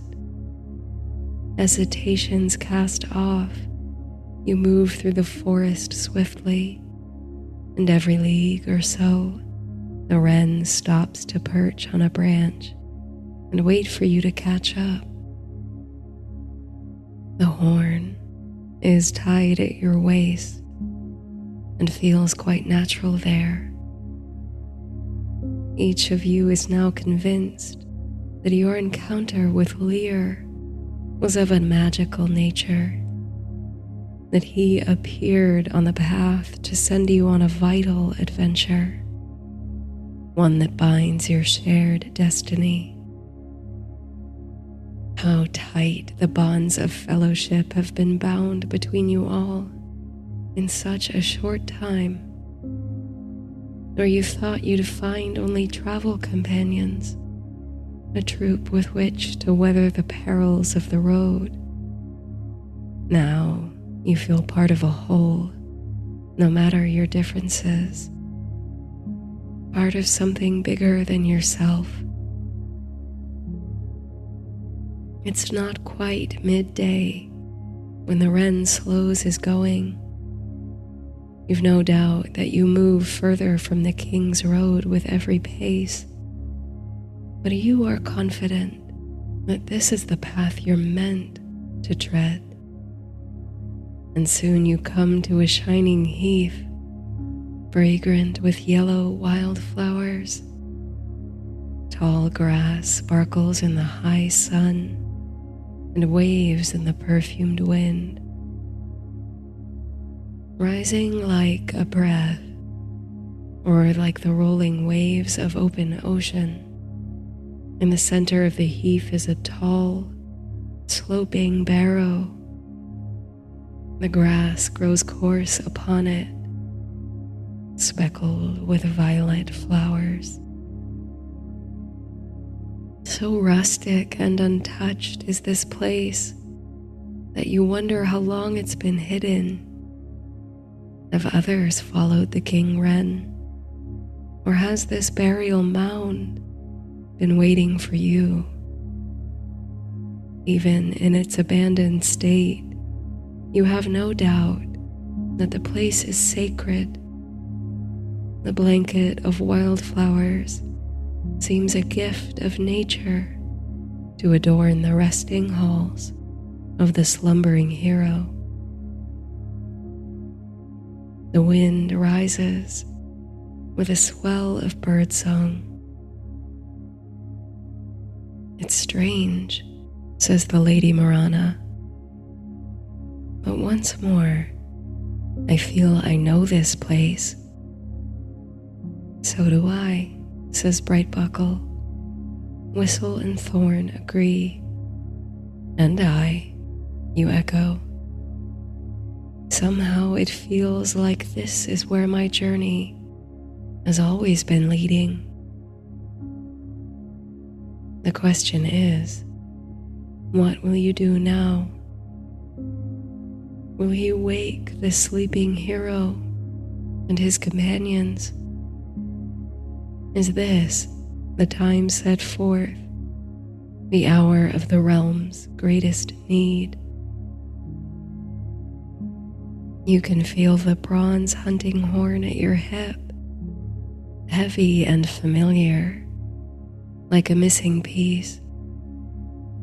Just as the wise woman's bell can wake the drinkers of the sleeping potion, you know this horn is how you wake the heroes of ages past. You lift it to your lips, feeling the irresistible urge to sound the horn to the hollow hills At first you look to your friends, to Thorn and Whistle and Bright Buckle and Marana. Each has a look in their eye like fire ablaze. Curiosity, courage, and commitment in one expression. You draw in a deep and rapturous breath. Hold the horn to your lips and blow. The sound of the horn is like the groaning of an ancient tree, the rushing of water through a river, and a long trapped sigh. It travels on a spiral of wind and wakes the leaves of the trees to shiver. You can feel it in your chest and in the hairs that rise on the back of your neck.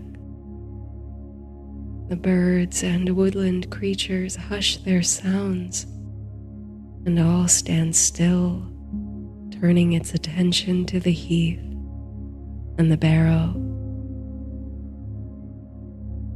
In the brief but unending moment between the blast of the bugle and what comes next, you think it must not have worked, that you've been on a fool's quest, straying so far from the King's Road into the echoes of forgotten mysteries.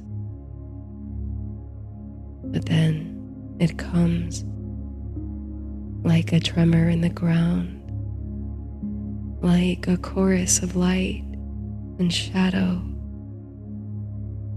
You feel it in the soles of your feet, where they meet the grass and earth. A feeling of connection with the land, of safety and nourishment.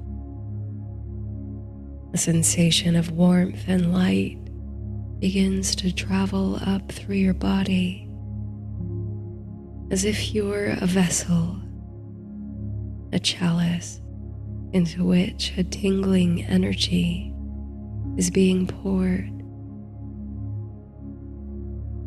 You feel the warmth and light in your ankles, in your lower legs, your knees, which soften and relax into the sensation. Your upper legs,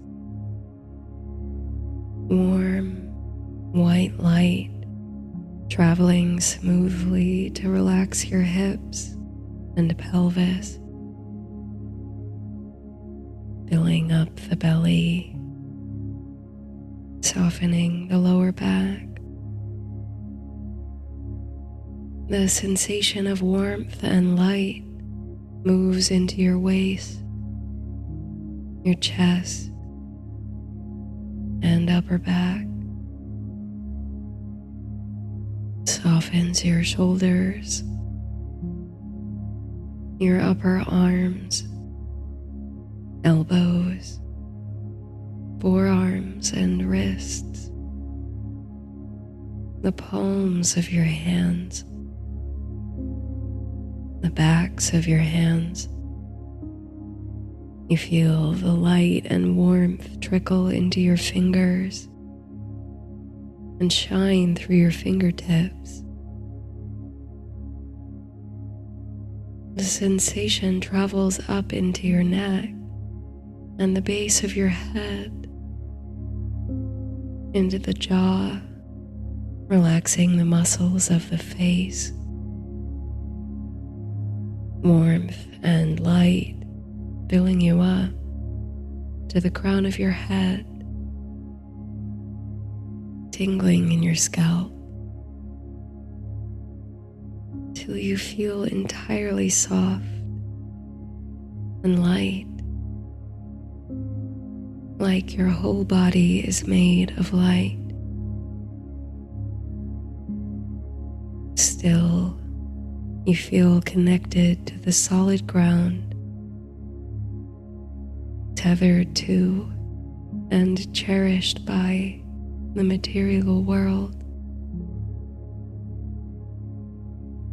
You breathe deeply into this sensation, feeling the light of your body glow brighter with each inhale and dim subtly with each exhale. For a few breaths, all you can see is this brightening and dimming of your own light. You feel very much at rest, at ease, and tranquil. But you also feel more aware, awakened to something, like the creature within who slumbered so peacefully for so long has at last come into full and acute awareness. Somewhere you can still hear the echo of the hunting horn, but it feels less like an isolated blast and more like a small part of the fabric of the universe, the ringing harmony of stars and suns very, very far away. In time, your eyes see past the curtain of light, or perhaps the light of your body diminishes, softening back into the scene. The grassy heath and sloping barrow come once more into focus. With slow, soft gesture, you turn to behold your companions. They're still here, still beside you, and yet they look changed. Are they taller, wiser, older? You cannot say, but there is no doubt that they are different, as are you. No one else stands in the meadow. No shades rise from the burial mound. No army visibly awakens to the call of the hunting horn. But the king wren calls to break the ineffable silence, and with his song comes the flood of 1,000 memories, tales of a time forgotten, of heroes and sorcerers and dragons and war. In your heart swells the strength and courage of a warrior, the pride and passion of a leader, and the quiet kindness of a friend. A hero long asleep, awaiting the hour of greatest need, awakens within you. His whole history rises to meet and entangle with yours, and you welcome the newfound wisdom and experience of the ages. Around you, your companions are also awakening to new strength and new memories. Between you, the bonds of friendship are cast in bronze, stronger than before, emboldened by fireside tales and centuries of shared anticipation. Your eyes meet, and in them are the tears of reunion across untold lengths of time. You are you, still, with all the heart and talents of the merchant from the south. But in you also dwells the soul of the hunting horn's master, uniter of peoples, friend to all. You breathe deep, inhaling the scent of summer on the heath as if for the first time. The purple trumpet flowers on the vine, the verdant grass, the soil. It's rich and welcoming. You lift your gaze to the skies, half expecting to see dragons on wing. You breathe out, rolling your shoulders and releasing your mind and body from many hundreds of years of sleep.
You awaken to the tingly scents of tamarack and pine, loftily penetrating the chilly air. You pull the blankets closer around you to ward off the damp, dewy morning.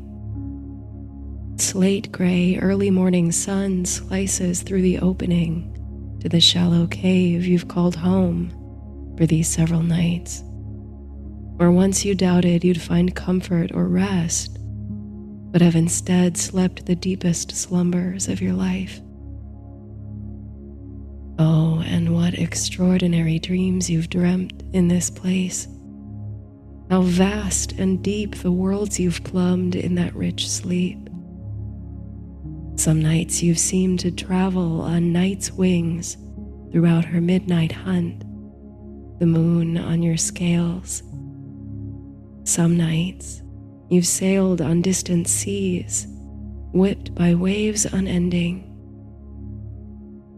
You shut your eyes tight now, holding fast to the details of the particularly vivid dream from which you've just awoken.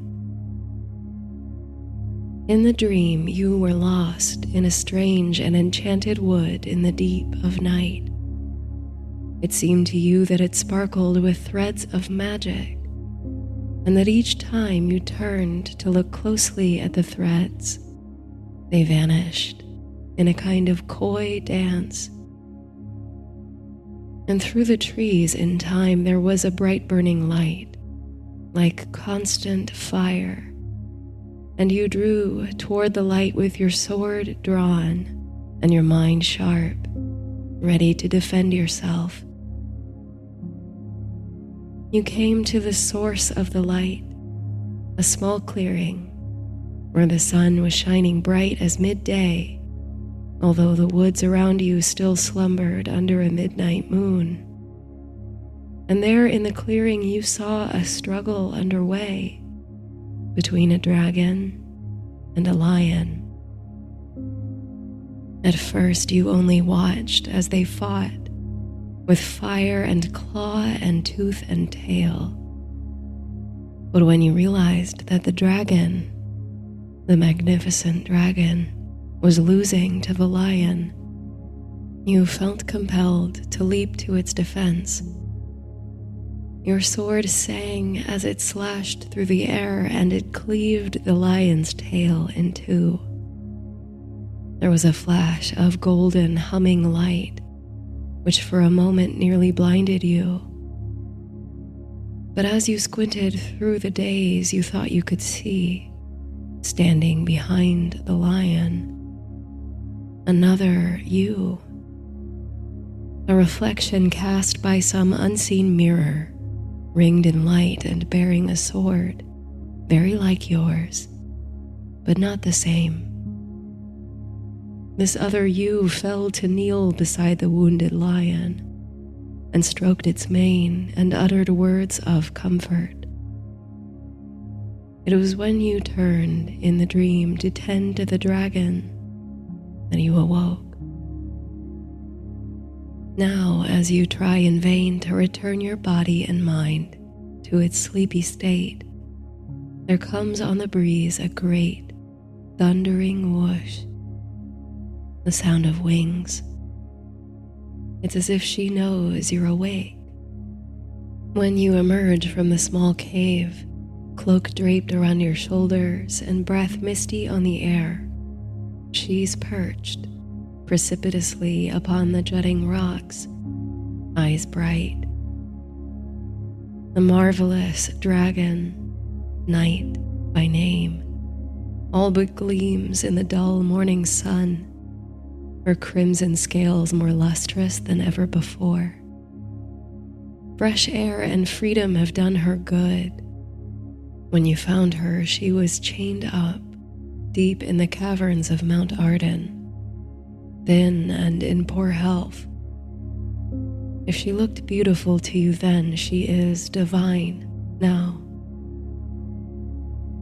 Though you've traveled together for mere weeks, soaring over vast oceans and mountain peaks, you and the dragon have a fierce bond, forged in infancy. Just over a year ago, you learned a secret that transformed your life, that you were not, as you had always believed, the child of a farming family, but the lost heir to the throne of the kingdom. You were spirited away when a rebellion deposed the king, and hidden in the home of a loving family who raised you far from the burdens of your royal destiny. On your journey to discover who you truly are, you sought out the fearsome dragon of Mount Arden.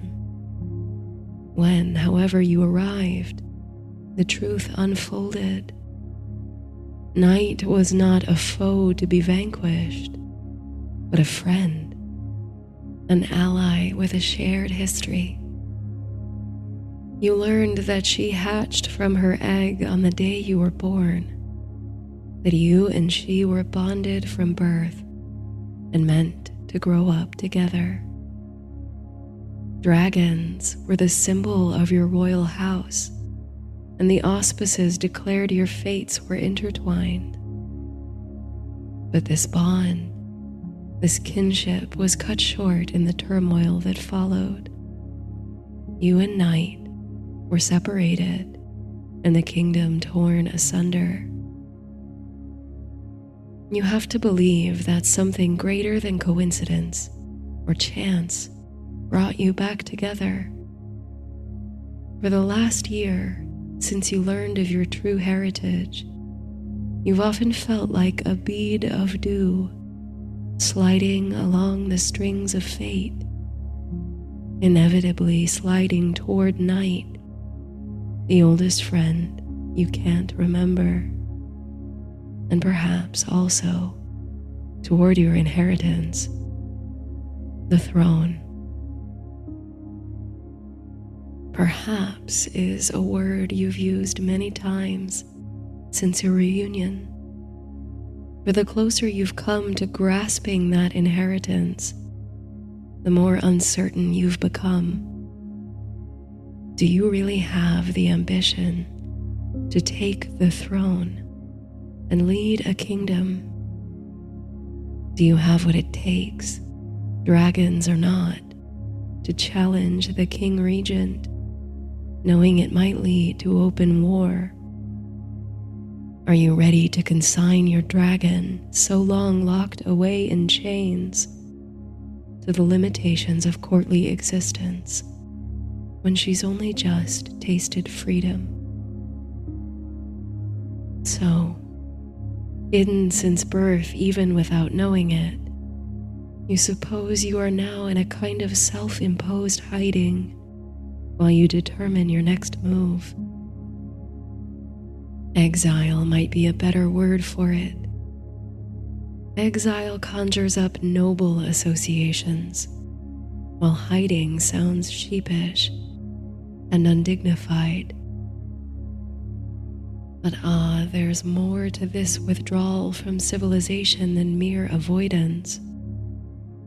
Here among the pines, the rocky cliffs and mountains, you've found a connection to the earth, a freshness in the wind, and a purity of energy you could hardly have anticipated.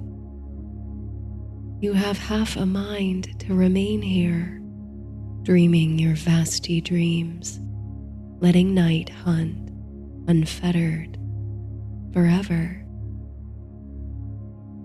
Her voice, with the merest suggestion of reptilian growl, cuts through the jumbled discord of your thoughts with the most simple, welcome invitation.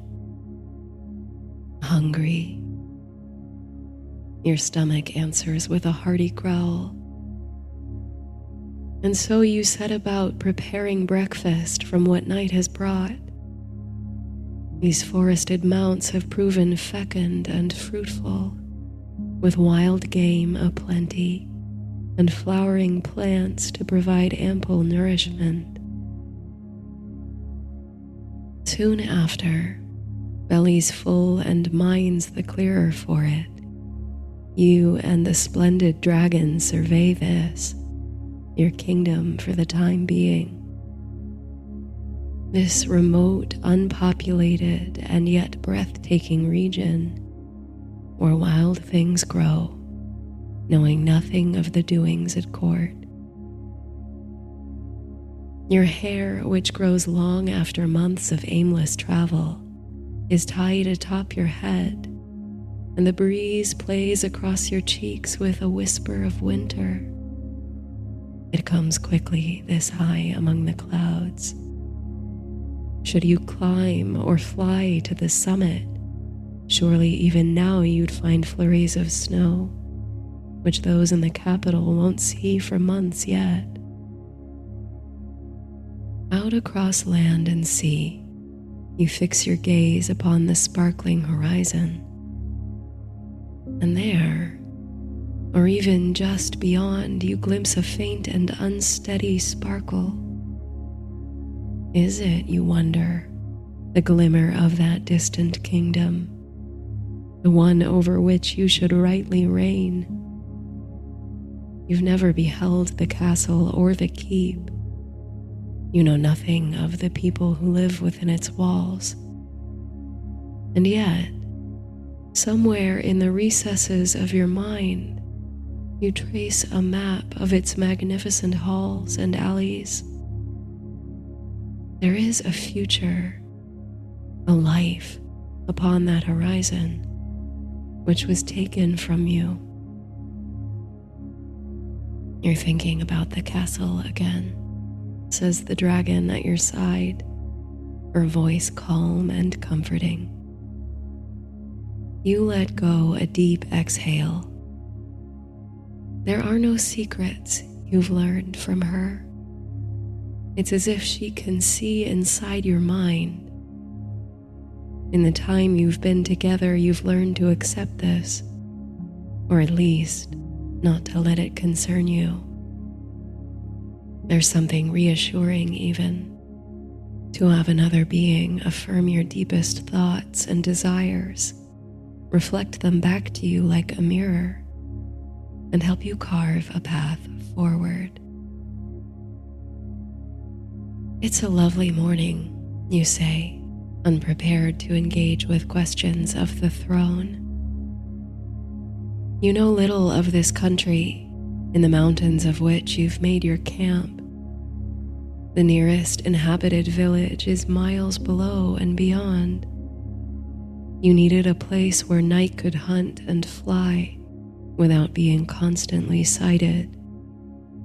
Of course, given her size, there's a certain risk of that's unavoidable. It brings a smile to your lips to think of children in that far-off village, glimpsing the winged wonder at dusk, and how the vision might set their hearts alight as it did yours.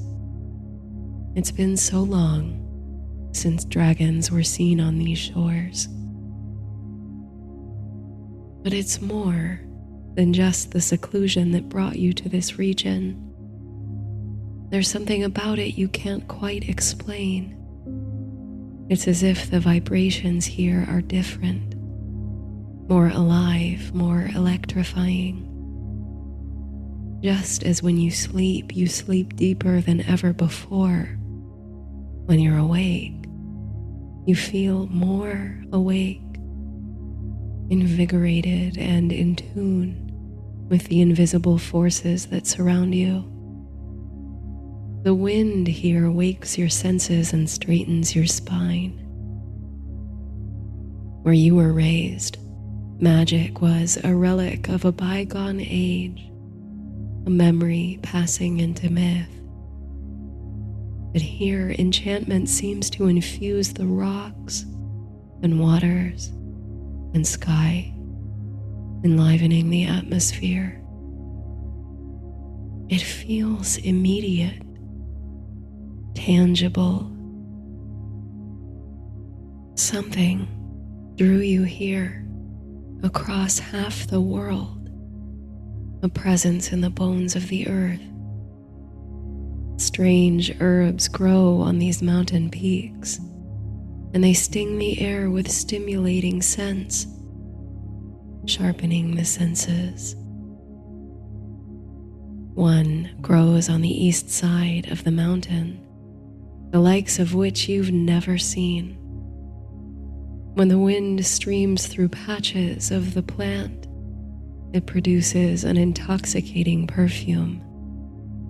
When burned, you've discovered, the smoke offers a scent even more entrancing, inducing a state of intense relaxation.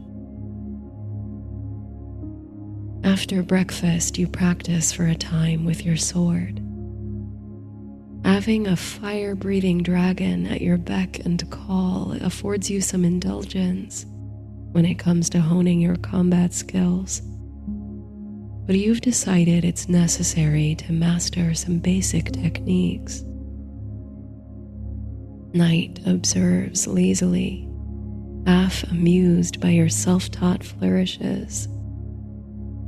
Before leaving your village, you trained briefly in swordsmanship and agility, using the rustic blade forged for you by the town blacksmith.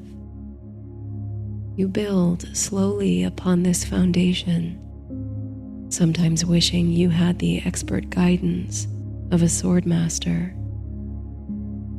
Still, just to feel the blade slice through the air and to move your body with precise intention is of immense value. It's like dancing, you think. Your feet shuffle across the rocks, and your sword arm follows the momentum built through your base and core.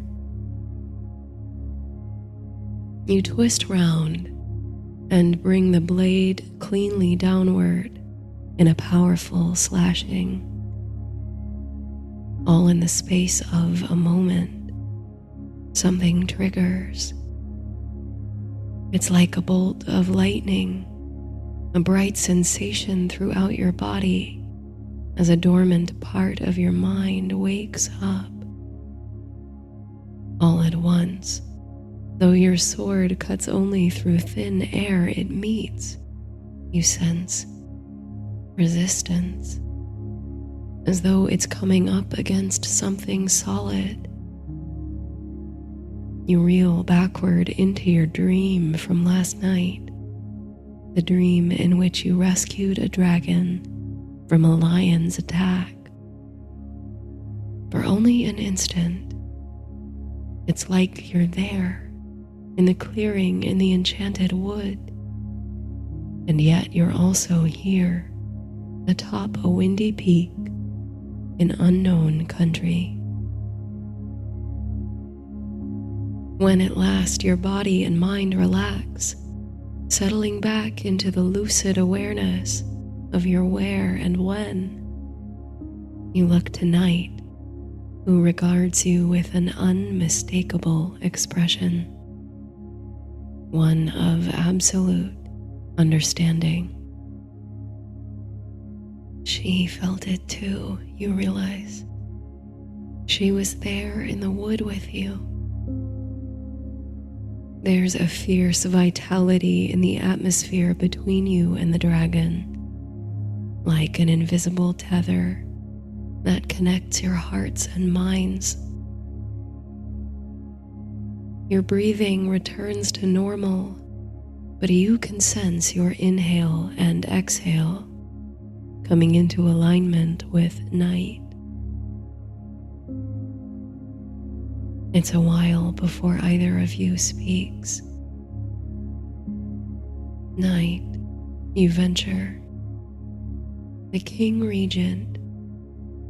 What is the symbol of his house? You wait for the dragon to respond, but you already know the answer. The lion, she says, bringing into speech that which already rings in your heart. A cloud moves over the late morning sun, bringing a sudden chill to the skies and goosebumps to the flesh on your arms. There is more, you think, in the recesses of your memory, the limitless depths of your subconscious than you knew. In your mind's eye, the surreal adventure of your dream, a dark wood, a mythic conflict, a mirror image of you protecting the lion, swirls and flashes with more concrete images. A dragon banner flying over a stone castle, and an instant later in tatters, a new flag bearing the herald of a rampant lion with a double tail. The clank and clamor of sword on sword, the shouting of soldiers and the drawing of doors. It all comes on with utter and immense clarity, in contrast to the languorous pace of the dream vision. You were only a baby when you were removed from court. It's impossible to think that what you see are memories of the rebellion. And yet, the images are so vivid, so detailed, that they feel real enough to step into. How can this be, you wonder? Unless The realization comes delicately, not like the lightning bolt, but more so the soft melting and absorption of frost into thawing soil. Dreams, memories, thought, the connection you feel tonight, the splendid dragon, goes deeper than kin, deeper than blood. Your minds are linked, almost as one being. Something about this place, it seems, has amplified the connection, brought it to the surface, stirred your dreams and visions into one. It's only now that you realize you've fallen to the ground, knocked as it were off your feet by the force of the vision. Night, all monstrously magnificent against the pale afternoon, towers over you, her reptilian face caught in an expression of concern and sympathy. Did that come from you? You ask, your voice calmer than you expect it to be. The fighting, the castle. Yes, Night responds. And the lion, the forest, did that come from you? Yes, you say. The air hums. The rustle of leaves from the trees in the valley below swells to a whispering crescendo. High upon a mountain, above the pines and mist, your entire consciousness shifts. It is a curious thing, a wondrous thing you discover, to share thoughts with another in this world. Atop the world here in your hermitage, you and Night plumb the depths of each other's minds, learning the curves and channels of the space between you and sending messages along those strings. Like dew on spiders' webs, pushed forth with only the force of thought, you recruit energy from the ringing atmosphere, shaping the images deep in your mind into coherent streams and sending them forth. This becomes a daily practice between you. The days pass much as they did before. You rise early, share a meal, practice your sword play, and ride your dragon over the peaks on the hunt for food and firewood. But now, at liminal times, midday, twilight, when the quality of light seems a portal to other worlds, you and Night burn the hypnotically scented herbs and meditate together, exploring the threads of your newfound psychic bond, crafting messages to send to each other. In time, you learn much of your own past, seen through Night's eyes as though they are your own. You witness the doting attention of the old king and queen, your parents, the revelry of court, and soon the downfall of the dynasty. Then you fully inhabit the dragon's experience of imprisonment in the depths of a cave, cultivating an even more potent foundation of empathy.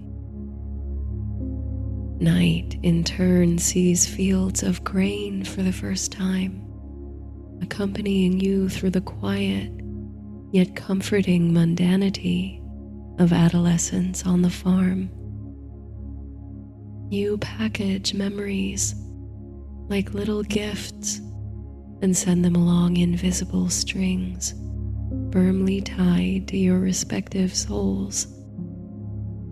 You receive them with gratitude and humility, not knowing how or why you came by this connection, but feeling all the time that it is natural, inevitable even. Your hatchlings, after all, kin, and it seems, soulmates. Indeed, the nexus is so strong, so palpable that at times, during your meditation sessions, you become helplessly entangled in the network of thoughts, dreams, and memory. There are moments, fleeting but frequent, in which your mind and nights are utterly indistinguishable. You forget briefly where you end and the dragon begins. You can almost feel your belly as a tinderbox or the shelter of a tiny ember, the spark of magnificent fire. You feel strong, imposing, and above all, empowered. Does the dragon experience this, you wonder? This passing confusion of embodied experience? As your new abilities grow and develop, so does the moon. It waxes fuller each night, swelling as if with the gathered energy of your work. As it gradually nears its fullest expression, the mountain peaks almost seem to vibrate with potential. Something new and exhilarating is within your grasp. You can feel it, and so can night. You can't put it into words just yet, or even into abstract understanding, but you know you are on the precipice of something. Tonight, then, you determine, at midnight, underneath the full moon, we'll cross whatever threshold we discover. You choose midnight, of course, because it is the most enigmatic hour, when mysteries might be revealed, because the moon will be high, and because it is the very essence of your dragon's namesake.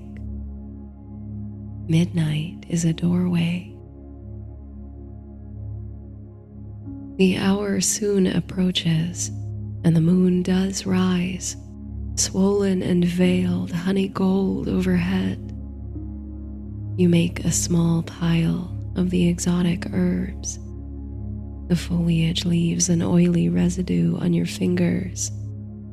This you massage into the dry skin of your hands, which drink it in gratefully.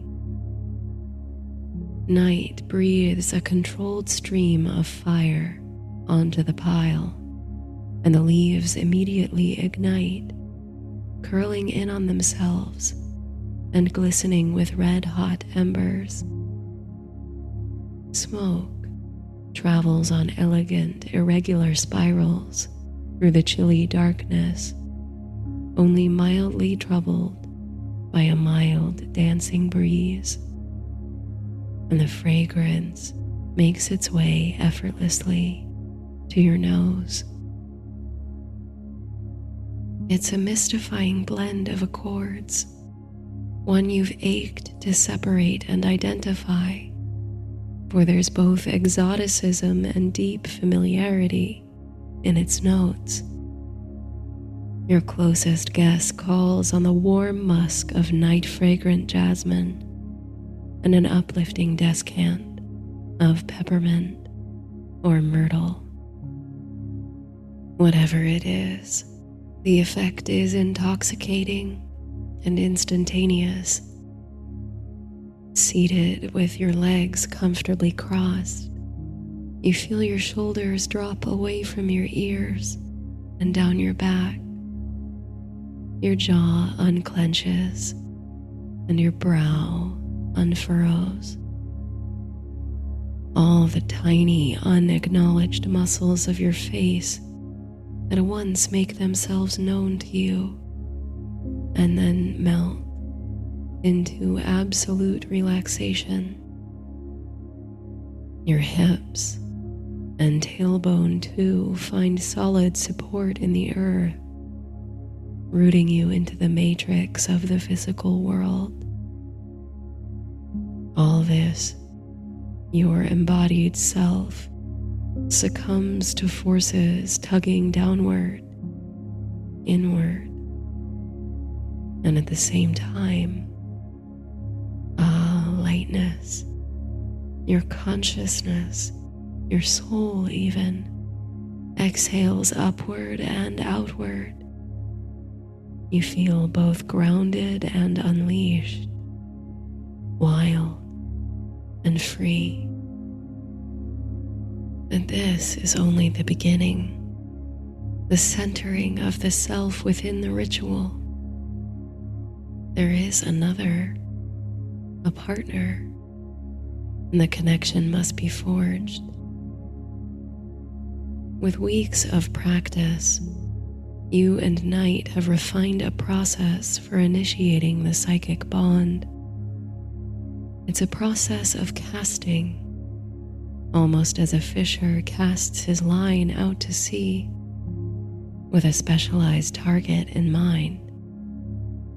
Individually, you and the dragon bind and focus on an especially powerful and specific thought, an image, or a memory, or a symbol from a dream. And once it's firmly established in your own mind, so full and authentically realized that it would be recognizable anywhere, you cast it forth toward your partner. It's an action entirely powered by mental energy and intention. At the same time, you imagine and manifest a thread, an invisible string, with one end tied to the thought you're sending, and one end tied to you. The message acts then like an anchor in the mind of the other, only to be retrieved when the ritual concludes. As the process begins tonight, under the corn yellow moon, you search for an initiatory image or thought to send to Night as your anchor. It comes like a wind now. It's small, unremarkable, seemingly insignificant, but it feels right. You see a field of barley subtly asway in the golden liquid light of late afternoon.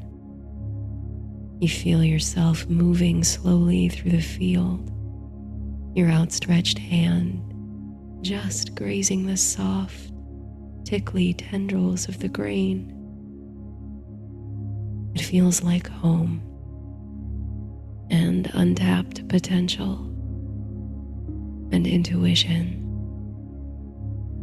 It brings you back to a past self who knew nothing of royal lineage or ambition or kinship with dragons, but who dreamed of magical things with limitless fervor. This is what you cast, like a fishing line to your hatchling, your sister, your dragon. This is your anchor. And as you cast it forward, you receive a message. It lands lightly in your mind, flooding you first with only emotion, comfort, contentment, and then it takes shape as image and sensation. You see through dragon's eyes a castle window, through which streams the light of a moon so like tonight's. You watch how the moonlight plays across flagstone floors, and gently across the gauzy ivory fabric of a canopy, drawn close around what must be a cradle. You feel warm and sleepy, but also endowed with great and worthy responsibility. You feel like a protector. The invisible tethers hum like the strings of a lyre, plucked on a pleasing harmony. The connection is made. It's tempting to practice as you always have, but you both know that tonight is different, that you have mastered and moved beyond the foundations of casting, the sending and receiving of messages. The tether feels stronger tonight, perhaps amplified by the midnight moon or by the strength and specificity of your anchors. But you have the sense, call it intuition or whatever you will, that if you wanted, you could step out onto the invisible string, gather up your balance, and walk across it. And so you do. With the full presence and energy of your mind, galvanized by the mesmeric fragrance of the herbs, you leave your body and move slowly and with unwavering intention across the line you've cast. You know somehow that night is doing the same. 2 beads of dew sliding along the strings of fate. And then there you are, hardly conscious of the effort it took or of the gravity of the feat. You are back in a body, but it is not your body. It is muscle and bone and scale and horn, imposing and empowered. You feel the weight of organic armor pulling you downward, and you know that any step you take would create a thunder in the earth. But you also feel the presence of your wings. They are a relief indeed, and their mere existence lightens you, makes you feel one with the stars. At length you open your eyes, and you look upon your own face through the wisps of perfumed smoke. How uncanny it is to see yourself through another's eyes, by virtue perhaps of the perspective. You look with a tenderness and indulgence you've rarely applied to yourself. You've been so quick to self-judgment, you now realize. You really are a creature of wonder and beauty. The eyes across the fire open, your eyes, but not. Night regards you through them. For a moment, you both seem to stifle a laugh. Whether it's amusement, shock, or pure ecstasy, you can't say. But then the initial butterflies subside, and you settle. Breathe into the exchange.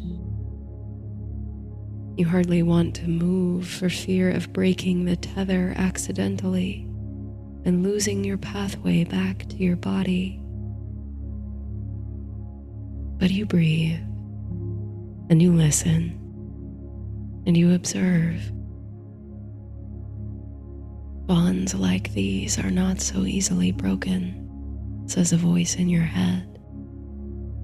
You're not sure whose voice it is, Night's or your own.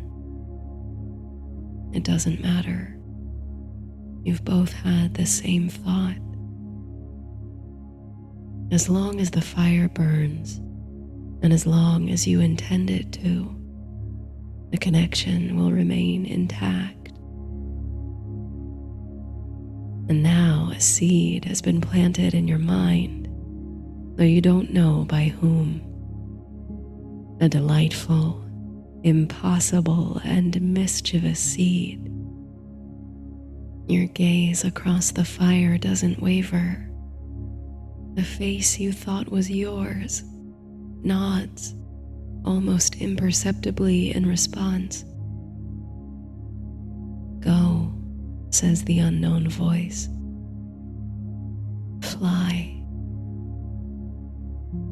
And fly you do. Without hesitation, you dig your hind claws into the clay and push away from the earth with a force you've never known. Your wings unfold, and first you flap them wildly, unsure how to proceed. It's not long, however, before you find an equalizing pressure in the atmosphere, a stream of air that buoys you from below and stabilizes you from above. You stretch your wings wide and feel the invigorating flux of night air around you, almost enveloping you as you move through it. Your nostrils flare, and oh, how the cool air streams down your throat, massaging you inside and out. You feel awake and alive, and also relaxed, unencumbered. You are a dragon. You're a dragon. Deep in your belly resides a tiny flame, an engine that propels you through the cloudless sky. The stars blink in endless sweeps and multitudes. You ride the waves of the wind. Within minutes, flight is as natural to you as breathing. Exhilaration ignites and swells within you, kindling the tiny flame until you must let it escape. You release a torrent of fire across the open sky. It makes you feel powerful and creative. There's no will to destroy in this fire, only to create, to spark, to move forward. People fear fire, you think, often rightly so.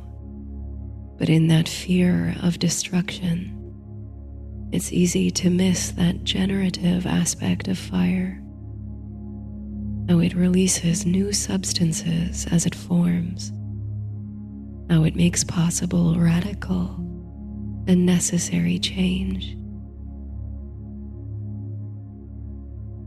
Far below among the peaks, your home body is an anchor, flying you like a kite, patiently awaiting your return.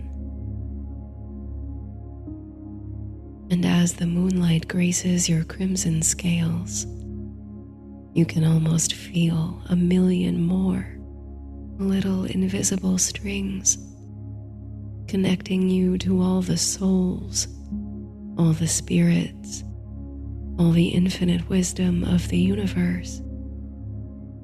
They bind you sweetly to all memory, all myth, all possibility. Briefly, in a kind of sublime incandescence, you can see the future. And you will master this new and exciting gift, such that on a moment's notice and with little effort, you will be able to exchange your consciousness with your dragon. That you will be each other's anchors from here on out, each other's homes,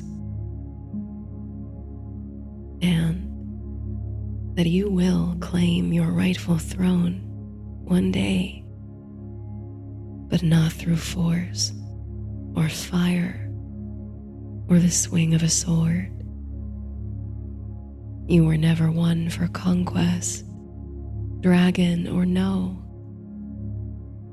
If the kingdom won't be won through kindness, mercy, and justice, then it won't be won at all.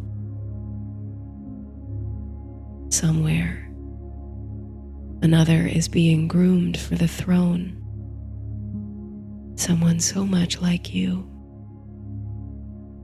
Their allegiance may be to the lion instead of the dragon, but they are still just like you.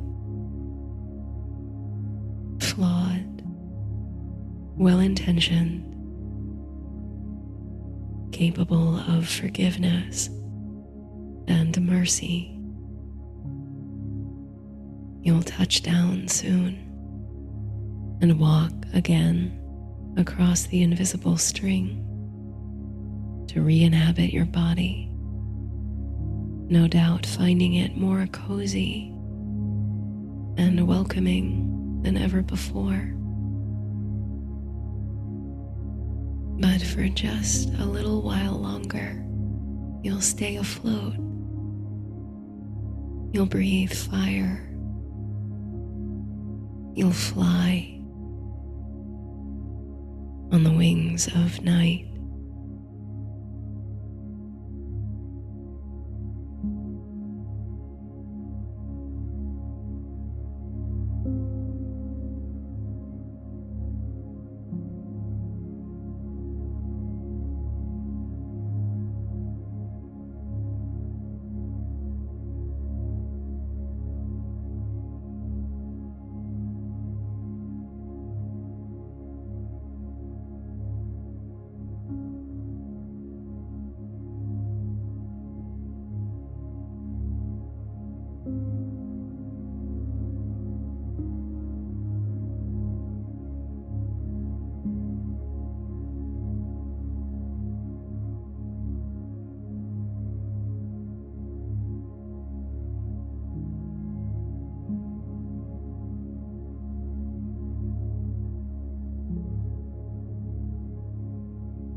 A soft knock at the door stirs you gently from dreams.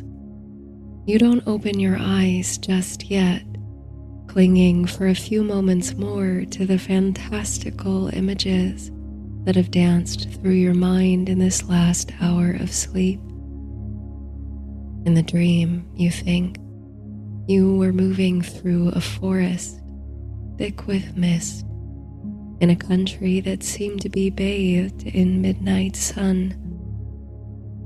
All around in the mist of the dream, you saw shadows move and change their shape until at last the crystals of fog became a million tiny mirrors. You peered into each of them, meeting your reflection in every droplet with curiosity and calm. Never mind, the dream whispered to you, that the face in each reflection was not your own, but the face of another. They looked just enough like you to sneak through the passageways of a surreal dream understanding.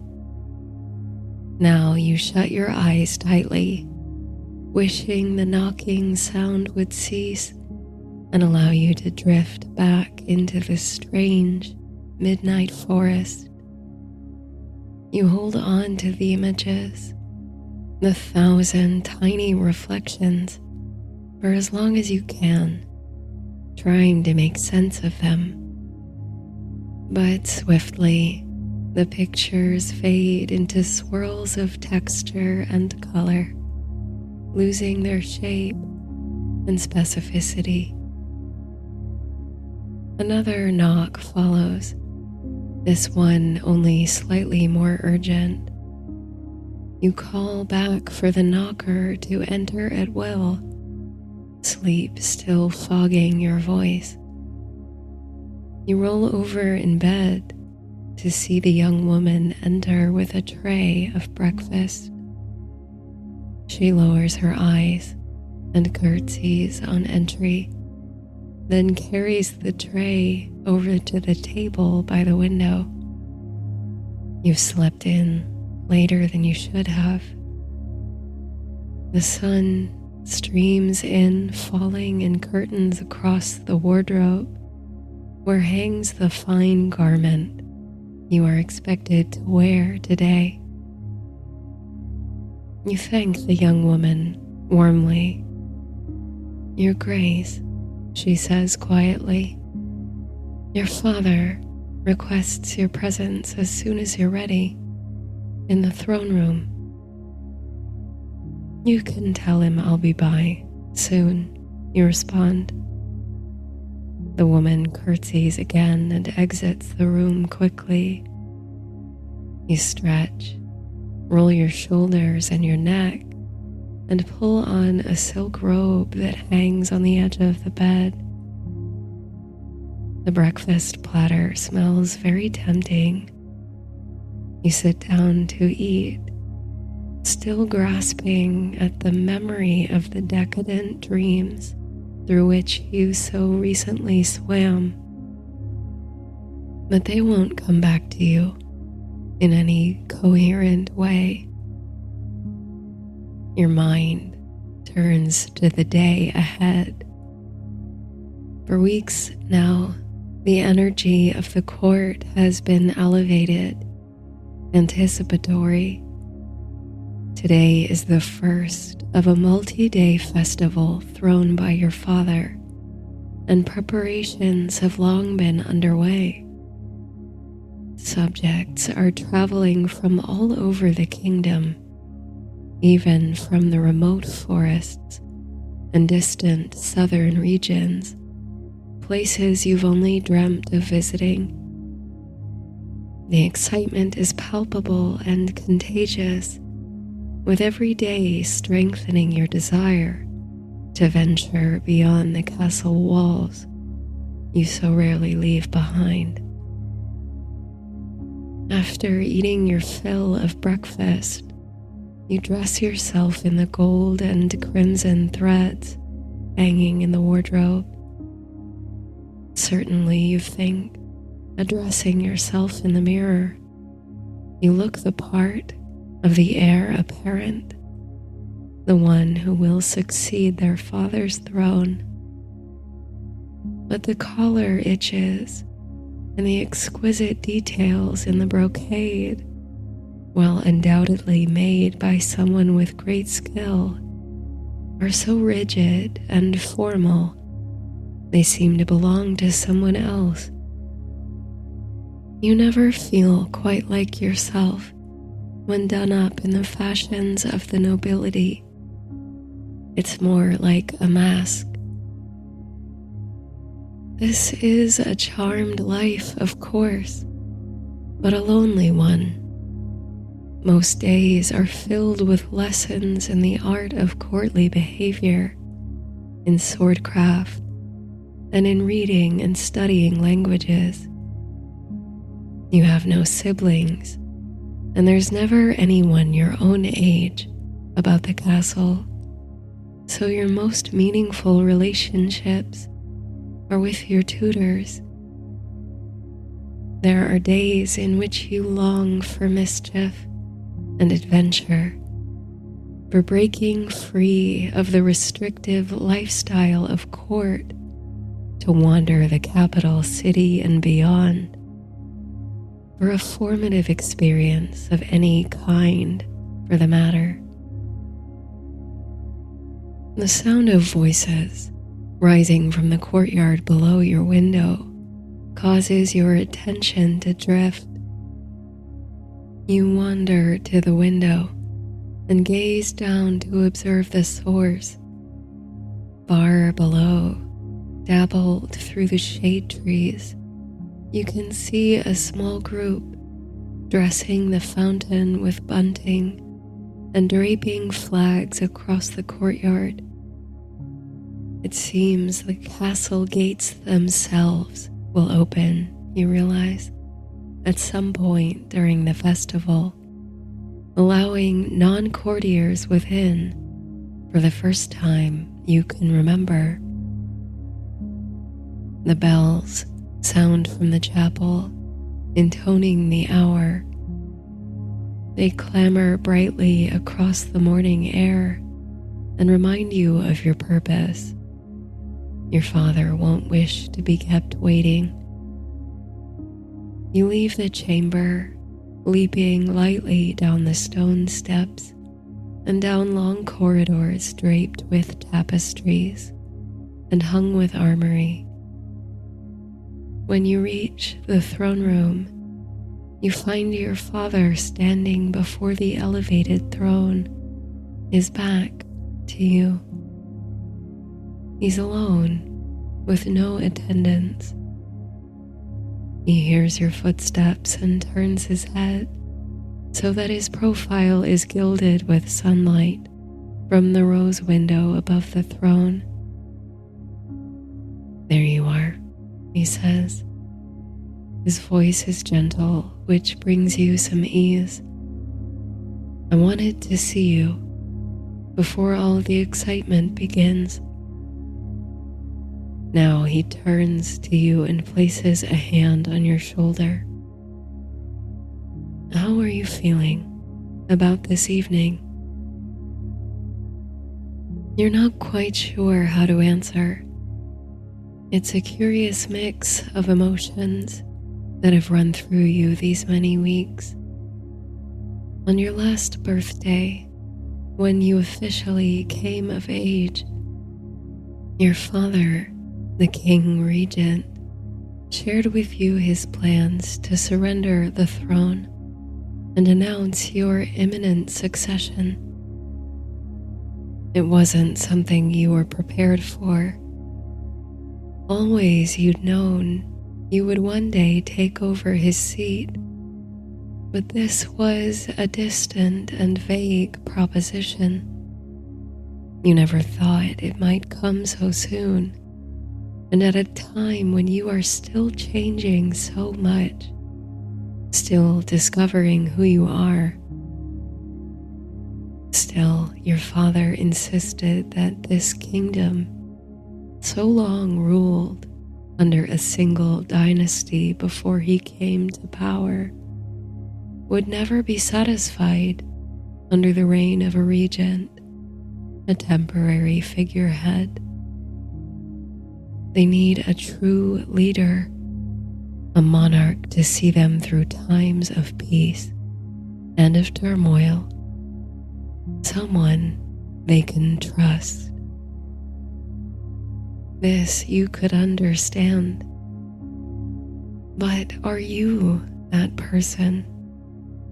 You who have experienced so little of the world. You've had some time to process the impending announcement, but all these complex feelings stir once more in you at your father's question. You deliver, however, a practiced response. I hope to serve our kingdom as nobly as you have, Your Grace. He smiles warmly and gives your shoulder a squeeze. He reminds you of the hour at which you'll be expected, but urges you to remain in the castle, preferably in your chamber, till his steward comes to fetch you. Surely you have reading to do for your lessons. Though your heart yearns to leave these walls and get out into the thick of the festival, you do not protest. You know better. Once you're dismissed, you leave the throne room behind, contemplating means by which you might sneak out into the crowds unnoticed. You take the long way back to your chamber, passing through the quiet, elegant corridors of the castle. Your family's banners have been freshly hung throughout the halls, depicting the heraldic symbol of your clan, the two-tailed lion set in black on gold thread. You pull your shoulders back and try to think of yourself as the embodiment of a lion. Strong, self-assured, committed. Still, it feels like a guise, like something there to mask the real you. And how, you wonder, are you ever to truly know who you are if you're stuck within these walls? You'd been so looking forward to stepping out into the streets for the festival, but your father's instruction echoes in your ears. There must be a way, you think. It's at this very moment that the young woman who brought breakfast to your chamber this morning enters the corridor. She's carrying bundles of cloth piled so high in her arms that they nearly obscure her face, but you recognize the eyes peeking over the bundle. At the sight of you, she stops, drops to a deferential curtsy, and resumes her pace. Wait, you call after her as she breezes past you. She spins around, appearing startled. Your Grace, she says, how may I help? I'm terribly sorry, you say, but I don't know your name. Lunette, she responds, a hint of inquisition behind her voice, as if she's surprised to hear someone of your rank take any interest in her. Lunette, you say, I'm sure you've many things to do, but I hope you'll pardon the delay on my behalf. Of course, Your Grace, she says. You don't have to call me that all the time, you say with a small laugh, and you ask her to simply use your name. Behind the bundle of clothes, you catch her blushing. You've just had an idea, a wonderful idea. I wonder, you say cautiously, if you might be willing to help me. When, shortly thereafter, you are dressed in unassuming linens from the scullery, and you're moving through the passageways in the castle walls you never knew were there, the ones used by staff and attendants when they must move about unseen. You think you must find a way to repay Lunette for her kindness and willingness to abet your escape from tight quarters on this most exciting day. You follow her directions to the letter, 2 lefts, a right, and take the steps down until you meet the water. There is a concealed dock there for small shipments and undercover passage. A humble little boat bobs in the water just at the bottom of the steps. You emerge into dazzling sunlight after the stretch of darkness. The light shimmers off the surface of the river, and a cool breeze fills your lungs with fresh, bright air. Just as Lunette said, there is a narrow towpath along the river leading away from the castle. Holding a hand across your brow to shield your eyes from the late morning sun, you set down it toward the heart of the city. It's a peculiar view you have of the castle in which you've spent your life. You've never seen it from this angle.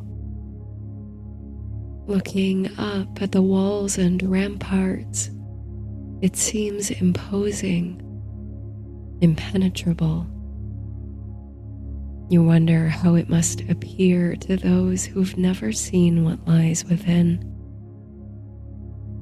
But then, to gaze across the river and toward its vanishing point yonder,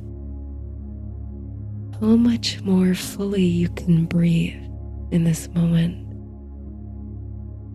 As you come round the perimeter, the towpath rises and turns slightly, fading into the cobbled paths and passages that lead into the city beneath the castle. Faintly, you can hear the strains of music rising over the rooftops. So, you think, the celebration has begun. You follow the music through the labyrinthine streets, past inns and courtyards. The streets soon open onto a spacious square filled with people and lined with market stalls. A great column marks the center, adorned with stone lions round its base.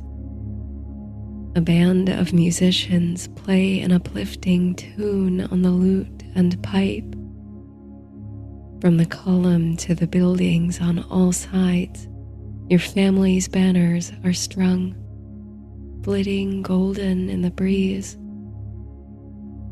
Colonnades and impressive half-timbered facades make up the perimeter of the square, and an exquisite clock tower overhangs the scene, its spire piercing the drifting clouds. The bustle of the crowd lifts the energy of the place, and the sense of palpable excitement gives you goosebumps. You can't remember the last time you saw so many people in one place, and all are abuzz, it seems, with anticipation as they consort, barter, and sell their wares. Oh, the crisp air is filled with the sizzling scent of the most sumptuous spices from the food stalls. The music is playful and cheery. Your approach in all the hubbub has gone unnoticed by the crowds, so consumed in their activities. The borrowed linens hang loosely on your frame, much more comfortably so than the royal costume that waits back at the castle. You feel a great sense of liberation, like you can move unhindered, unobserved for the first time. No one here knows your name, your rank, or the seat to which you will so soon ascend. And with that uncanny anonymity comes great freedom. You go forward with a lightness in your step you've never had before, a bounce and a brightness to experience life outside the walls and the expectations. You're moved by the faces you find in the crowds, the young and the old, their eyes. Each person here you think has a story, most of which you may never know. What are their lives like, you wonder? Where do they come from? How big are their families? It isn't long before you encounter folks who look vastly different from you, or indeed anyone you've ever met. People with pointed ears and distinct, elongated features. You've always known that the kingdom, reaching as far and wide as it does, is home to many races, including half-elves. But you've never seen one. The increasing multitude and splendid diversity of the square spurs you to greater and greater curiosity. It's like you've spent your whole life reading only one story, only to learn that that story is but a chapter of a vast and expansive volume. If only you can bring yourself to turn a new page. You perambulate the square, visiting many of the market stalls to examine the items for sale. A merchant from the east displays herbs and spices in decorative glass bottles. These exude the most extraordinary aromas. Some are earthy and savory, others uplifting and vivid. Another trader sells hand-carved trinkets and statuary, including miniature wood carvings of your father and the two-tailed lion, symbol of your house.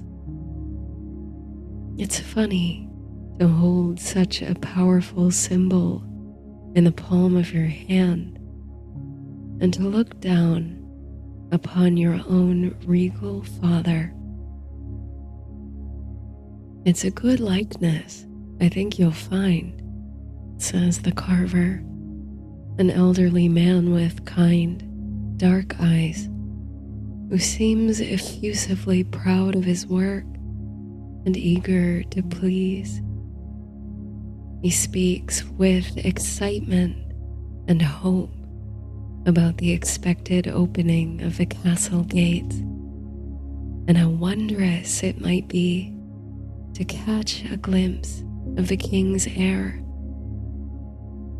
You feel the color rising in your cheeks and have to remind yourself that in this guise, no one knows your true identity. The man's earnestness moves your heart, and you buy one of his lion figurines with a few coins you've smuggled out in your pockets. It really is a lovely piece, you think.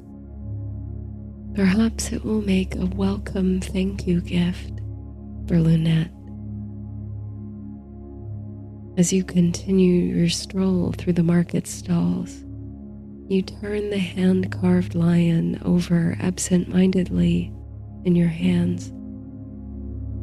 You feel a rising tenderness toward these people from all walks of life, and your spirits are lifted by the encounter with the old carver who holds your father and your house in such high regard. These people will soon look to you for leadership, and you need only follow in the footsteps of your father, it seems, to earn their trust. But this sensation you have, almost of walking on air, reveals itself quickly to be an illusion.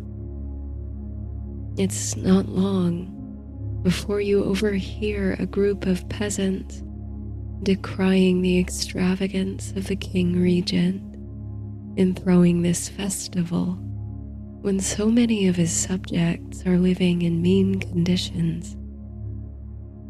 Elsewhere, you hear lamentations for the old king, whom your father replaced in a great coup before you were born. Now there was a true leader, a woman says, a dragon at heart. Even as she says this, you stumble on the cobblestones. Recovering and ensuring that no one's noticed your clumsiness, you look down at the uneven ground. Indeed, it's not on mere cobbles that you've tripped, but over a bronze inlay in the stones. Embossed in the metal is the burnished symbol of the royal house that held the keys to the castle before yours did. The dragon. Such symbols are not hard to find in forgotten places, even within the castle. For all your father's efforts, history and memory are not so easily erased, and many are alive still who remember the old king and the dynasty that came before. There are dragons carved in relief on the castle's very gates, and in abstract form on the royal chapel's tracery.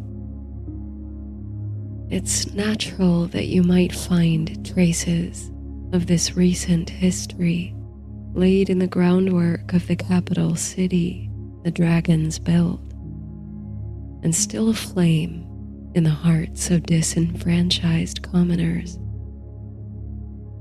But there's something about the appearance of this symbol in this moment that rattles you, as if stirring up unconscious feelings or half-forgotten dreams.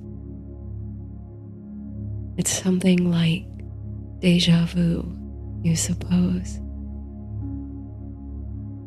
You're roused from deep thought by the tender sensation of a hand upon your shoulder. At first, you imagine it to be your father, having discovered your little gambit. But this hand is softer, lighter than the stern hand of the King Regent. It's a woman's hand, you realize, as you look up into the face of the stranger. "Are you all right?" she asks, her voice smooth and low. "We saw you take a tumble there." The lady is richly robed, clearly higher born than many of the people in the square. Around her neck hangs a glittering amulet. Raven dark curls frame her face. "Yes, I'm fine," you insist, though your voice trembles, more from the recognition of the symbol beneath your feet than from the fall. A motley crew of others have gathered, another human and 3 half-elves, evidently of varying station. You fear you may have attracted more attention than you can afford. But it becomes clear that the group, however unalike, know each other, and no one else seems moved by the minor commotion. "Oh dear, you are quite shaken," the lady says. "Come now, why don't we get you somewhere you can sit down?" "Yes," chimes in one of the half-elves. "Won't you come have a drink?" And he inclines his head toward a nearby alehouse. Your first instinct is to refuse, but on second thought, you do crave retreat from the eyes of so many onlookers. You agree to let the party take you somewhere quiet, where you can regain your composure. The alehouse may not be entirely quiet, but the hum of a dozen overlapping conversations is comforting in its own way. You slide into benches near an open window where the breeze is cool on your face. The unusual crew of humans and half-elves bring mugs of ale and mead to the table. Their rapport with each other is strong, and while you speak little at first, you learn much about them in the way they relate to each other. They've traveled together for many days, it seems, and had only just reached the capital when they came across you. "We haven't even got a place to stay yet," says the merchant from the south, "but we've always been able to find hospitality, haven't we? For better or worse," he laughs. You ease into their company, shaking off the reverie and concern, and you begin to take interest in their stories. They come from all corners of the kingdom, from the far-flung forests of the northern country, from the southern seaport, and from villages so small you've never seen them rendered on a map. Their lives sound vastly different from your own, or indeed from anyone you can imagine living in the capital. They seem to have stepped into your life from the pages of legend, rather than from the King's Road. You learn of their intentions for traveling hither, over long distances and through many adventures and perils. The half-elves, who hail from the green forest, long for sovereignty in their own lands, after a tacit agreement with the old king crumbled in the hands of your father. who has levied large taxes against them. They hope to petition the regent for a new treaty. The lady, a wise woman and herbal healer, seeks aid for her village after blighted harvests. The merchant, meanwhile, who set out only to sell his exotic dyes and silks to the affluent people of the capital, has been troubled to learn of the poor living conditions many face and fears his region will suffer next. You listen intently, soaking in their stories, the authenticity of their desires, and the ache in their hearts. Only those with deep conviction could have traveled so far, overcoming such obstacles in pursuit of a better life for their people. And you feel deep sorrow for their plight and for your family's role in the unseen troubles of a nation. They too are the people you intend to serve, though they may hail from far away, holding your house accountable for their hardship. They will be your responsibility as much as the admiring carver or the denizens of the capital. This is the first time you've contemplated the true scope of your destiny and the far-reaching consequences of your actions. You wonder if you have the wisdom and the strength to meet such multitudes. But then, you suppose, opening your eyes to the reality of life in the kingdom is the first step to righting wrongs and repairing trust. It's the first step to good leadership, in your estimation at least. And if you are indeed to take the throne, you would endeavor to be good, to be loved by your people. When the companions seek to know your story, you aren't sure what to say, so you don't say much. Only that you've resided here in the capital all your life, seeing little of the world beyond. That all you hope for is peace in the realm. The half-elves share a sidelong glance and a chuckle. What is it? You ask. What's funny? Don't pay them any mind, says the merchant. They shouldn't laugh at such a thing, with all the whispers about these days. What whispers? You press on. The party huddles closer and their voices lower. You mean the rumors haven't reached the capital yet, says the half-elf called Brightbuckle. You know what happened to the old king, don't you? Of course, you say. Everyone does. But even as the words escape your lips, you question whether they're true. After what you've heard today, is it even possible that in your sheltered existence, you've heard an unbiased account of the old kings being put down by your father's guard?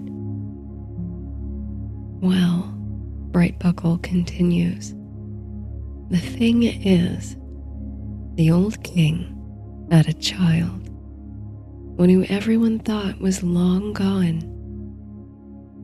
Only if you believe the whispers, they're not so gone after all.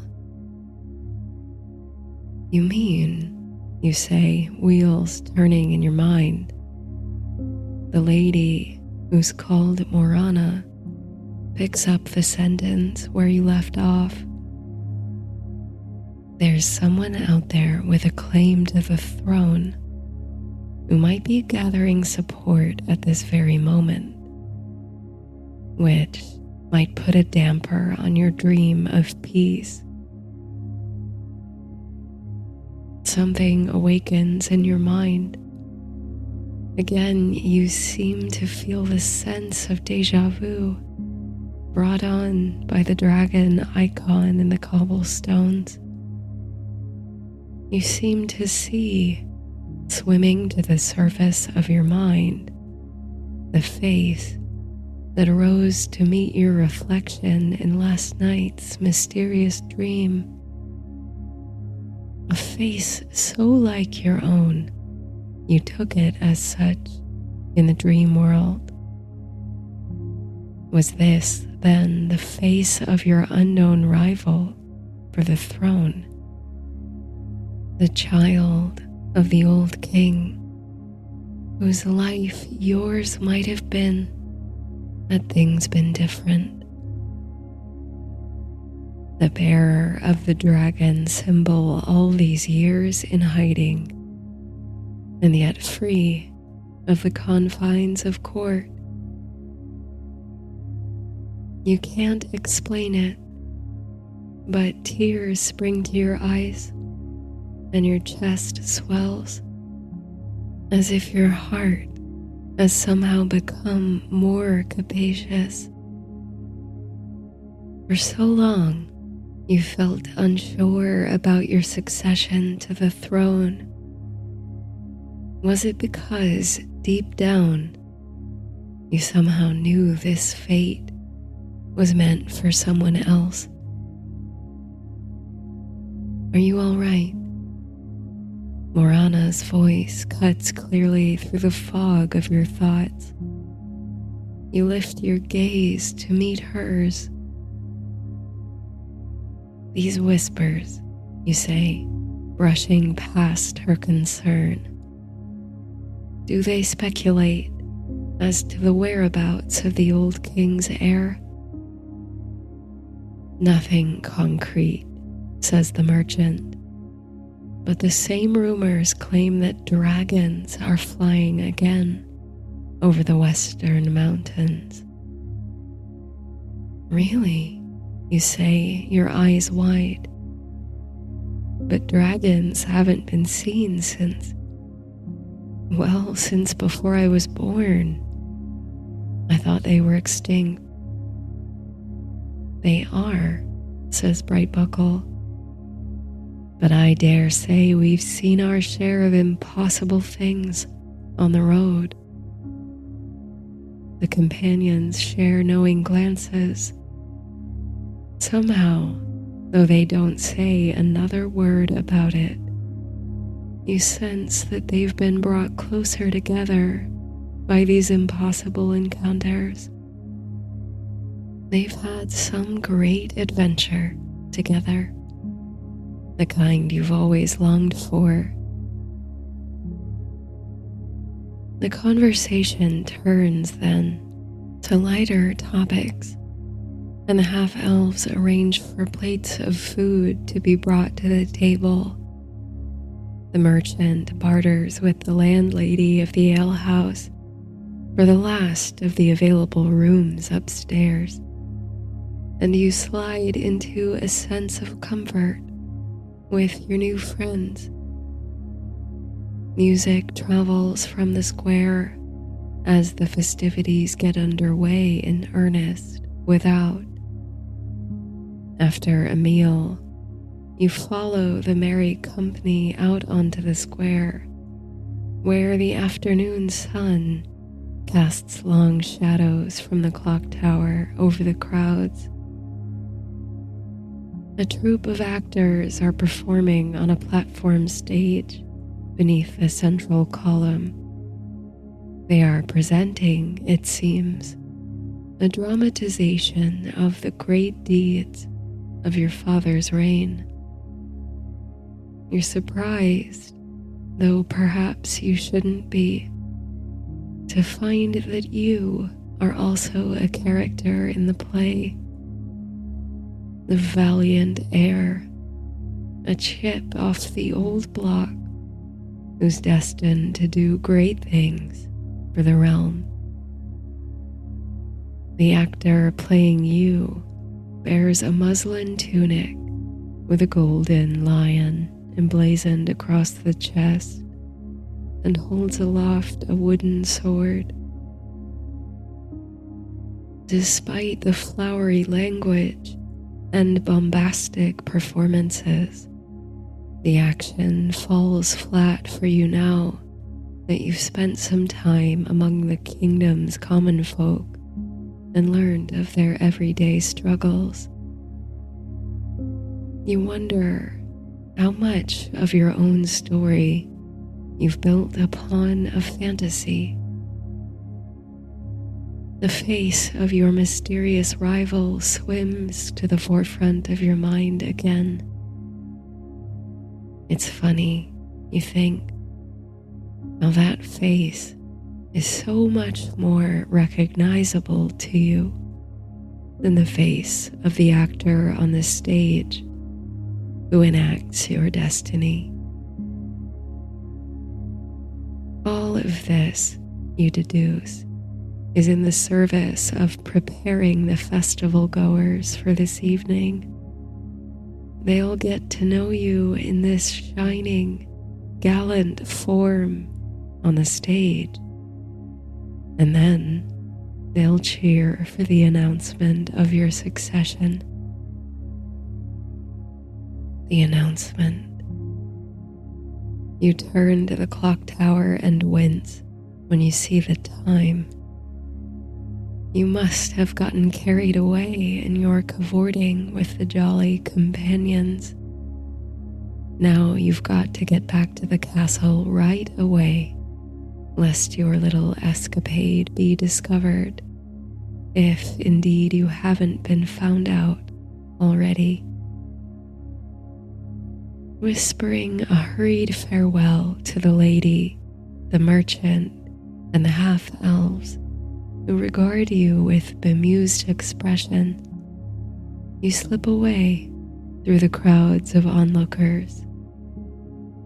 Careful to watch your step on the cobblestones, you find a small alleyway that diverts from the square. This you follow to the towpath along the walls of the castle. You go over Lunette's instructions for the castle's secret passageways in your head, this time in reverse. Up the steps from the dock, then left.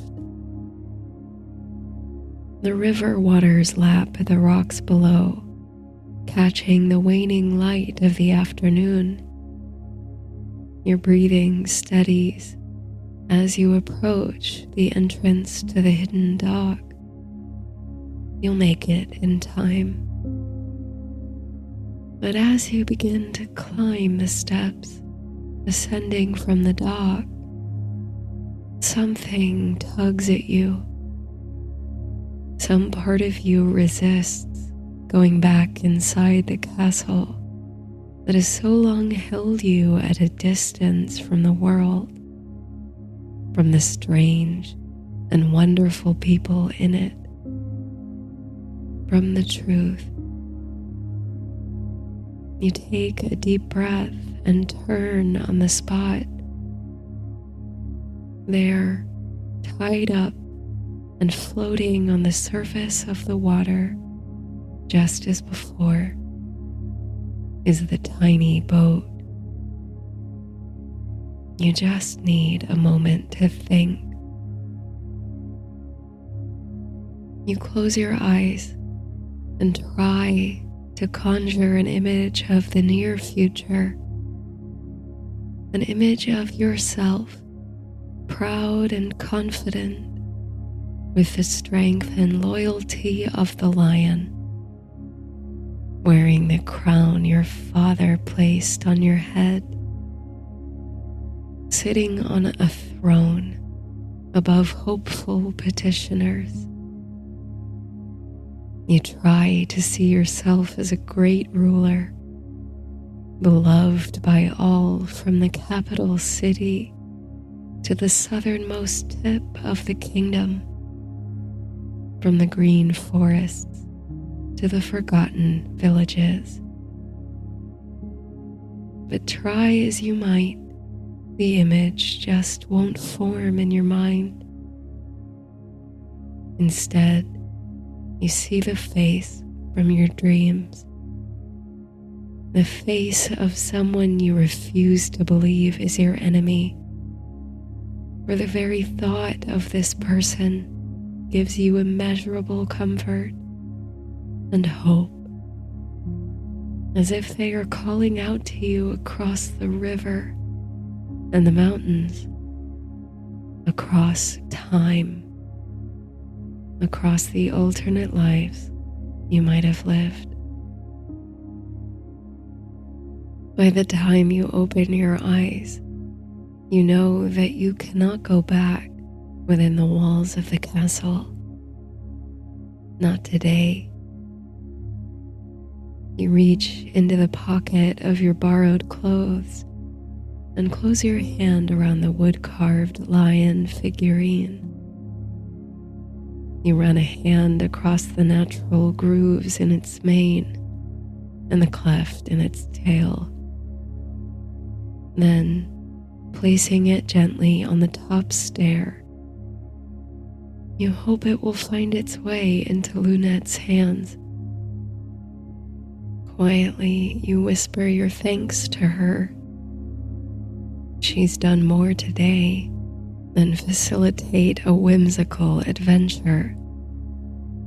She has set something in motion beyond imagining.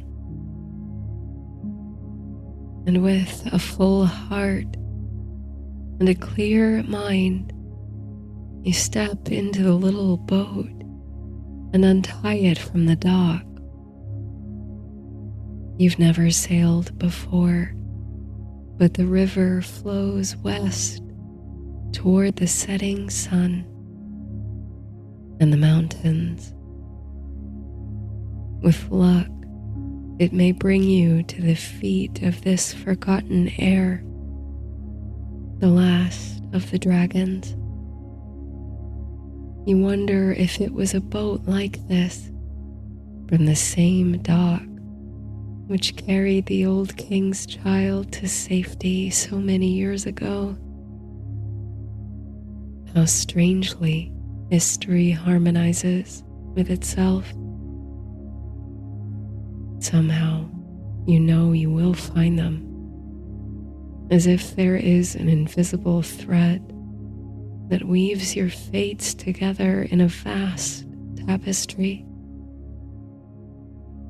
It's impossible to see the whole picture now, only the smallest of stitches, only this choice and the next. You spare a long gaze back at the castle, curled atop the city's great hill, its walls high and impenetrable. You breathe in the fresh air, the wind from the water whipping through your hair. You taste freedom and unlimited possibility, but also deep responsibility. Whatever the future holds, you owe much to the kind company who sat with you today, to the people of the capital, to the forgotten folk beyond the city. Silently, you make a vow to remember them, to fight for them, whether you wear the crown or not. The river stretches on before you, glistening under the setting sun. The whole world sparkles, impossibly alive with hope and potential. And so, on you go to meet your fate, to find a friend.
The fluid in the basin is cloudy, as if obscured by a heavy mist or rain. It gets like this when something is obstructing your magic, your mastery of second sight. And that's been happening more and more. You gaze a moment longer, even dipping your hand into the cool liquid to trouble its surface, hoping the images thereupon might rearrange themselves into coherent visions. But the waters only ripple and return to stillness, yielding nothing more than a murky swirl of color and light on which is cast your own reflection. You suppose it shouldn't surprise you that the sight is clouded. All the commotion of today was bound to influence your ability to divine the future by magical means. You only wish you had something more to share with the King Regent, who relies upon you as his most trusted advisor and court mage. This day began with excitement, hope, and promise as preparations were made for the monarch's highly anticipated festival, and quickly descended into tumult. which should have culminated in the surprise coronation of the regent's son and the cementing of the family as the legitimate ruling dynasty of the kingdom, was cut short when it was discovered that the heir was not in his chambers nor anywhere in the castle.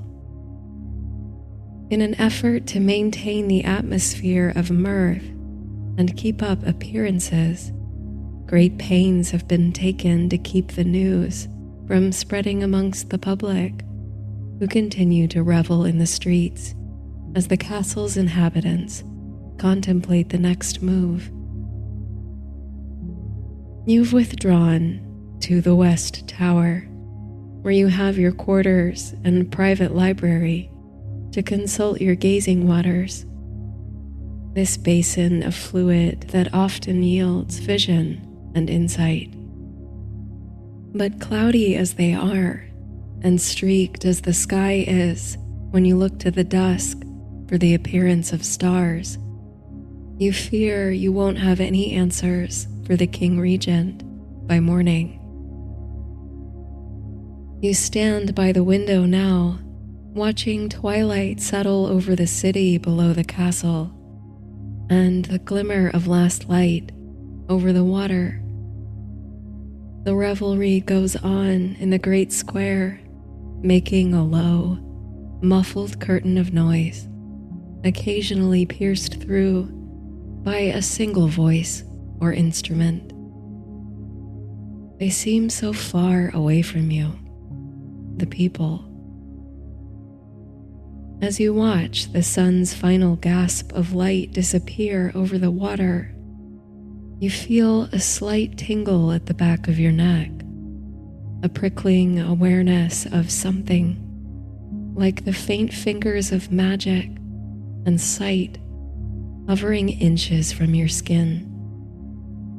If only you could grasp it, use it. It's just out of reach. You've noticed this feeling more and more with each passing year, the sensation that magic is slowly slipping through your fingers, like a dream so swiftly forgotten upon waking. You aren't sure if it's just you, growing older, more disenchanted, and thus losing your connection to the mysterious source of magic. Or if, as you suspect, this is a sign that magic is finally leaving the realm for good. When the last of the true elves departed the realm for their enchanted pastures, they warned that this would happen, and the signs were there long before. The dragons all but died out, and everyday people who once worked lesser spells could no longer produce their charms. You are one of the few powerful people still connected to the source and able to wield magic at all. But even that feels more and more inaccessible. Nonetheless, there come flashes every now and then, like sparks in the darkest night, when your fingertips crackle as if with the force of thunderbolts, glimpses of the purest magic, strong as you can remember it. In those moments, your second sight becomes limitless, capacious, allowing you for a brief glimmer to see beyond the folds of time. It never lasts long enough to gather more than the vaguest impressions, but it's as if the source of magic is reaching out, trying to rebuild its connection to the world. If only you could understand how to strengthen that connection. A soft knock at the door breaks your reverie. You call absent-mindedly for the visitor to enter. It's one of the castle's many attendants. He nods to you in acknowledgement, then says, "His Grace is receiving petitioners in the throne room this evening. One of the subjects, a woman, has submitted a plea for audience with you." This surprises you. It's not often that the King Regent opens the castle to petitioners and their pleas, but on the rare occasion, you've never availed yourself to the supplicants. You've never had to. Peasants who kneel before the monarch ask for protection, enforcement, assistance with failing harvest. Never do they seek the wisdom of the Mage or a glimpse of your gazing waters. Your first instinct is to refuse the petitioner's request to see you. What can you even offer when your waters are murky and your gaze so deeply clouded? But something tugs at you deep within. A prick in your fingers, a stirring of the mind, a curiosity. So you hesitate before at last yielding. "I'll see her," you say, adding that she should be brought to the tower. The attendant nods, then exits. A short time later, he returns, followed by another. She appears, from her adornment, to be a noble woman, clad in luxurious threads, not what you'd expected from a common petitioner. She is young, but a disarming wisdom sparkles in her eyes. Around her neck hangs a jeweled amulet. You haven't seen its like before, but something about the gem seems familiar somehow, as if you know it from a dream. The Lady Marana, the attendant introduces her, of Silverfair. This puzzles you further. Silverfair, to your knowledge, is a small, poor village in the Low Country. What noble lords or ladies hail from such a place? You signal to the attendant that he may go, and he leaves you alone with the lady. You offer her a seat by the fire, which she takes graciously. "Thank you for seeing me," she says. "I've come a long way for audience with you." "Yes," you respond. "I confess I've never traveled as far as Silverfair myself. What brings you to the capital?" She draws in a deep breath and seems about to heave a heavy sigh, but this she stifles. It's clear that whatever plagues her thoughts is a matter of personal significance. You can't explain it, but right away you feel a sense of kinship with the lady. "I love my village," she begins. "None of us have much, but what we have, we share. Food, resources, and wisdom. For generations, the women in my family have served the people of Silverfair as healers and wise women. We know and care for the plants that cure disease, ease heartbreak, and soothe pain.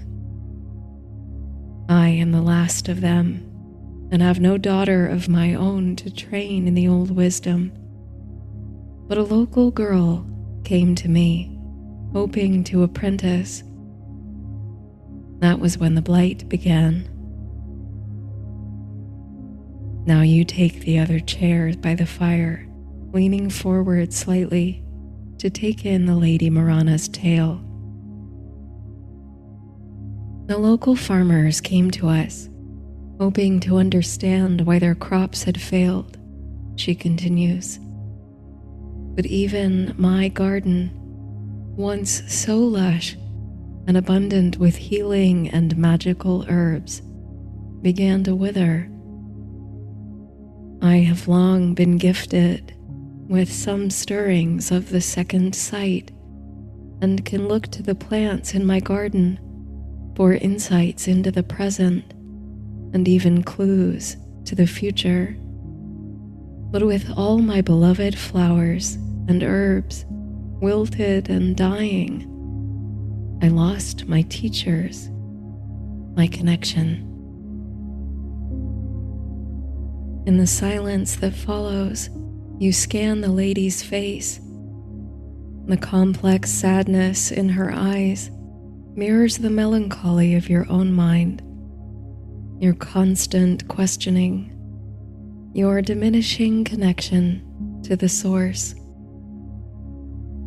So, I came to you, the lady goes on, as the most renowned of mages and seers in the realm, to see if you had learned anything that could help me restore my garden and help my village. I know such concerns must seem very small to the likes of you who advise kings, but I didn't know where else to turn. And yet, she says, a gleam awakening in her eyes now, on my travels, I've seen and heard such things that I never dreamt were possible. I walked in other worlds and touched great mysteries, and so I cannot help but hope that something is rousing in the realm, even as my garden grays. The gemstone around her neck glows amber in the firelight. Curiosity flares. You sense the lady guards many secrets, and the gem may be the key. I wonder if you could tell me, you say, about these wonders, these mysteries you've seen on your travels. Then, deciding that you should offer something of yourself, a gift of vulnerability in exchange for what she's already shared, you add, I too have been troubled by the changes that have come over my magic. I do not see as clearly as I once did, but like you, I dare to hope. The lady smiles gratefully, then weaves a most curious tale. She tells of a hazel grove deep in the forest where she stopped to rest. In that place, she was met by a mysterious presence, fairy or elf, she couldn't say, who brought her across a shimmering veil into his twilight kingdom. That other world, she says, bloomed abundant with magical things. Herbs grew there that she'd never known. The trees were heavy with the sweetest fruit, and all were eternally young. And she spent what seemed like years there, hovering in the sweetness of its dreamlike fog, nearly forgetting her home and her people. But when she returned at last to the familiar world, she found no time had passed, as if it really was a splendid dream. But I had this, she gestures to the gemstone, a parting gift from those fair ones, to assure myself I hadn't dreamt it all. So, you think, She carries an artifact from another world, rich in magic. A swell of intrigue rises in you, and a feeling like envy. What is it about this woman from a poor country village that has earned her entry into enchanted lands, has rewarded her with items of powerful magic? Why would you, advisor to kings, the most famed magician in the land, be passed over for such gifts? You stand and go again to the pedestal where the basin of water rests, hoping vainly that you'll see something on the surface. But just as before, the waters are clouded, as if a thick fog suspends your visions. Outside the window, the sun has set, and a moody pall of blue comes to rest over the capital.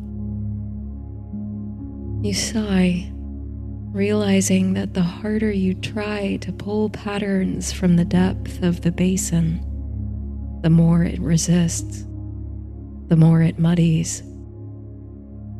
You feel more disconnected than ever from your own power, certain that even if you attempted lesser magic, putting out the flame in the fireplace, or a simple glamour, you'd be hopelessly incapable.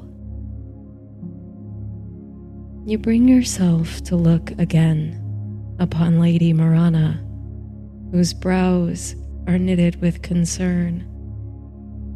You can hardly stand to have her pity you. Didn't she, after all, come seeking your advice as the highest mage in the realm? You feel yourself inch closer to the brink of petty jealousy, an emotion you try never to stoop to. You have half a mind to send the woman away, and half a mind to demand that she turn over the amulet to you for further study. Your eyes flick from her face to the gemstone, and then back again to those wise, inquiring eyes. And jealousy, which growls like a beast within your breast, begins to settle, purring, then slowly dissolving. This woman, mysterious origins and adventures aside, is here for one reason: to help the people she loves. She is a healer and a steward. Her devotion to the people of Silverfair was strong enough to wrest her from the haze of that fair enchanted country. How many could say the same in her circumstances? You consider your own role in the kingdom, valued most for your magical ability. You've advised the king regent since he assumed the throne, and before that, you apprenticed under the sorcerer who advised the old king.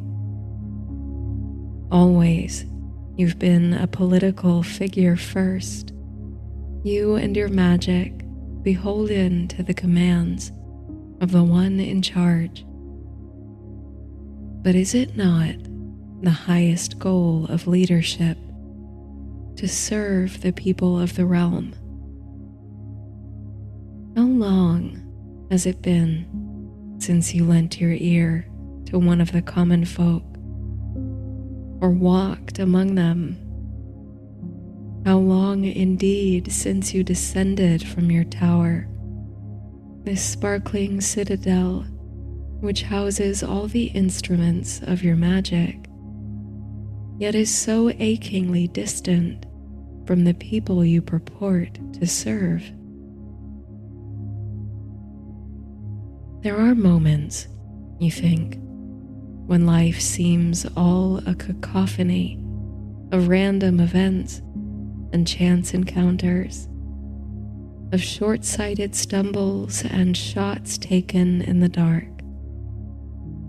And then there are moments, rare but exhilarating, when the threads of fate seem to weave themselves into stunning tapestry. When people enter your life at precisely the moment you need to meet them, and they you.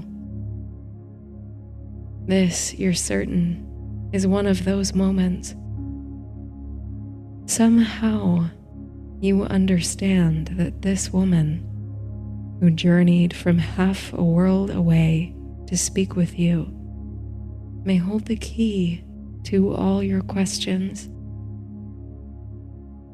In spite of everything, you admire her. And more than that, you need her. You need each other. Perhaps by embracing her worldview of service, you might regain some of your lost connection to the source, might find some insight about the lost heir. But first, you must take the first step and leave your isolated, elevated sanctuary. Would you care to see the royal gardens, you say? A smile crosses the lady's face, and she nods. Down you go, down the spiral steps from your tower, each stair bringing you down closer to the earth, to the lives that seem small when viewed from high above, the voices that blend together when heard from afar. But there is nothing small about a life, any life. This floods back to you as you travel downward. The lady walks behind you as you lead the way through tapestried corridors, and at last through gilded brass doors into the moonlit night. The royal gardens flank the castle on multiple sides, with sprawling lawns and manicured terraces. But you lead the lady past tree-lined alleys and rose-dotted walkways. You've a special destination in mind. There's a corner of the garden behind wrought iron gates and evergreen hedges to which you lead her. It's where the plants grow wilder, overlapping and organic, without the precision or neatness of the rest of the gardens. Here, herbs and flowers grow that might be used in potions or charms. Here, as nowhere else in the limits of the castle, you might find weeds thriving, for even weeds can be magic or medicine without anyone to pull them out by the roots. You must admit that you haven't set foot in the herb garden in a long time. Not since the days of your apprenticeship have you relied heavily on plant magic, always seeking divinatory wisdom from the waters or the stars. But as you pass through its gates, entering this unique and solitary sanctuary, the melange of aromas awaken distant memories. Ivy creeps up the stone benches that flank the fountain at the center of the garden. Water trickles softly, musically, through the sculptural decor. The moss-covered fountain is a relic of the old king's reign, forgotten here. A sculpted dragon, the symbol of his royal house, spills water instead of fire from its mouth. The lady emits a short gasp on entering the garden. Her eyes light up as she takes in the abundance of herbs, some common, others incredibly rare. She kneels and observes the complex undergrowth, running her hands through the foliage. "This is extraordinary," she says. "I could only dream of such growth." You're struck by the irony of her words. This secret garden, tucked away and hidden from the people of the realm, carries all the natural magic she seeks. Meanwhile, a subject of the kingdom has walked in magical worlds you would give anything to see. Again, the thought rings in your head that you need each other, that only by sharing wisdom, hers earthly and nature-based, yours ethereal and Empyrean, can you make any progress toward healing the land, the people, and ultimately, the source of magic. "I'm afraid," you say, the ache of honesty outweighed by optimism, "that I cannot give you answers that might heal the blight affecting your village. As I've said, my own sight is no longer clear. But I believe you came here for a reason." She inclines her head, questioning. "The only route for you to take is humility. But even before you go on, you can feel the impact of the words you're about to say.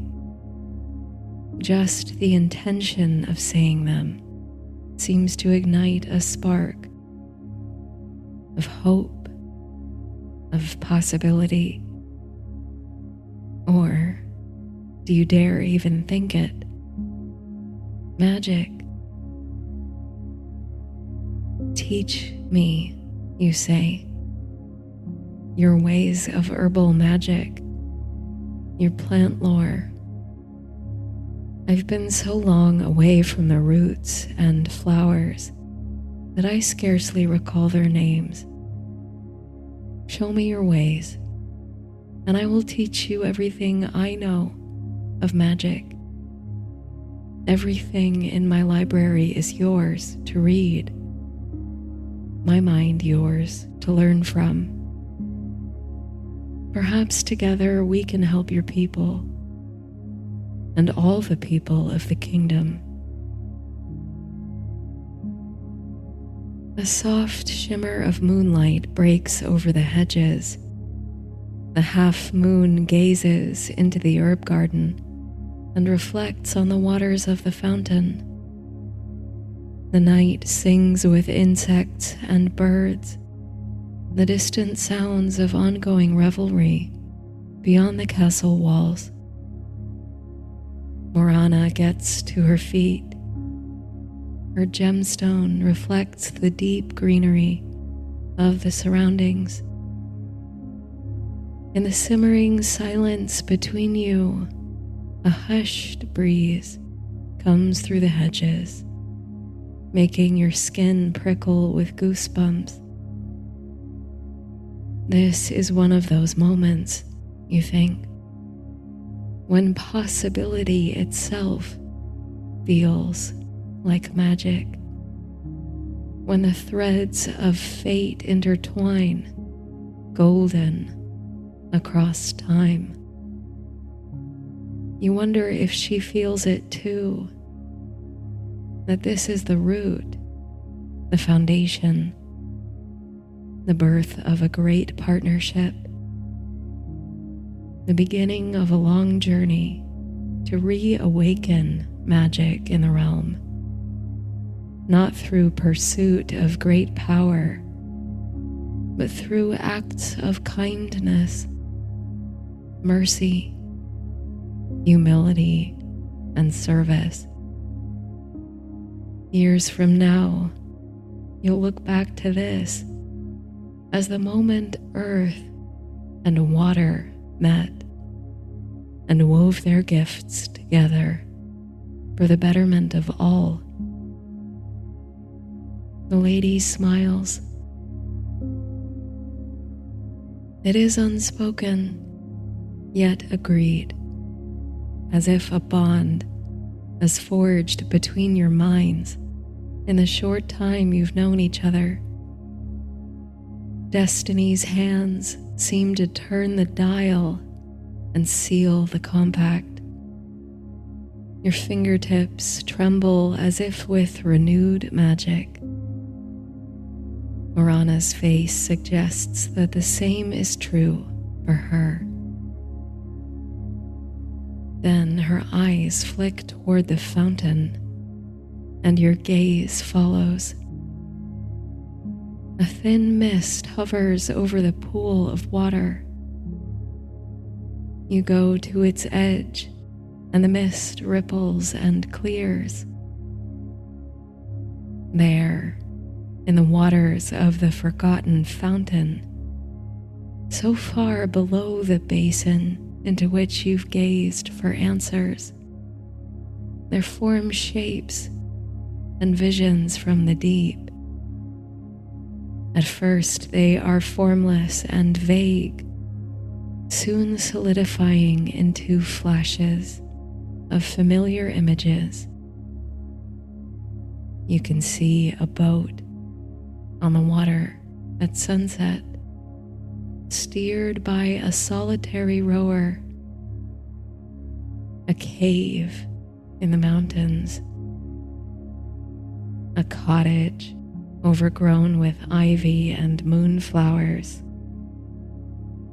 a lion prowling through the forests, a tavern with a fire gleaming in the window, a dragon on wing. The rush of vision is too much to comprehend all at once, but in your heart, hope rises high, for in that water you've seen wondrous things, the resurgence of your gift itself alluding to a renaissance of magic. Now you've a partner and a purpose. The garden shivers under a low wind. Unseen by your eyes, roots and petals are stirring, drinking water from a newly enchanted spring. Across the world, new things are growing, awakening as if from sleep, stirred by hope. Hope blows the wind on the waves of the waters that surround the capital, pushing a little boat onward. Hope draws the moon in closer, and all the realm is quiet, quivering, poised on the precipice of rebirth.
How fiercely the sun burned when it set upon the water, sailing into its liquid light, was an act of defiance, bravery, quiet revolution.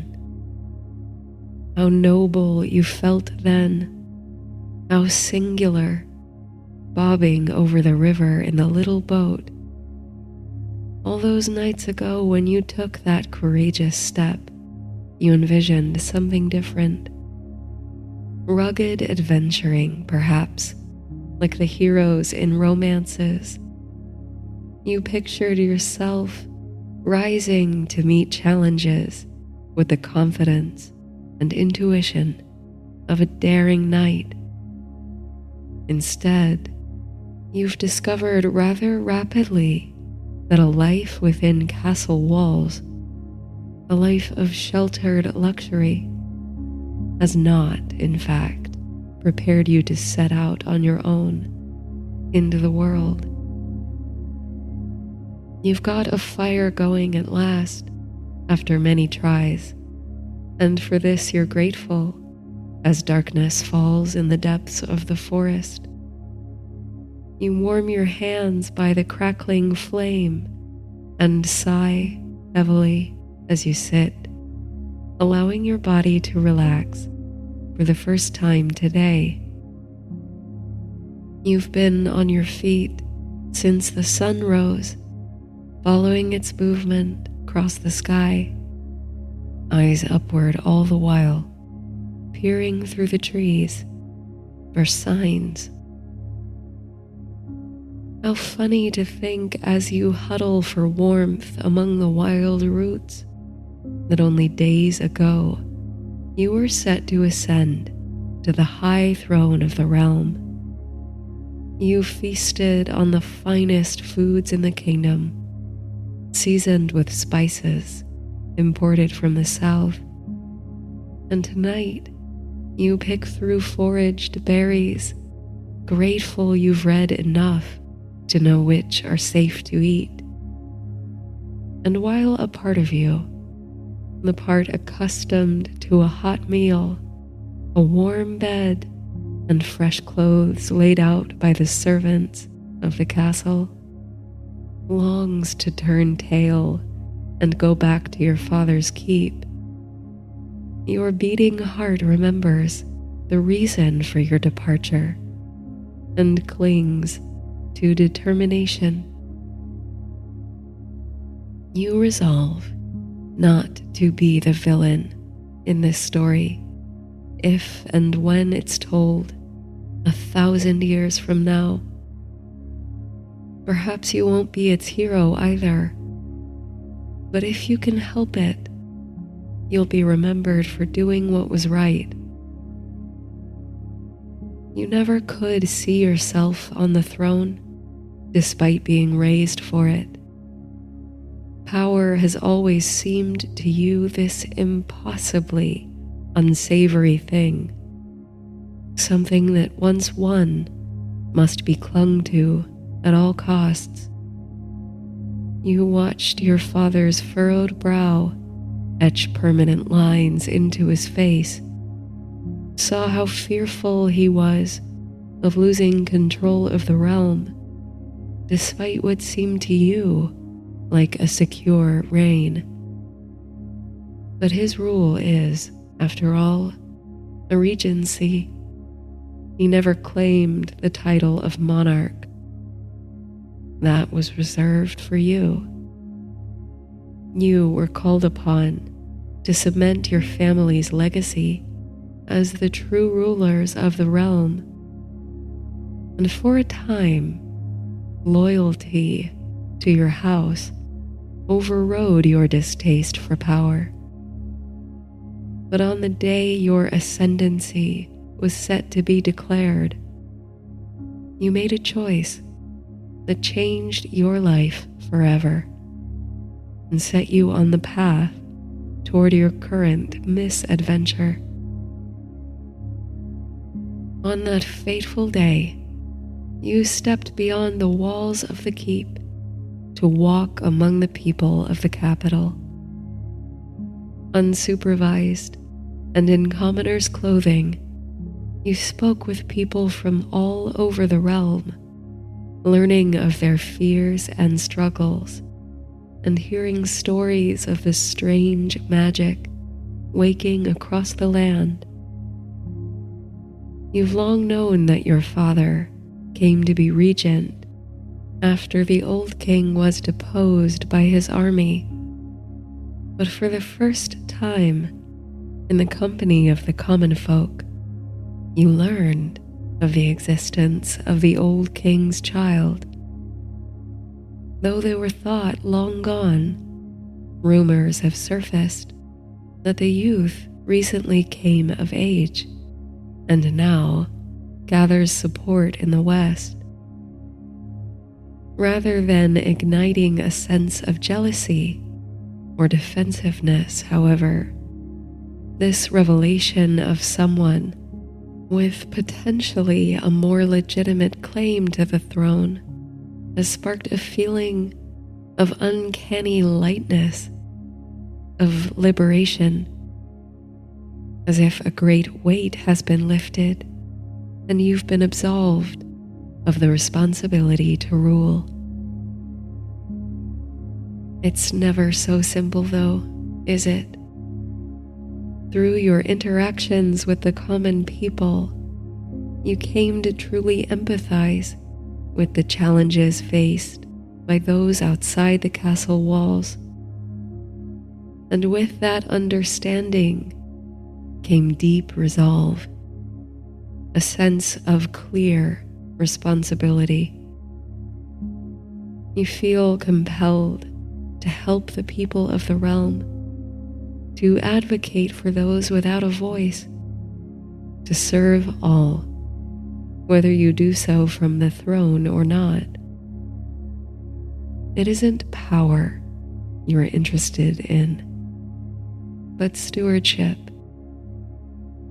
And so to simply step aside in favor of this other claimant would be a disservice to the people. You owe it to them and yourself to discover whether this lost heir will rule with their best interests at heart, or whether they only seek power and revenge for their own sake. For all these reasons, for the conflict and care in your heart, and for the sake of the people, you stepped into a small boat and followed the river westward. And westward you've continued to travel, on nothing more than an inkling that your quarry lies somewhere in the vicinity of the western mountains.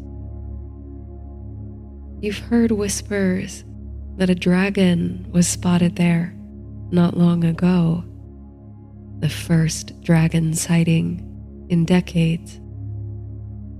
You know the symbol of the old king's house was the dragon, so such a rumor can hardly be a coincidence. Certainly the thought of facing a dragon, and perhaps its rider, strikes fear in your heart, but you believe you're motivated by something higher than fear. You move forward in trust and in love. A chorus of crickets sends you softly to sleep, the distant songs of night birds never penetrating your deep slumber. Muscles exhausted from walking at last relax, repair, and restore themselves in rest. And soon you are visited, as you are every night now, by the dream. In it, you glide through a forest, perhaps this forest, with a sword at your side, and the mist rolls in about the trees with a mirror-like shine, reflecting back to you a face you've never seen in the waking world, but one so familiar it almost aches. You rise with the sun and waste no time continuing your journey. Surely you think there must soon be an end to this forest. As you go, you amuse yourself with rememberings of the books you've read, the lays and romances told by court troubadours, stories of enchanted forests, landscapes of adventure. What if, round the next tree, you discover someone in need of rescuing, meet with merry thieves, or encounter questing beasts? It's a pleasant enough way to pass the time, even as your eyes nervously flick upward now and then, searching the skies for a real beast out of the storybooks. Though you do not regret your decision to leave the city, and you firmly believe you are on a path to doing what's right, you do have one regret. It was, you realize, impulsive to jump into a boat with no provisions and no sword. All your years of training in swordplay amount to little when you walk alone and unarmed in the wood.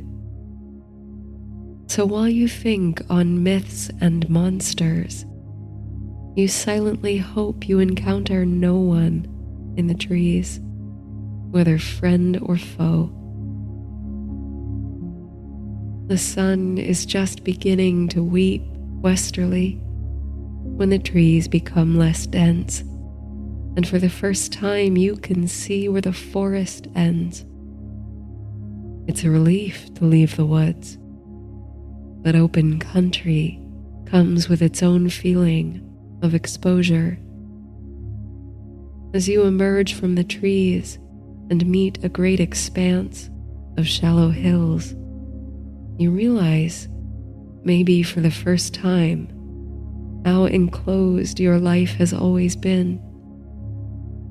You're not sure you've ever stood in such vast, uncultivated space. It's strange, and you meet it with something like awe. Over the hills you travel on until, in the late afternoon light, you crest a knoll to come upon a village.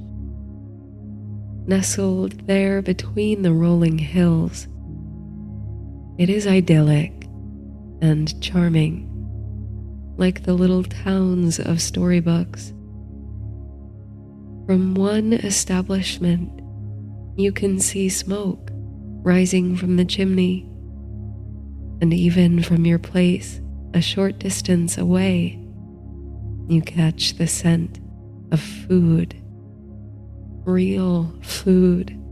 Your stomach growls, unsated by the foraged berries of the wood, and you yearn to sit in comfort and eat what you will. Before you know it, you are practically bounding toward the establishment, hunger and hope giving you renewed energy. It's a public house you find on approach, the Stag's Head.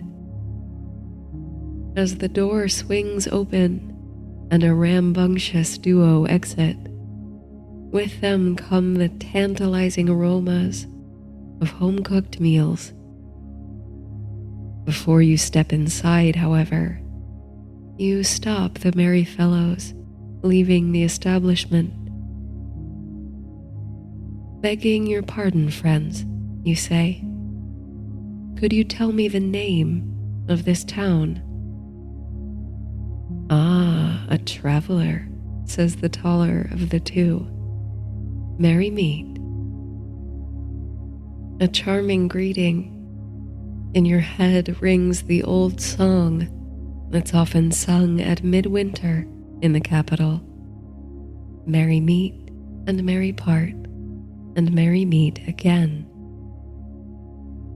Merry meet indeed, you respond, and the two men chortle, clap you jovially on the back, and depart. You watch them go, bewildered, but assume they've simply overindulged in ale. In you go, your mouth watering at the scent of real, fresh food. The frenzied barmaid greets you and points to a small table in the corner. The place is nearly full and abuzz with laughter and conversation. This would seem a happy, energetic place. When, a short time later, you're fed and content, and the tavern's denizens slowly trickle out, you catch the barmaid's attention. When you inform her that you're passing through from other lands, she gives you an amused expression, suggesting that she already knows. She must know everyone in town, you think. And you pose to her the same question you asked the men outside. What is the name of this town? Merry meet, she smiles. Merry meet to you, you respond, then reiterate your question. The barmaid chuckles. My friend, she says, this is the town of Merrymeet. And she scurries back toward the kitchen, still chuckling under her breath at your ignorance. Now the middle-aged man and woman at the next table lean toward you. Where you comin' from? The man says good-naturedly. You know better than to give too much information. After all, the heir to the throne, discovered unarmed in unfamiliar territory, is a recipe for more than mischief. So you simply respond, East. The strangers nod. Have you got some place to stay? Asks the woman. I'd hope to find an inn, if you can tell me where to go, you answer. You'll want to get in before sundown, she says. You give her a puzzled look. The man, her husband, you presume, jumps in. We've a room to let, he says. We don't live far, and we'll charge a fair price. After some negotiation, you shake the hands of your new landlords, William and Rose. They strike you as generous, playful folk. They settle up with the barmaid, and together you depart the Stag's Head. The journey to their little house is short, as they explained, but it does take you across the village square. It's a sort of effortlessly charming, you find, and as pleasant as it is to pass through, you're surprised to see it so empty of people. But the sun sags, and the few folk who still loiter in the square are quickly packing up to go. You can't help but notice the centerpiece of the square, though, and despite your host's eagerness to get home, you stop them to inquire about it. Surrounded by iron fencing and a small garden, at the center of the square there is a colossal stone, rough and jagged around its edges. It's nearly as tall as you are, and just as wide as it is high. But what makes the thing, this unassuming boulder, so eye-catching is the blade protruding from it, which catches the last of the light and glints so bright you must shield your eyes. The blade is silver steel, and the hilt a gleaming gold. Wedged at an angle into the very heart of the rock, its strange appearance sends something of a shiver through you. In the soft haze of waning sun, the sword sparkles and hums.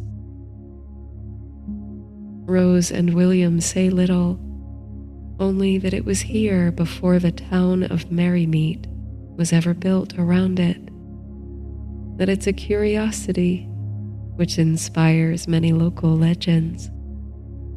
They'll tell you more, whatever they know, but it really is time to get inside.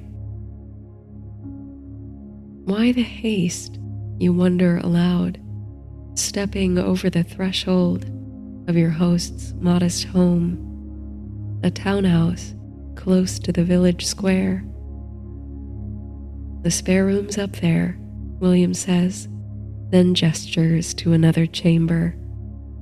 You can wash up in there whenever you like. Surely you're tired from the journey. But you continue to press the couple's reticence, asking again why there is such urgency to be inside before sundown. It hasn't always been this way, says Rose. Merrymeet was as safe can be, till recently, when the beast came. The beast, you ask?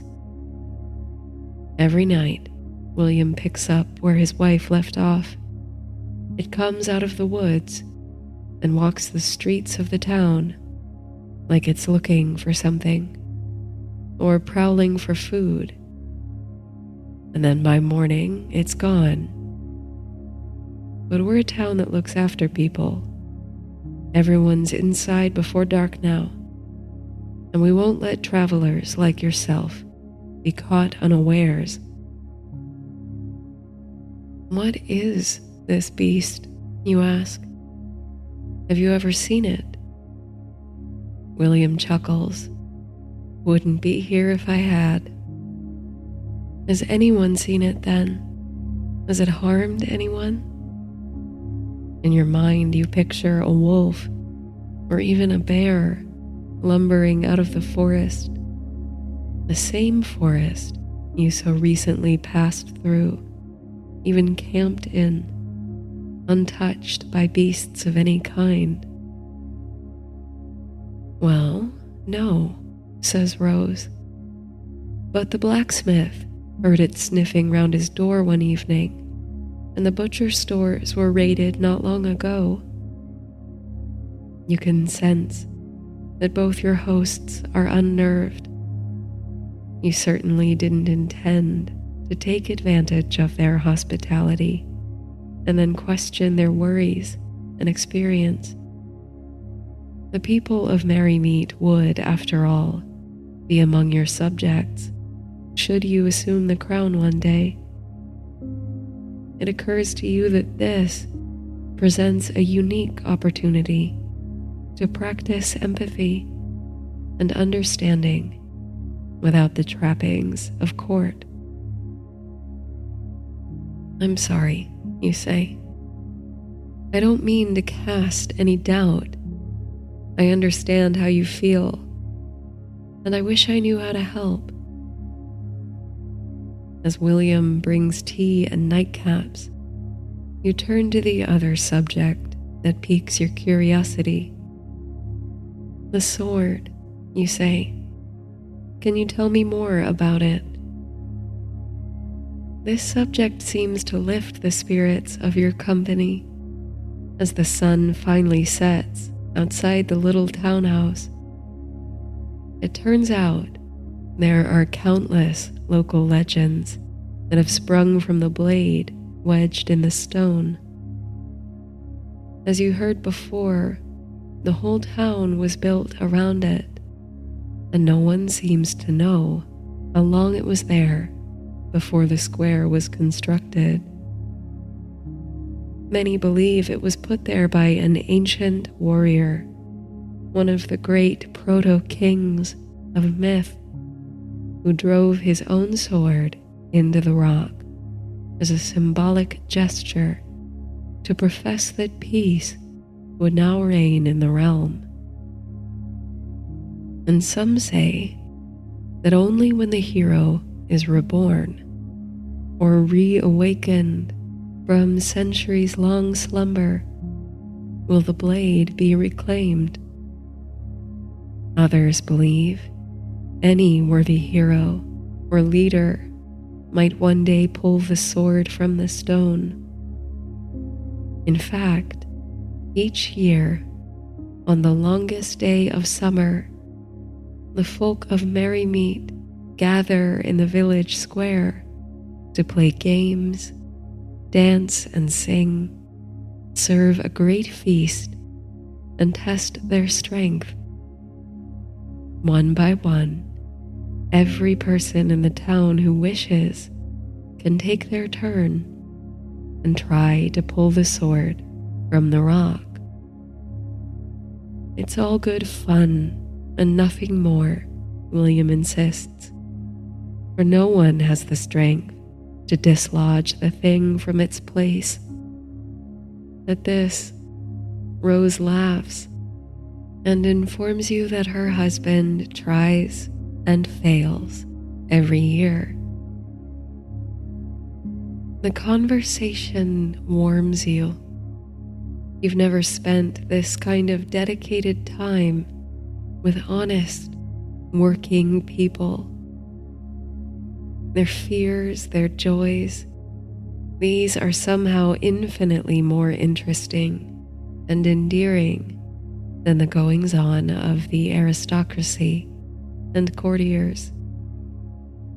You imagine the atmosphere at this summer festival, the laughter, the good-natured competition.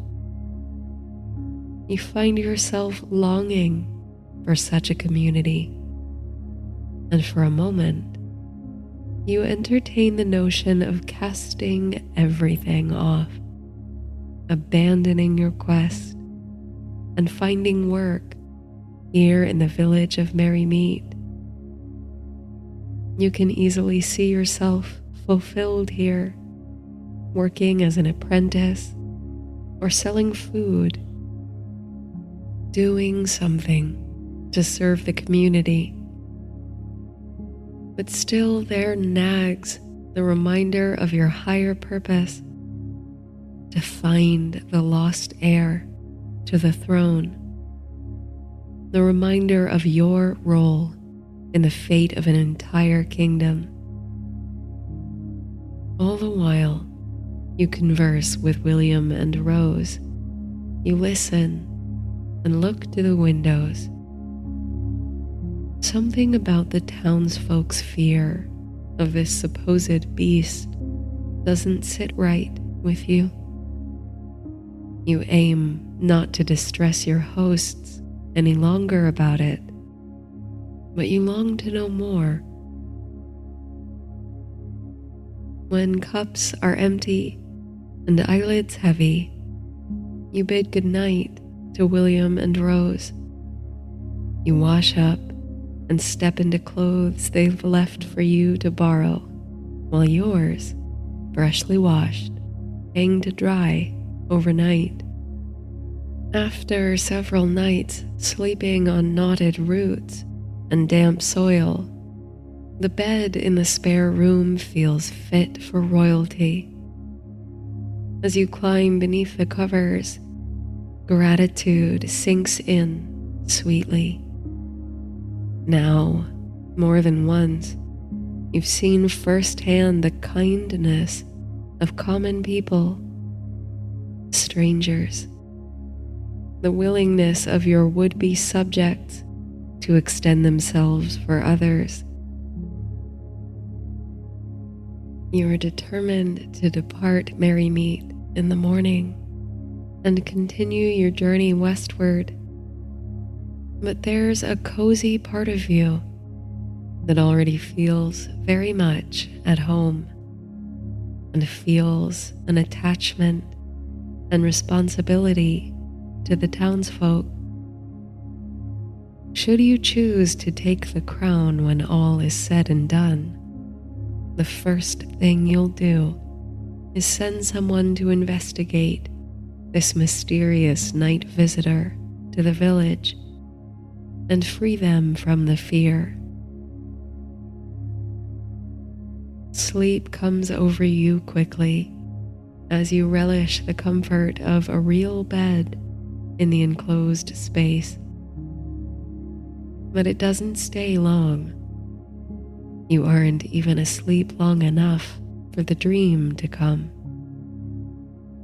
You wake, awash in moonlight, and for a moment you wonder if you're back in the woods. But here you are, snug beneath blankets in a warm chamber. Through the window there streams the glow of a bright full moon. You stand rubbing your eyes and go to the window to close the drapes. But first you look outside at the quiet, sleepy village of Merrymeet. In the flood of moonlight you can see quite well the hills that surround the town, even the tops of the trees in that wild forest beyond. You've got a view of a corner of the square and just a few of the intersecting, winding alleys that branch off from it. It's so serene, so quaint, this peaceful and idyllic counterpoint to your charmed existence. You wonder, what might it have been like to grow up in a place like this? What kind of person would you be? Soon the sleepiness resumes, softening your face and eyelids. As you let loose the drape and turn to go back to bed, though, something catches your eye. You gaze downward at the darkened street, and as your eyes acclimate to the dimness, you can make out something. A shadow, large and vague, moving through the alley below. What is that, you wonder? You track its movements till it leaves your line of sight. It's almost mesmerizing to watch the shadow go, like it draws your attention in. Is this the mysterious creature then, whose nightly presence forces the residents of Merrymeet to hide in their homes? And if it is, then why do you feel transfixed by it? Not with fear, but with aching curiosity. Is it courage or delusion that decides what you do next? You hardly spare time for a second thought before you're out the door of the chamber and tiptoeing down the stairs, aiming not to disturb your hosts if you can help it. You silently step out the front door and onto the dim alley, lit only by the pale glow of the moon. There's something quietly thrilling about being here, the only soul with the streets to yourself. Well, you and the curious, vague shadow Somehow you feel no fear, only a strong desire to uncover the mystery. So you go along the alleyway in the direction you saw the shadow pass. You keep your footfalls soft, moving with the stealth you've mastered from training in swordplay. There's a whisper of a chill in the night, and it meets your lungs with invigorating freshness. The scent of the forest pines carries, even here, throughout the valley. By the low light, the townhouses might be looming trees, and the streets a winding forest path. The village, an enchanted wood, the landscape of adventure. The alleys twist and turn, and you seem to cover the whole of the town by its darkened corridors. Round and back, and through and back again, you move as if through a maze. The night ages with each curve you round, before eventually you find yourself back in the town square. It's sublimely serene here, and you've found no trace of the shadow you're tracking, this unknown beast. A thin cloud scuds across the full moon, augmenting the light. It's a subtle change, but somehow it seems to shift the whole world around you, changing the direction and perspective of the shadows around. You find your gaze drawn to the sword at the center of the plaza. Even now, in the dead of night, it appears lit from within. You imagine this land the way it was before the first stones were laid for the town hall, when the valley blended seamlessly with the hills. You can see in your mind the shape of an ancient hero, a warrior who laid down his sword, drove it into the very rock in pursuit of peace. Is this truly a relic of the mythic past before you? Did such leaders ever exist? Those willing to put an end to conflict, even if it meant relinquishing power? So many questions, so many mysteries, just in this single, small town. How much have you missed all these years, hiding behind the walls of your father's keep? You take a few steps toward the sword embedded in the stone, and the light shifts again as the moon emerges from behind its veil of clouds. All is once again bathed in its glow, and from behind you there comes the near imperceptible sound of movement, a rustle, a footfall. You turn round, facing the mouth of the alley from which you came, and at once you can see two green eyes glittering in the darkness. Slowly you take a step backward and another, backing away from those eyes and moving closer to the center of the square. Then it steps into the moonglow, one padded paw at a time, matching your cautious pace. Even before you see its face, you're strangely reminded of the scullery cat at the castle servants keep around to handle pests in the kitchen. The way the cat slowly stalks mice, moving with intense focus and deliberation. And this creature, stepping now toward you in rhythm with your footfalls, is, you recognize, a cat, but not the kind you'd keep in the home for mousing.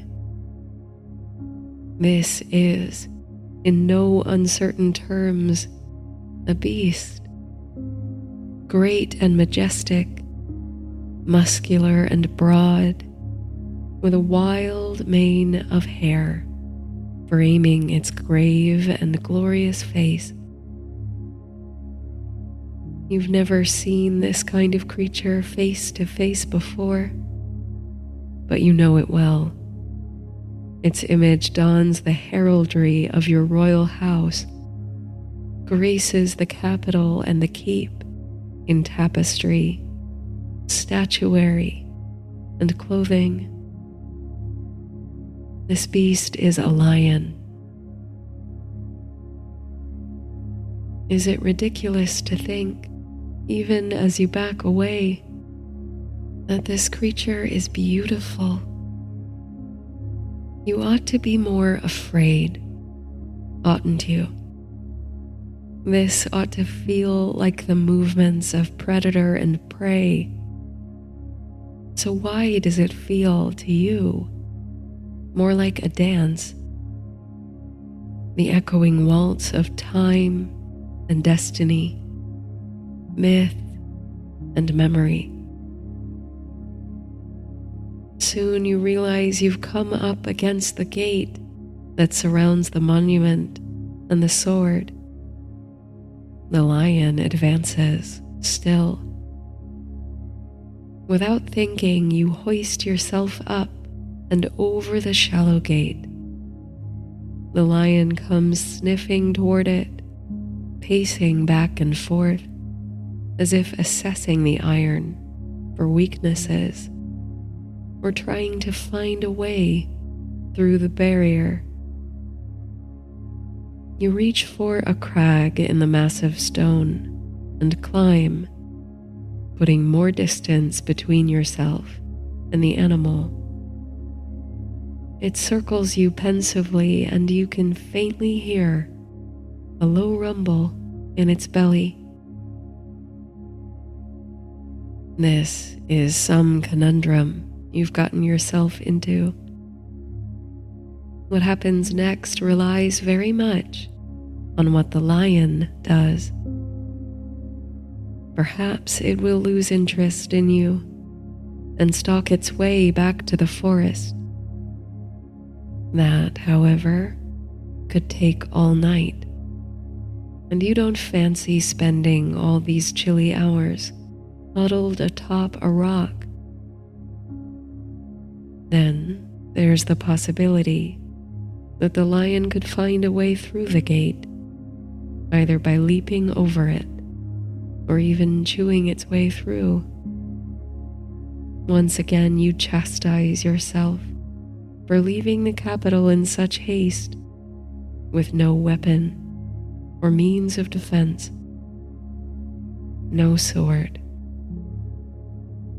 But then, here you are, atop the monumental rock, in which is driven a sword out of legend. About you circles a wild beast, the symbol of your house.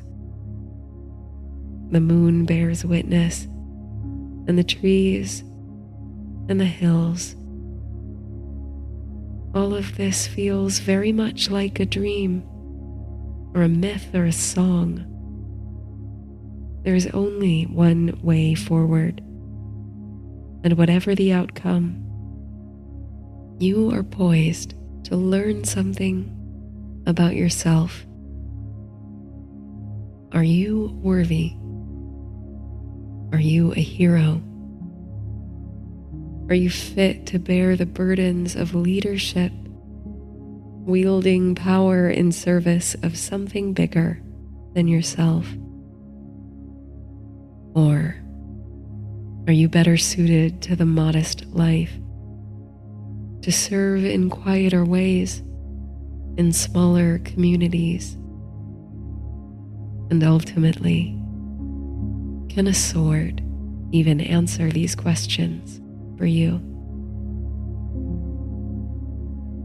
The breeze, the whisper of the forest beyond the hills, the beads of moonlight, and the rumble of the circling lion. All these collapse to a gentle hum, like a harpstring plucked and sustained, a buzzing in your ears and a ringing clarity, a presence of mind. Your dominant hand, as if moved by a force beyond you, reaches and clasps round the hilt of the unclaimable sword, and the cold steel warms to you all but instantly. You tighten your grip. All the world seems to wait with bated breath, solemn and still, as you activate the muscles in your arm. Your other hand comes to meet the one already grasping, and with one swift heave, you pull. There's a momentary dizzy dissonance, the expectation of an immovable object confronted with the reality of an effortless recoil. You are nearly thrown back with the thrust of your own strength as the sword, so long lodged in stone, comes sliding out like a knife from butter. The blade glistens in the moonlight, and the sound of it slipping from the rock joins with the hum of the hills.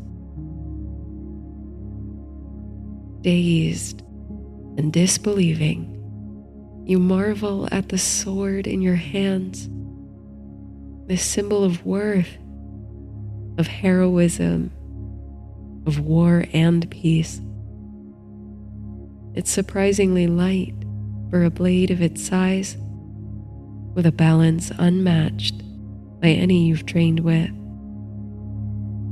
And yet it feels remarkably at home in your hands, like you've always known its lines and curves, its heft and flexibility. This blade, you must believe, is yours, has been waiting for you all these ages. But there will be time, you think, to admire, to ponder the meaning of the sword and your claiming of it. Now is the time to confront the beast who stalks you, to show strength and courage, and drive it, you hope, from the happy village of merry meet. With caution, but also a lightness to your step that was not there before. You leap down from the rock. The lion regards you with a glint in his eyes.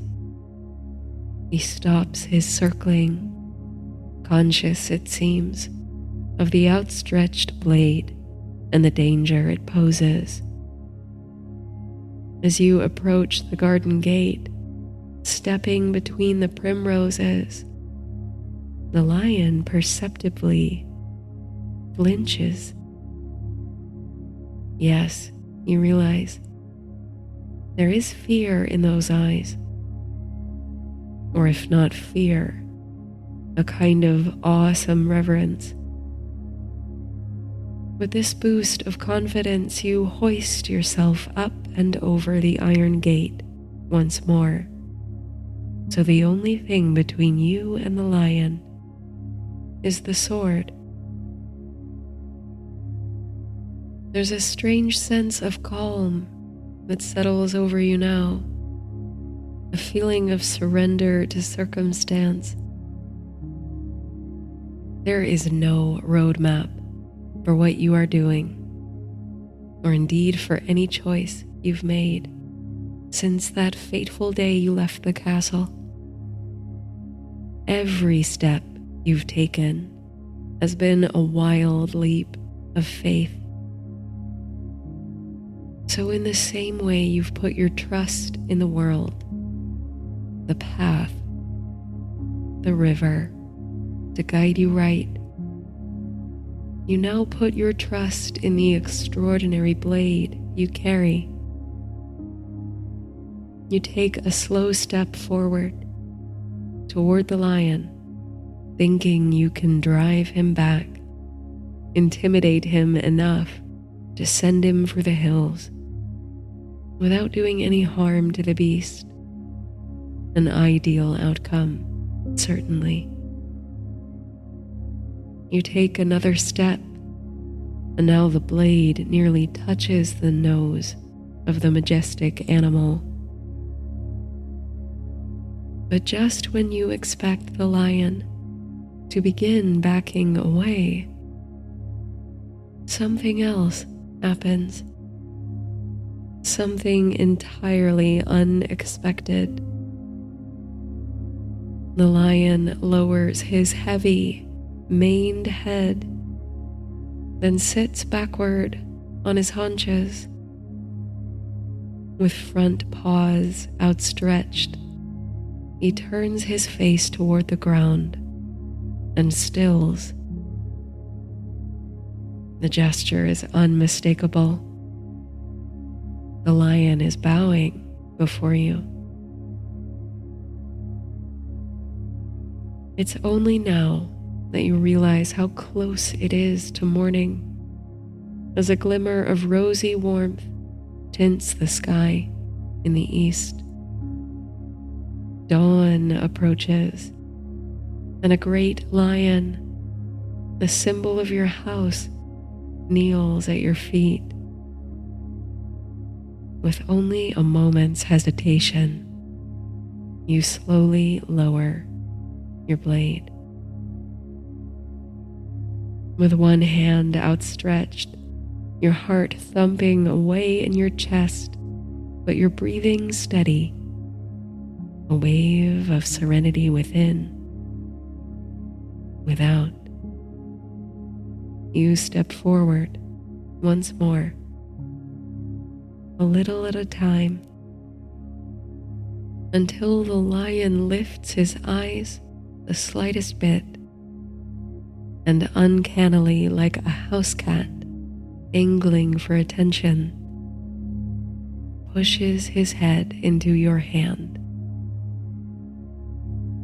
At the contact, your breath catches in your throat.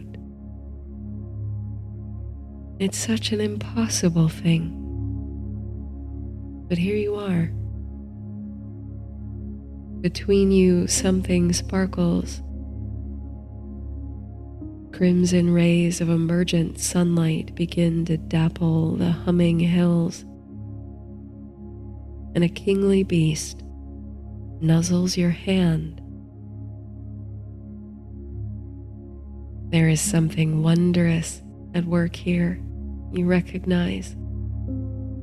Does it come from the sword, or from you? Do you wield some unfathomable instrument of peace? Whatever the course, you understand one thing clearly in this moment. You were meant to come here, to meet the folk of this town, to find the sword, and to encounter the beast. He is no harmful creature to be feared, but a boon. And beyond any doubt, you know that the lion will become your closest, most loyal companion in this adventure. It's all there in the palpable connection between you. He was waiting for you, stalking the streets each night, hoping to pull out your scent. Now the sun is rising, round and golden over the trees. The same sun rises over the waters of the capital and the hiding place of your supposed rival for the crown. The sun rises over Merrymeet, and with it the people are rising, coming out of their homes to begin the work of another day, to ring the bells and put out the washing, to open the businesses and sell their wares. First they trickle, and then they flood into the square, and with them rise shouts of disbelief and awe at what they see. A stranger, a traveler, bearing the sword of legend, subduing a wild and wondersome beast. With this new companion and this sword of power, you will depart the village. You will find the lost heir to the kingdom and the answers to all the questions that haunt you still. But this will not be the last time you set foot in Merrymeet. These are your people. These are folk who sheltered you and welcomed you as a stranger, and you would repay that kindness. You will at length return,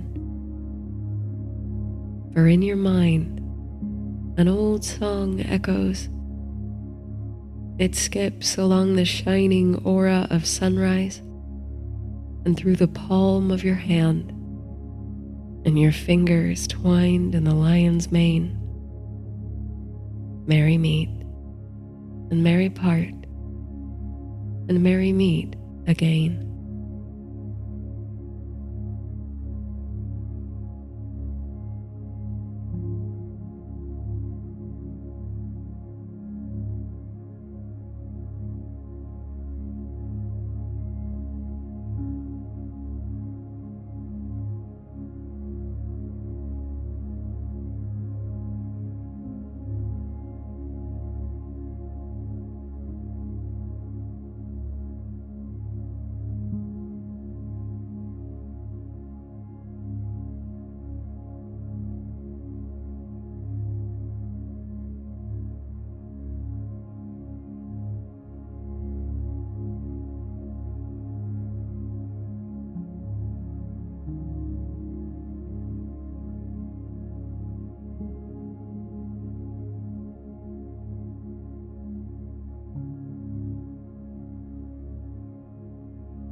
after the rain, when the charcoal skies have a glow to them and birds begin to sing again, shaking the drops from their feathers, when the soil is damp and the roots are restless, when clouds come down to earth in the form of migrating mists, in that ripe and tranquil transit, an observer with eyes to the ground might meet the most alien visitors. Full-fruited, where there was only soil and not weed once, mushrooms suddenly sprinkle the landscape, striking like sky fire in unintelligible patterns, yet brought on by moisture. These emergent bodies become footprints, breadcrumbs, enchanting the observer to your door. But where lies that door today? This age, in the aftermath of rain, both literal and symbolic. In many ways, you and your wandering house and garden are the fruiting mushrooms of that obscure, subterranean network that underpins the observable world. Summoned up, full flowering, in a new time and place, arising anew, whenever and wherever you're needed. You belong to the land. That was the choice you made an age or so ago, when all the others of your kind departed to a new kingdom of their own making beyond a veil of twilight. You played a part in the making of that world too. You spun its glass citadel into being. It was the last time you channeled the deep elven magic that was your birthright. On this side of the mist, your power is diminished, but you have no regrets. When the elves left this world behind, taking their magic with them, they also abandoned the extraordinary beings, relationships, and happenings of this realm. They chose a world of perfection, stagnation, of power frozen in time, a world unchanging, a world without progress, and also without decay. You could never choose such a world. Elves are immortal. At least that's the popular theory. You've never known an elf to die of old age anyway. But you are not immune to the peculiar transformations brought by the arrow of time. You simply change on a different scale than most life, on a timeline stretched and spread wide. Gray hairs, wrinkled skin, and creaking bones come for you just as they do for humans and halflings, if beholden to a much slower clock. But that is the thing your elven kin could never understand. When they withdrew from this realm, this energetic, thronging world, taking the last dregs of elven magic with them, they willfully embraced artifice. They chose stillness and deceit, a fabricated world of cruel perfection. They abandoned that deeper magic, which roots into hearts and minds, moves through networks of language, tradition, and nature, dies and is reborn again and again in the bodies of myths and mushrooms. The alchemy of cycles, relationships, entanglements. In remaining behind, you've known deep love and deeper grief. You've dug your fingers into soil and felt how it changes with the seasons. You have grown, which you cannot say for your kin. As the ages wore on, the people of this left-behind land decried the loss of ancient wisdom, the inability to channel the same power they once had. The dying out of dragons was a symbol of magic's ultimate retreat. But you suspect, and always have, that they had got it wrong. The magic never left because the elves never owned it. Magic belongs to itself, belongs to the land, just like you, like all of you. The loss of magic felt like a grievous wound across the realm, is more like a collective forgetting. Today, that loss is barely felt by most who walk the roads.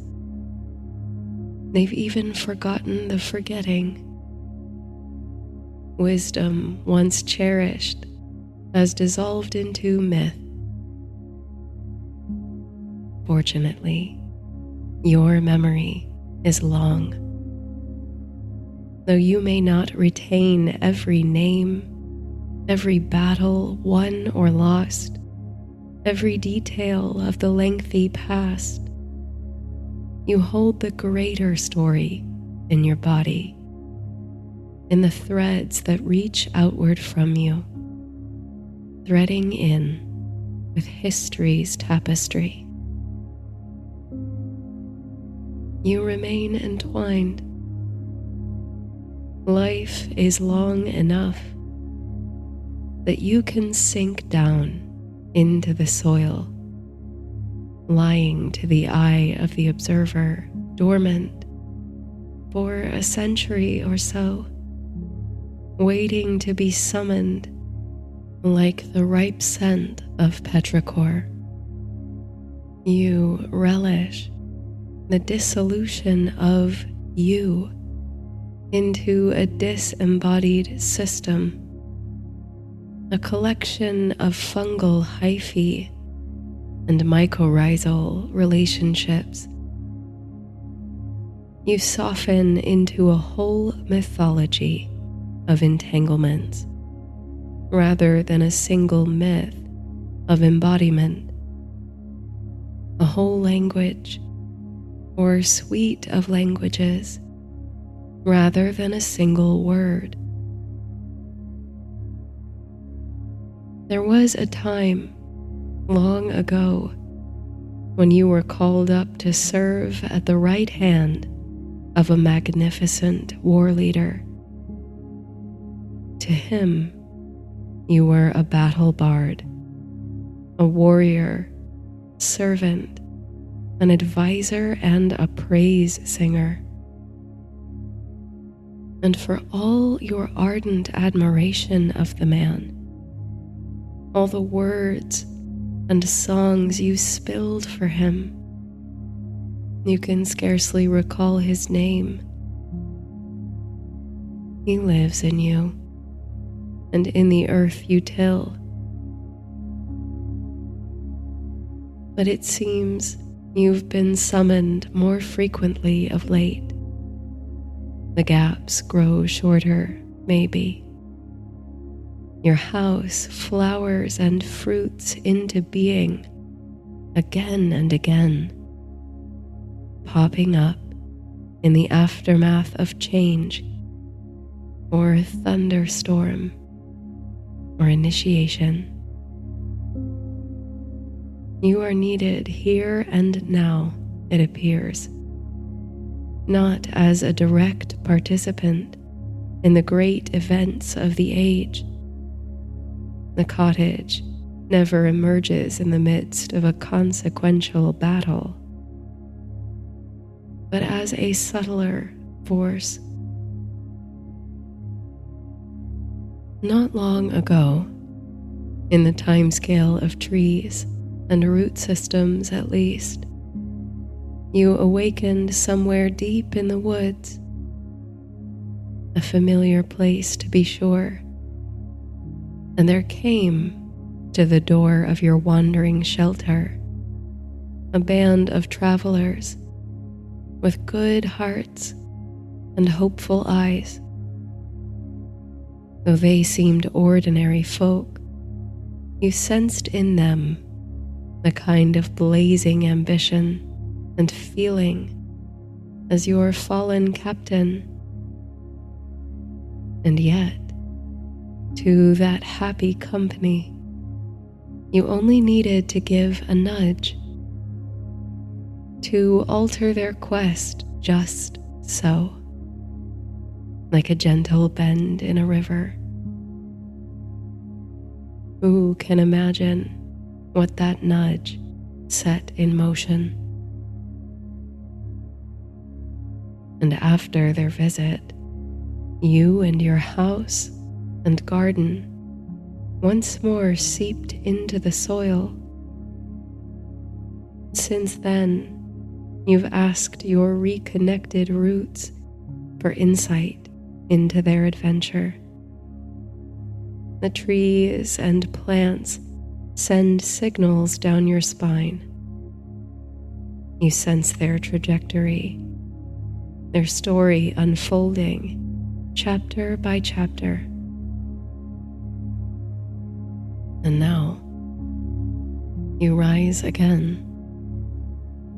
So soon after the visit of that lovely crew, your garden is once again in bloom. You are awake, embodied, and curious. What or who has called you up again? What role will you play in the ever-unfolding tale of this land? The sky is silver. The air hums with that elegant post-rainfall peace. A tiny bird is hopping between the toadstools in front of your garden gate. You look to the horizon, taking in the unfamiliar surroundings. You engage all your senses, probing your lengthy memory to determine if you've ever encountered the sights, scents, sounds, or sensations of this place before. You're surrounded by hills, a mountain range in the distance. That range rings a bell, in fact. The teeth of its silhouette trace themselves once more upon your mind. Much of what surrounds you is uncultivated, though you behold distant farmland, forest, and somewhere below, if you listen closely, there is the whisper of a river. You'd be surprised if there wasn't a village on the other side of that forest belt in the valley, a settlement nestled in the curve of that river. There's a feeling you have, a kind of restlessness, a sense that whatever is coming, whatever called you forth, is bigger this time, that you are on the precipice of a seismic shift. But there is a warmth to this feeling too, a comfort, a sense of emerging from shelter in the aftermath of a storm and anticipating the return of the blazing sun. No sooner than you have thought such a thing than do the fine, golden threads of sunlight break the film of mist and dew that hangs so persistently in the air all around. The sunshine dusts your face and shoulders. You feel your lips curl, almost involuntarily, into a smile. The world around becomes a festival of green and gold. Bird song rises with the light, and little rainbows dance across the delicate drops of mist as they evaporate before your eyes. The remaining clouds pass, languid, overhead, casting wisps of shadows on the landscape. And then another shadow. It is vast and decidedly uncloud-like.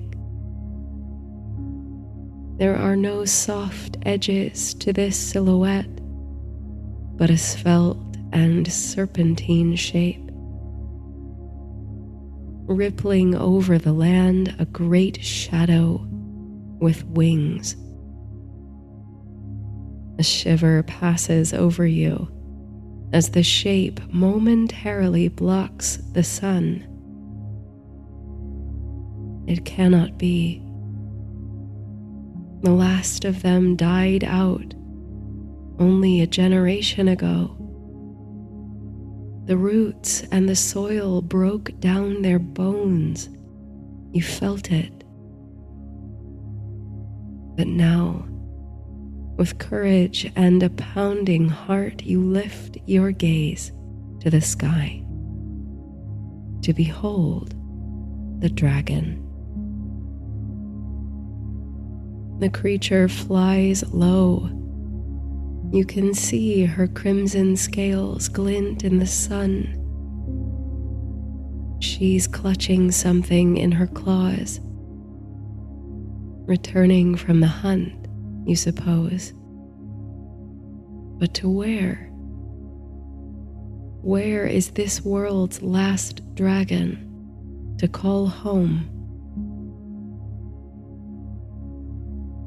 As if in answer, the dragon lowers, ducks under the cover of the forest canopy. If you're right about there being a village on the other side, then why is she hiding in such close proximity to the public? You'd have thought she would choose the most remote, inhospitable mountain stronghold. And why is she hunting so far away when there's farmland within sight? The curiosity mounts within you.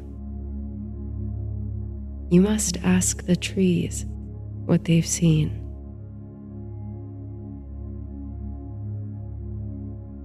When you are at rest and at one with the land, Such answers are at your fingertips. The way forests convey messages through their tangled root systems, delivering nutrients and aid along elegant pathways. You can simply plug in to the knowledge you desire. You are part of the network. The whole world is your body. But in this embodied form, with fingers and toes, you can't converse with the plant kingdom as effortlessly. You've had to call on old magics, develop new ways to communicate. Your garden swells in the sweet embrace of sunshine, petals fluttering under a breeze. These are the plants that flower with you, folding in on themselves when you fold into the earth. You like to think of them as your court, though you carry no illusion of authority over them. At times, you can employ them as emissaries or messengers to the surrounding environment. What they bring back is often garbled, unintelligible to you in this form. But with careful attention, you can always discern some meaning. So, you whisper your curiosities into the bells of hollyhock. You tug gently on the twisting vines about the garden gate, on the exposed roots, with the delicacy of a bard plucking harpstrings. You imagine yourself becoming very small, climbing down the stems of plants and pulsing, jumping from root to root, exchanging messages, asking for news from the nearby forest of unusual visitors of the reptilian variety or otherwise. You close your eyes and you wait patiently for a response. It is clear that you have re-emerged here and now for reasons that have something to do with the appearance of the dragon. All the stirrings of the land, all that restlessness, you are being called in such rapid succession. Something is awakening, something larger than you, larger even than what the elves took with them when they left. When the plants respond, it's never with words, nor clear answers in any form. It's with subtle cues, tiny suggestions for you to interpret. The language of the land sends tiny jolts through your fingertips, encoding stories in the pathways through your body. But this time, somehow, the messages you receive are brighter, more vivid than you've ever experienced. The forest sings back to you of a dragon, yes, but also its rider. You hear the echoes of a distant mountain range, unheard cries bouncing off the walls of a cavernous chamber. You sense the ripples of a great body of water on which floats a small boat. A whole drama plays out in the pulses you receive from the underground, Entangled Kingdom.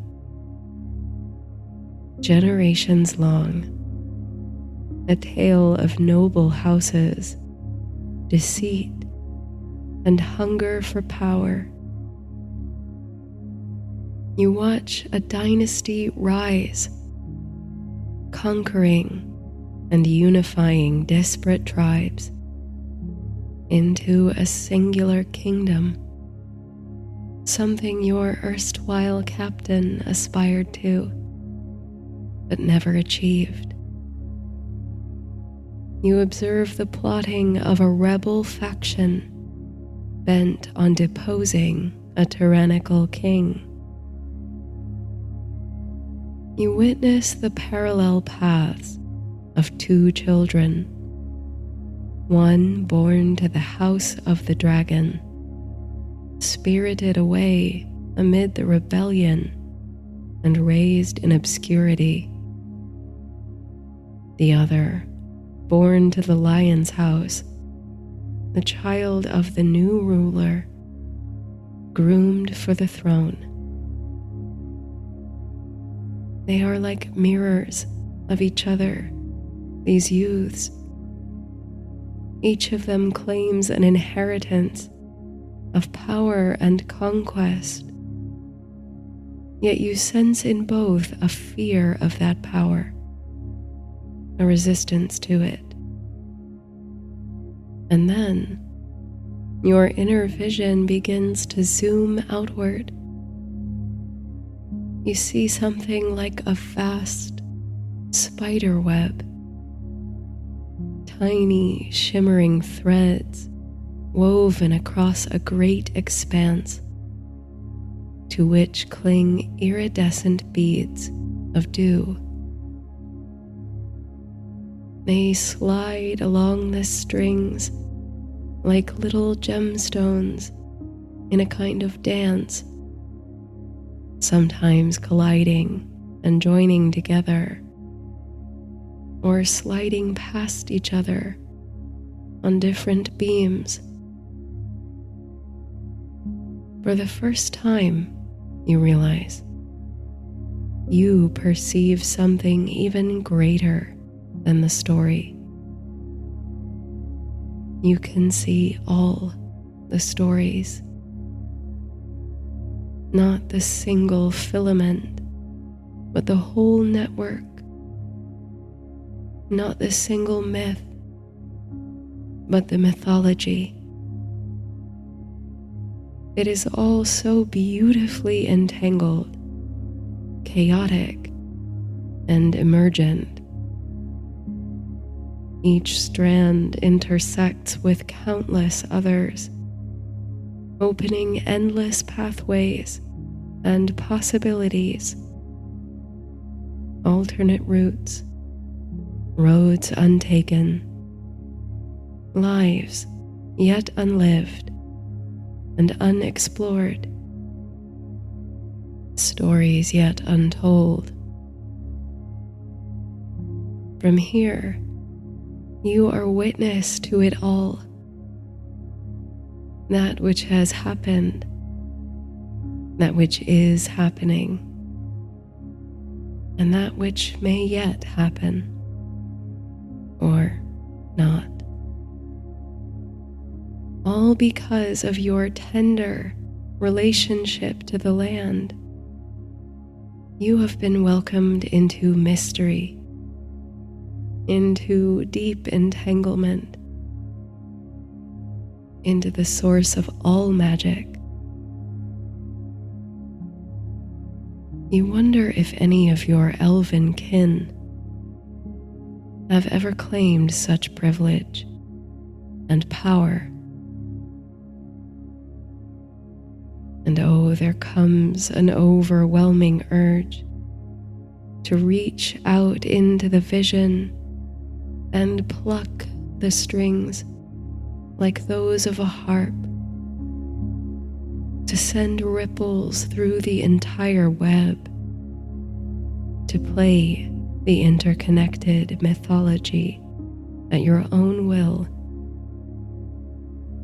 You might set events in motion that reverberate down the centuries, influencing kings and queens and heroes, changing the course of events and timelines to bend in favorable ways. Certainly you could, if you wish. Will you? You feel the desire like 100 tiny pulses from a system of roots, reaching out, wanting agency, wanting power, wanting to move on a more active time scale. You can feel it rush through you, through the soil, through the forest. And as it surges, you allow the wanting to pass over you, to move on. This is why you are not like other elves, why you never have been. Even with the temptation and the power buzzing through you, you cannot bring yourself to reshape worlds. Where is the beauty, the meaning in the pluck of a string by unseen hands? The magic lies you've always felt in the spontaneous, in the relationship, in the way souls spark against one another, drawn together or flung apart by circumstance and innate agency. You're not sure how long you sit in observation of the glistening web. Like in your periods of dormancy, you are, it seems, outside time and beyond embodiment. You watch the beads of dew, events or souls perhaps, sliding along the strands of possibility. You witness small stories unfolding in the corners of the web, meetings and partings, memories and prophecies. It is profoundly beautiful and an impossible privilege to behold it from this perspective. An entangled kingdom, a tapestry of innumerable stories.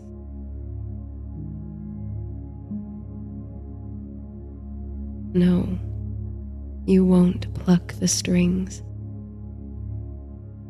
but you can slide along them too.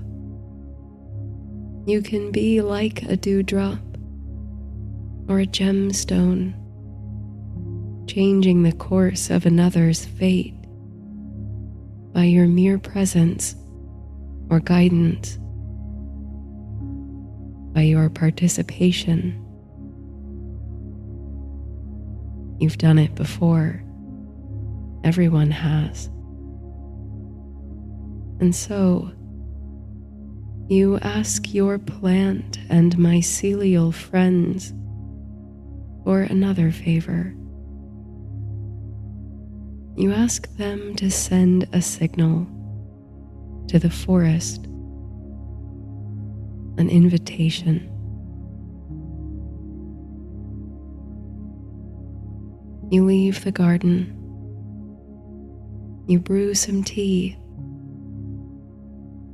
You wait. You fall asleep in your chair. You dream of the stillness of a land made by elves, a land of glass and twilight.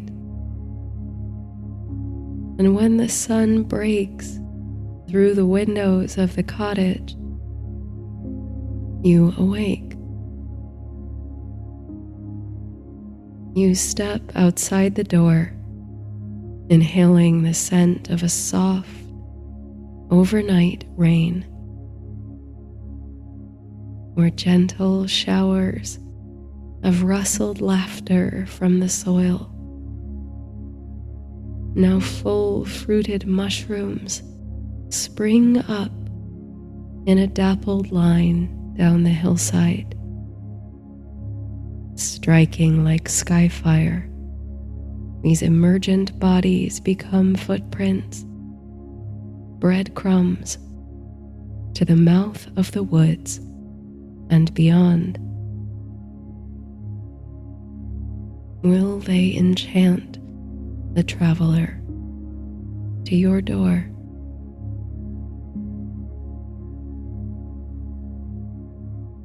When a figure at last emerges from the forest, it's not alone. At first, you think it's just a youth and their shadow. But no, there are two, following the trail, the message, the invitation. As they draw nearer, their features become clear. A young man and woman, scarcely more than children. But you recognize them. Here are two people, both heirs to a great destiny, each promised a throne,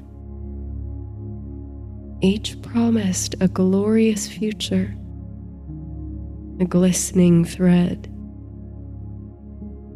They shine like dew in the morning sun. They are so young, you think, to carry so much responsibility.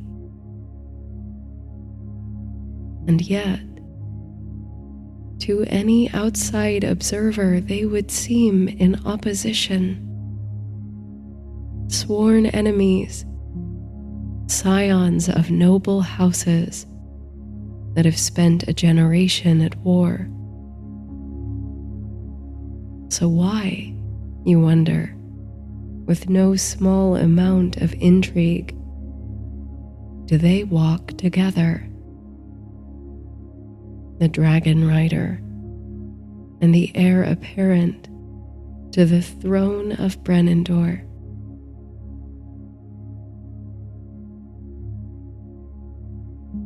There's a funny thing that happens when you've lived long enough to see empires rise and fall, wars fought and won and lost, landscapes reshaped. Having seen enough of the past, you begin to believe that you can see the future. Sometimes, yes, you can imagine outcomes and possibilities and entanglements with more clarity than others. You can make reasonable predictions with a degree of objectivity untouched by most. You can step outside the web and observe it. And yet, such foreign and unknowable things pervade the human heart. With all that knowledge, all that experience, all that connection to history and land, and still you are surprised by them. Now the two great rivals for an unclaimed throne approach your door, your garden. This is why, you think, why you made your choice an age or so ago to leave behind the promise of perfection, stillness, and control, to forsake the elven right to a glass palace, a magical construct that never changes, never diverges, never ages. Because what good is perfection if you are never surprised? If you never get to see the glimmer in a young person's eye when they've realized there is another way? If you can't be there to guide the next generation toward compassionate, regenerative, reciprocal leadership, if they'll have you, of course. As the youths approach, their scabbards empty of swords, their eyes bright with curiosity, you wonder if they know how much a single meeting can alter the entire web of life. How many strands of possibility they have braided simply by standing together. The wind whispers in the trees and grasses, and the flowers of your garden turn their heads with imperceptible slowness, angling to listen, to behold. And when the two travelers, enchanted to your door by a trail of mushrooms, at last stand before the garden gate, you speak. I was hoping you'd come.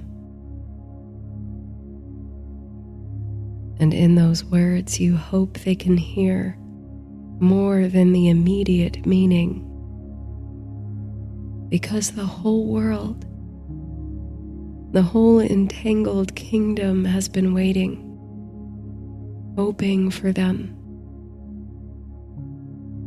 The future is uncertain, but hope, kindled like dragon fire, springs up in the space between these two.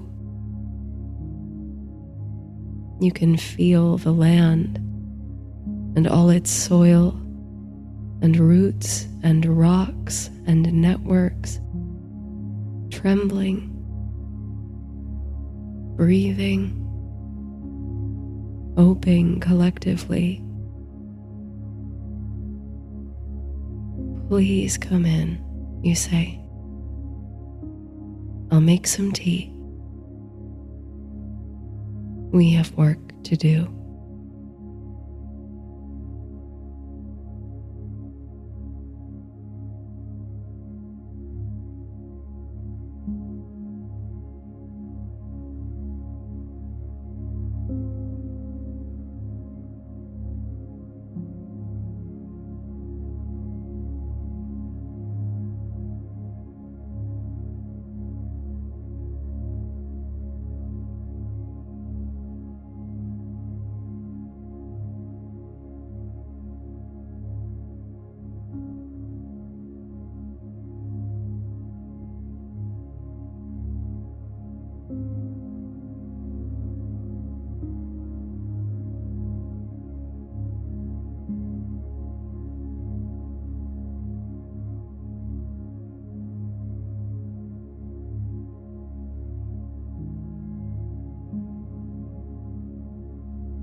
You are outside your body again, dropping through layers of a distant past, submerged in visions and running water.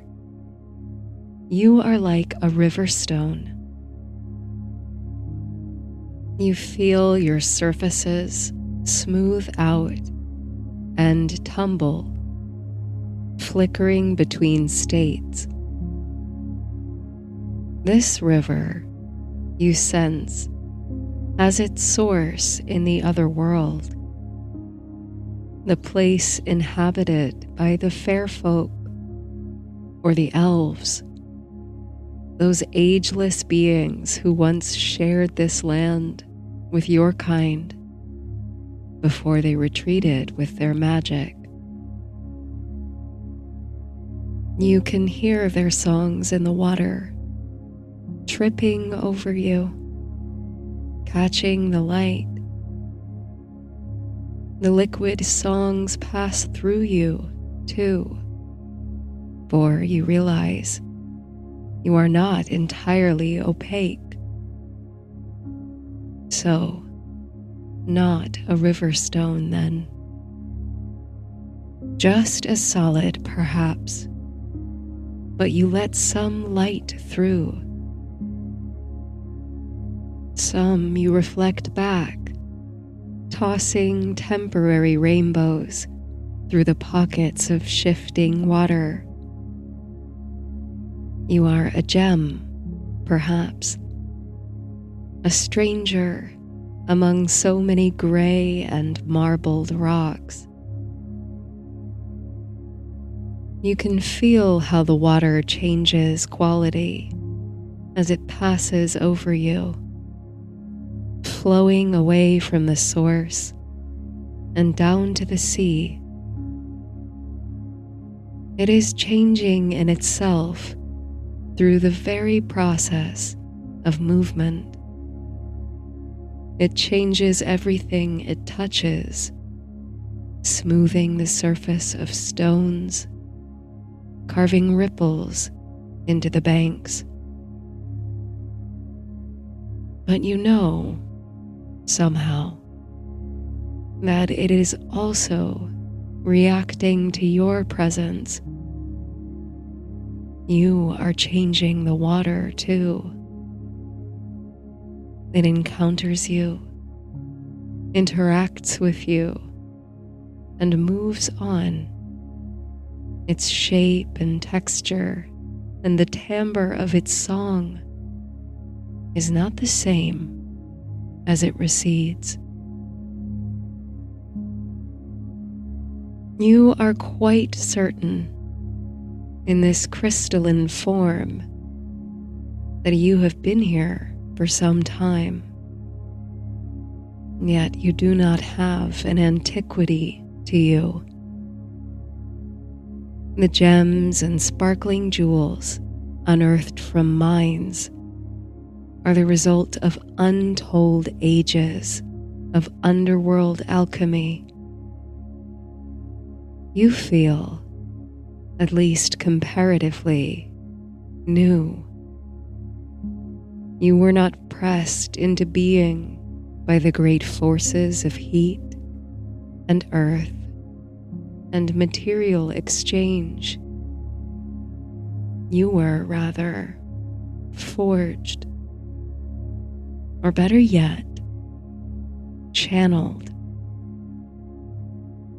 You can see hazily the faces of those who made you. Two of them, two women. The younger of the two has raven dark hair and eyes that sparkle. Her features are achingly familiar to you. You try to hold her image in your mind long enough to learn her name, her parentage, her profession. But all you can grasp is that she has power, a power similar to yours. Then her image ripples and blurs, and you feel yourself rising, floating up from the bottom of the river, shedding your gem-like facets and pouring like liquid back into the top of your own head, filling up your toes, your fingers, your limbs, decanting back into your body. Somewhere down the centuries of a disenchanted world, across mountain and forest, you gaze into the glass-like surface of a fountain pool, your own familiar reflection distorted in the ripples. You touch the amulet around your neck. You were so close this time, so close to reaching the ancestral memory you've been searching for. The one you suspect holds the key to all the strange things happening throughout the kingdom. The sudden blight that killed your garden of potent plants and caused your region's crops to fail. The disappearance of the Heir Apparent just before his coronation. The rumored reappearance of dragons and whispers of a contestant to the throne. And then all the curious encounters you've had on your travels to the capital. You sense a presence behind you. The faintest flutter of silk must have been what roused you from your vision, bringing you hurtling back to the present. You rise to your feet and turn on a heel, donning an expression of sarcastic disapproval. I almost had it this time, you say bitterly, though you bite back a smirk. Emrys, the mage and most trusted advisor of the King Regent, stands before the wrought iron gate that separates this corner of the garden from the more manicured, formal section. He is clad in new robes of a vibrant cobalt. You know exactly how he came by such a unique textile. You say that every evening, Emrys sighs. But I can't let you stay in there all night when there's food on the table. Come on, everyone's waiting for you. You suppose he's right. You've been inching closer to a breakthrough on this divination journey. But if you don't stop to care for yourself, to rest, to feed your body, and nourish your soul with good company and grounding forces, you risk draining the power and skill you've collected. Or, even more dramatically, losing your tether to the so-called real world and becoming lost in the visions. You have a purpose now, to learn as much as you can about the magic that once abounded in this realm, in the hope of someday restoring it, restoring peace, and cooperation, and you cannot hope to succeed, even in the slightest, if you do not take care of yourself. Very well, you say, and Emrys escorts you from the herb garden, the centerpiece of which is the great fountain in which you've been scrying every night for these past few months. A great sculptural dragon twists over the basin. The creature's stone scales are wrapped now in ivy and moonflowers. Together you walk the winding path toward the royal palace. Before you came here, Emrys took all his meals in his private chambers within the tower. Slowly, in recent weeks though, he's taken to joining you in the hall, where the king and his guard and attendants sup. You like to think you've brought him down to earth a bit. He is a magician and seer most concerned with the stars, the orbits of the spheres, and the long arc of the future. You, in your heart, are a gardener, one with hands in the earth and a kinship with plants. Any magic you've ever commanded comes from that relationship. Your worlds, two mages as you are, move on vastly different scales. But you've come to realize that you need each other. If you are to make a difference in this ailing world, you must find a way to weave your magics together. Light is fading over the castle walls, and you can just hear the lapping of water beyond. Who was it this time? Emrys asks. Through whose eyes did you see? It wasn't a who, so much as a what, you respond. Although even that I'm not sure of.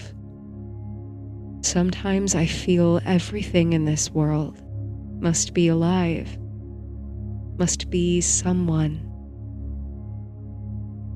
Emrys looks pensive, but not unsympathetic to this idea.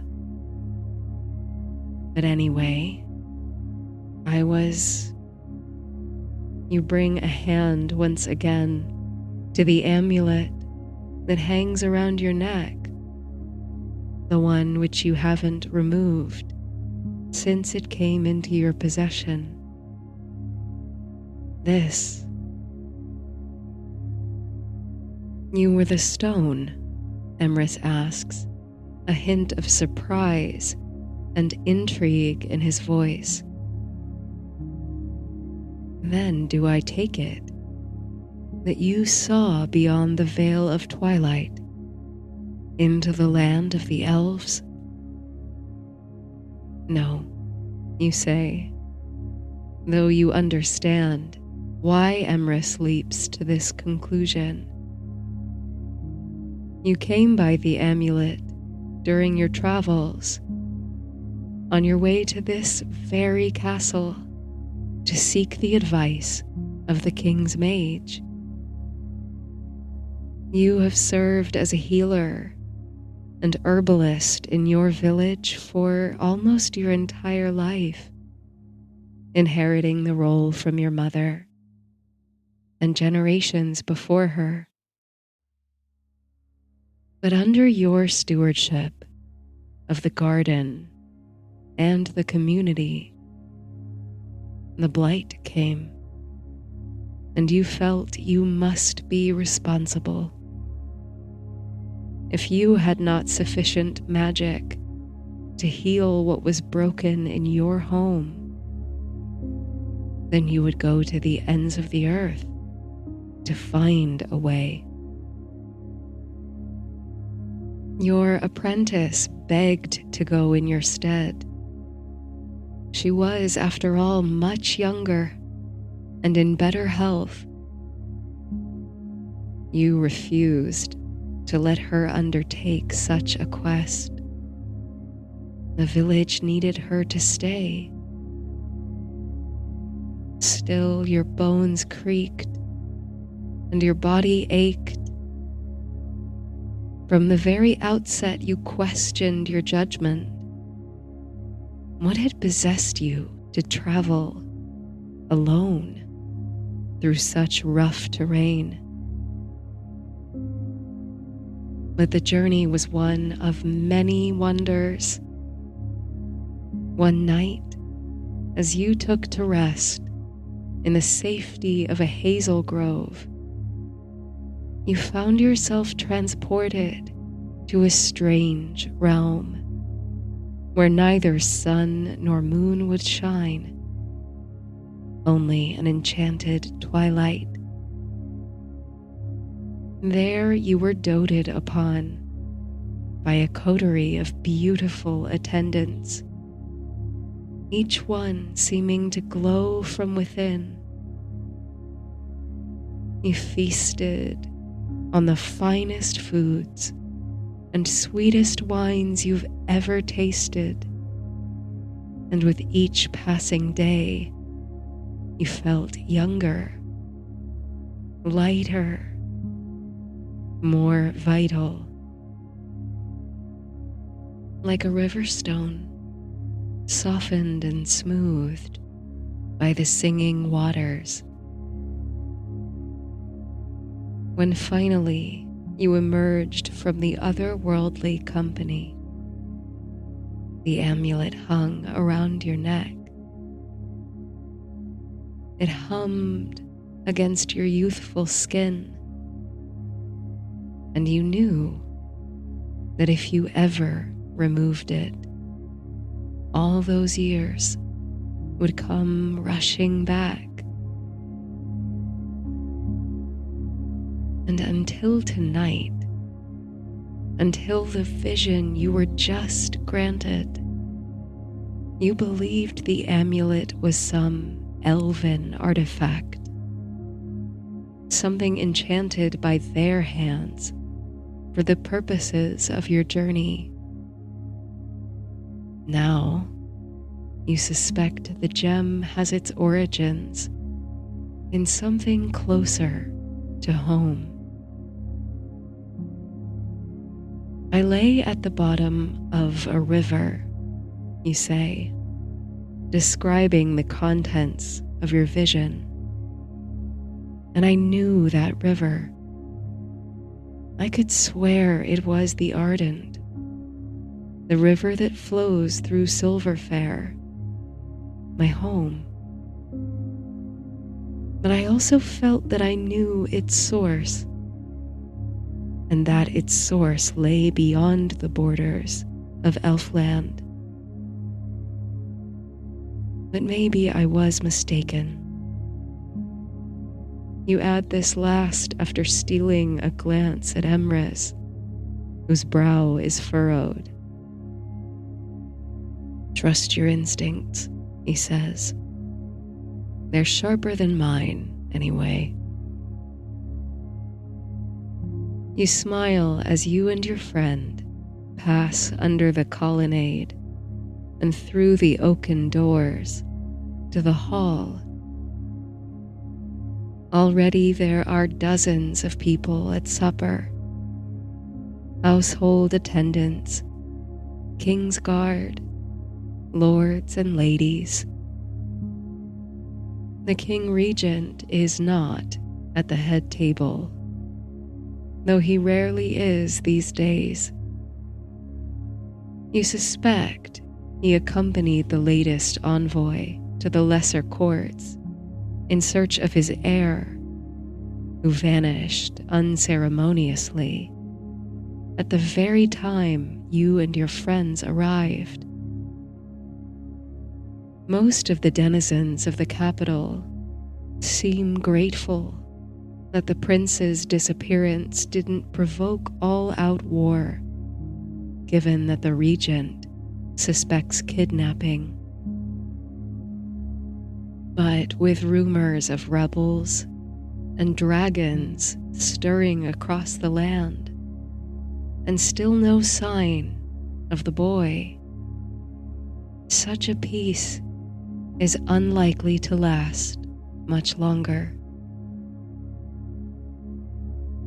You try to put this unease out of your mind for now. You join your friends at their table, where they are delighted to welcome you. To the uninformed onlooker, your group of companions must appear tremendously unlikely.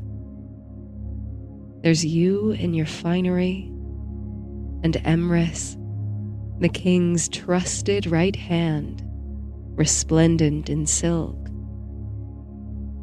Then there's the chambermaid, Lunette, and the funny comrades you picked up on your travels. A trio of half-elves called Brightbuckle, Whistle, and Thorn, and a merchant dyer from the south, Dalian, who's responsible for the many brightly colored robes that now bedeck many of the castle's inhabitants. Not long ago, you were all strangers whose paths crossed in a warm and welcoming tavern. You've been inseparable since, and you kept each other safe on the road to the capital. You think you've even made each other better people, more open to hearing others' stories and sharing their joys and sorrows. You're more inclined to helping strangers. On your first day in the capital together, you scooped up a youth who had swooned in the square, fed him, and got his strength back up. You wonder sometimes where that young man got off to, whether he was safe. After pursuing an audience with Emrys and entering the service of the regent, you pushed for your friends to be given a place at court.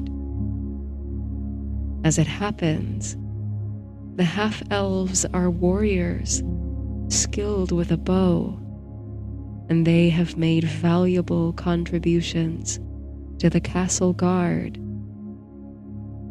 They were reluctant at first, as they'd only come this far to petition the king on behalf of their people for sovereignty.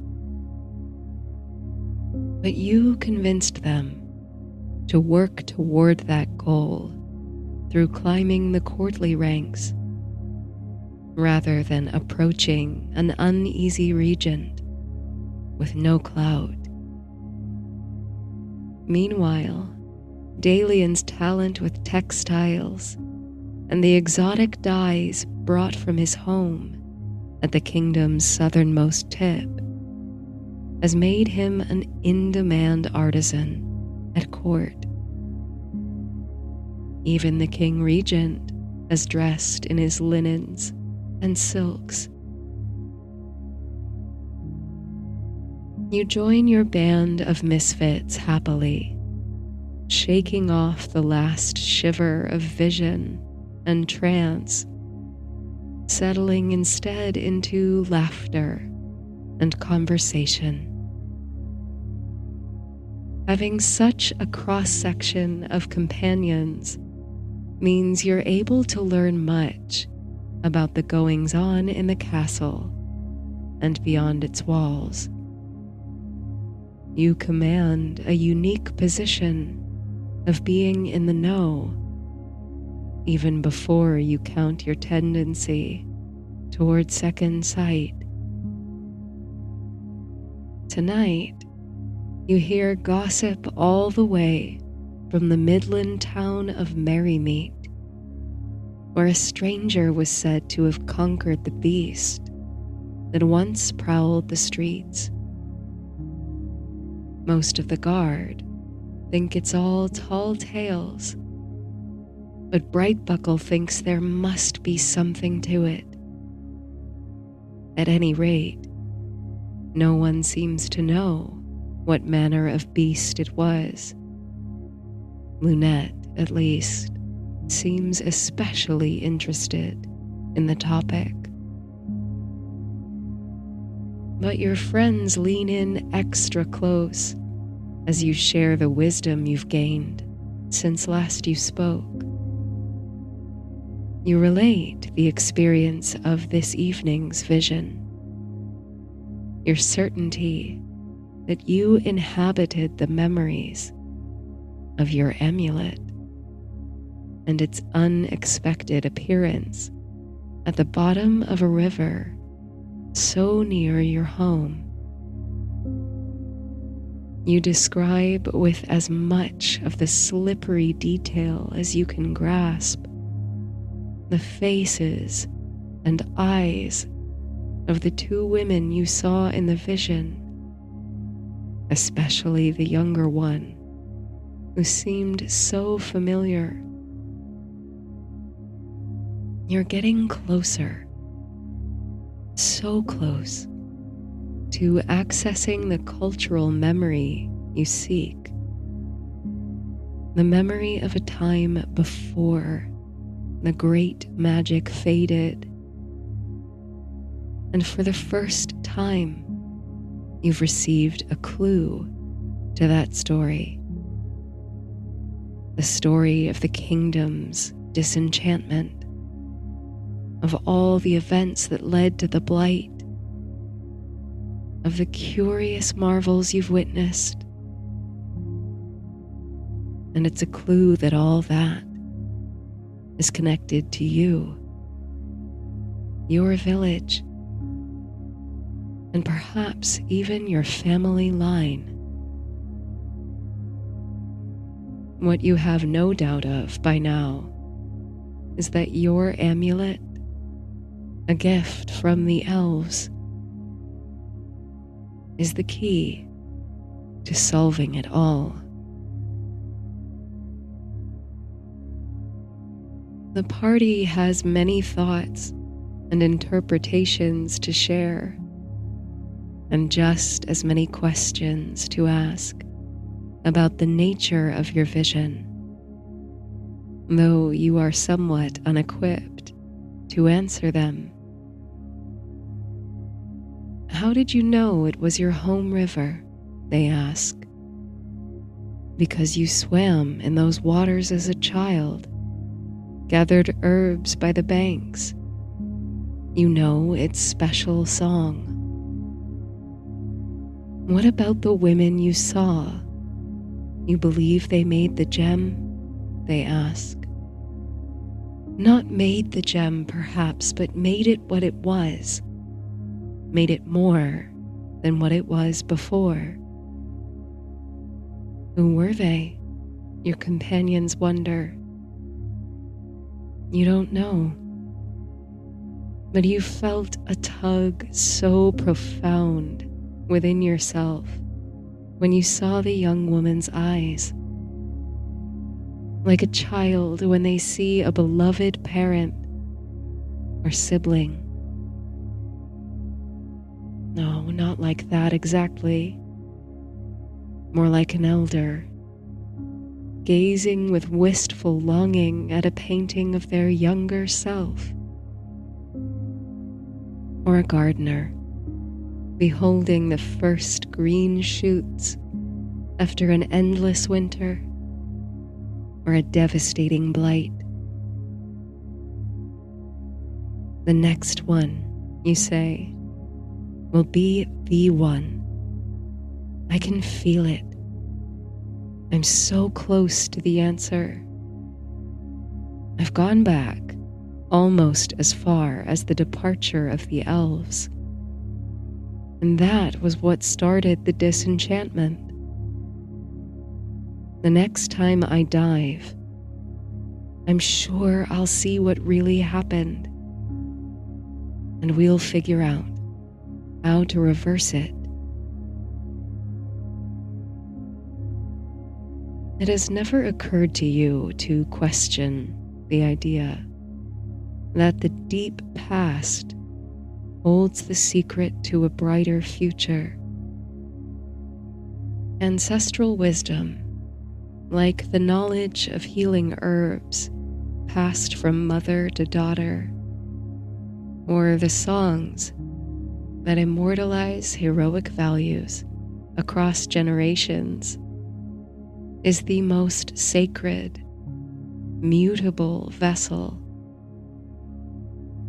If you can travel back far enough to the moment magic began to disappear from the realm, the moment the elves withdrew, you can restore a link that's been forgotten.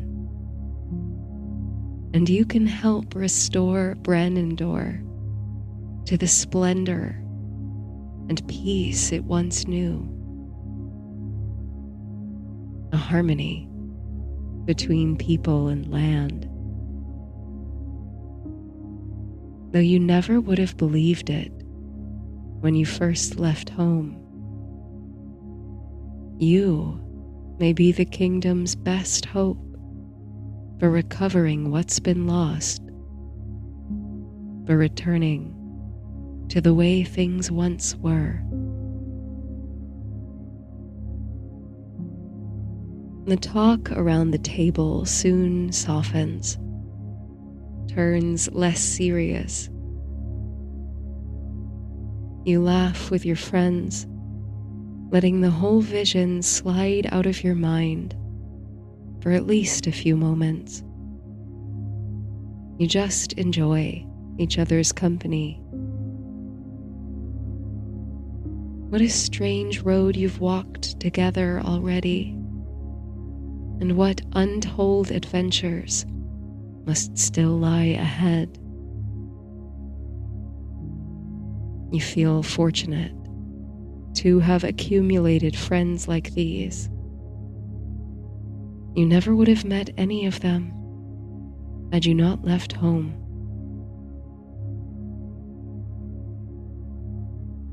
Finally, the hour grows late, and little by little the hall empties out. Lunette is off to finish her evening duties, and Emrys disappears to his tower. Your travel companions, Dalian and the half-elves, escort you back to your chambers and wish you good night. You have a small but comfortable room in the palace, with a window that faces the garden. When the moon is full, you can even glimpse the hidden herb garden and the dragon fountain. Tonight, a haze is rolling in off the water, and you can't see much from your window at all. Only darkness and a smattering of stars.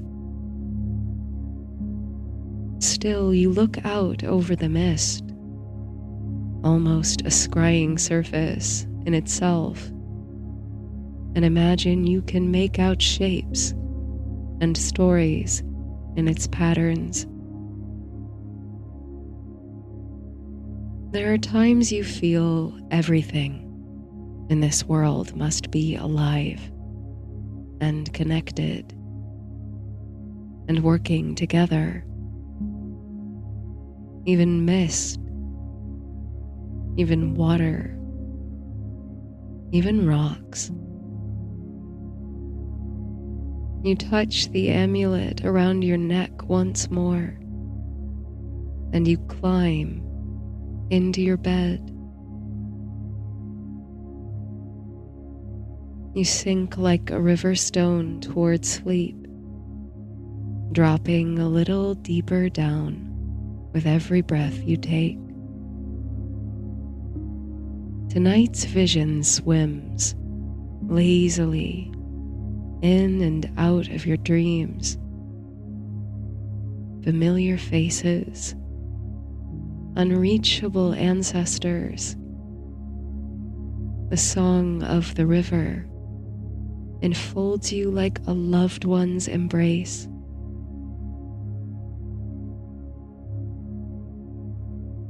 Is it the trill of the little bird perched in your window, or the soft rapping at your door that first rouses you?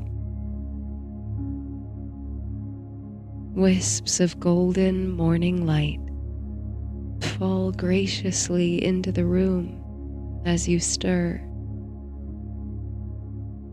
Your eyes catch the flash of golden and brown before the tiny bird, with a voice much stronger than his size suggests, flits away. Another soft rap at the door. You put on a silk dressing gown of deep saffron, made for you by Dalian, of course, and go to answer the door. It's Lunette. You wonder what she's come for at this early hour. The King Regent, she says, and his search party. They returned in the night. He wants a word with you. With me, you say, surprised. Since joining the household, you've had no direct contact with the monarch. You hardly thought he knew your name. Emrys will be with you, Lunette clarifies. He's waiting for you now. I'll take you to him. She waits for you as you dress, swiftly, so as not to keep the king waiting. Then Lunette leads you down the steps and through a labyrinth of light-filled corridors, past gallant tapestries and exquisite paintings. Emrys joins you at the mouth of the hall, and together you move into a part of the palace you've never seen. You've never been inside the throne room, after all. Past an alley of portraits you stride, glancing here and there at the empty spaces on the wall. You imagine the images of the old king, against whom the regent led a rebellion, were removed or destroyed. Vestiges of his reign can be found here and there. The dragon fountain, for instance. But few at court dare to speak of the ruling family that was so violently removed from power. Steps from the entrance to the throne room, however, you stop. Your fellows make it a few further strides before they realize they've lost you. You stand, mouth agape, at a portrait on the wall. It's of a young man, decked in the regalia of the ruling house. He wears a coronet upon his brow and a fine brocade of crimson and gold. A sword is at his hip, and he holds a shield with the family's herald, a lion poised on the back legs with a forked tail. "What is it?" Emrys asks, concern in his voice as he doubles back to join you. Lunette steps in behind. You gesture to the painting wordlessly, not because of its exquisite detail or technique, but because you've seen it before. You've seen him before. He was not clad in such finery, but in commoner's clothes. He was out among the people at a festival in the square. You and your companions caught him when he nearly fainted at the center of all the activity. You broke bread with him. "Is this the crown prince?" you say. "Is this Owain?" Emrys and Lunette respond in the affirmative. "He disappeared on the day of the coronation, did he not?" you continue, and your question is once again affirmed. "I think I may have been among the last to see him." You turn away from the portrait now, and your eyes catch those of Lunette's. There's something unreadable in her expression. You want to tell your newest friends about the encounter you had with the prince, everything you remember, in case it could help with tracking him down. But before you can say a word, the doors of the throne room open. The King Regent's attendants invite you within. You share a loaded glance with your companions before straightening up and following the attendants inside. The King Regent sits in the ornate throne at the head of the hall. He leans against one side, his forehead balanced atop arched fingertips. He looks old, weary, exhausted. You feel for him. He may not be the most beloved ruler or the most compassionate person, but to toil on for so long without knowledge of his child's whereabouts, this is a sorrow you would wish on no one. Any hope that the search party had returned successful now evaporates from the room. Among the king's guard posted throughout the chamber are your half-elf companions, Brightbuckle, Whistle, and Thorn. You are glad to see them here. You still do not know why you were summoned, but their presence makes you feel calm and safe. Without lifting his eyes, the sorry monarch clears his throat and calls your name, entreating you to step forward. You obey. I'm told you have visions, he says. My trusted mage tells me your skill surpasses his own in many ways. You feel color rising to your cheeks. You look at Emrys, who nods humbly. I've asked you here to inquire if you've seen anything. A crack of desperation enters the king's voice here. Anything about my son, the Prince Owain. You lower your head in respect. Your Grace, you say softly, I am afraid I have not. I cannot control what visions or messages are sent my way. This is mostly true.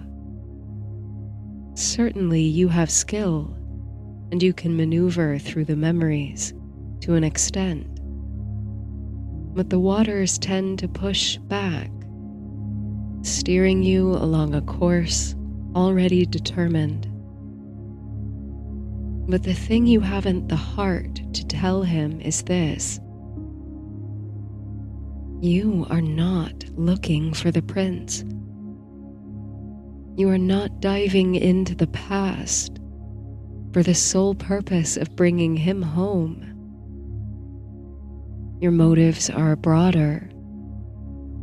You look to the past to find answers upon which the entire kingdom depends, not one youth. The recovery of the prince is secondary to your greater purpose, restoring magic to Brenindor. But surely, the regent says, almost pleading, you could try. You could look again. I have searched, and I have negotiated, and I can abide the injustice no longer.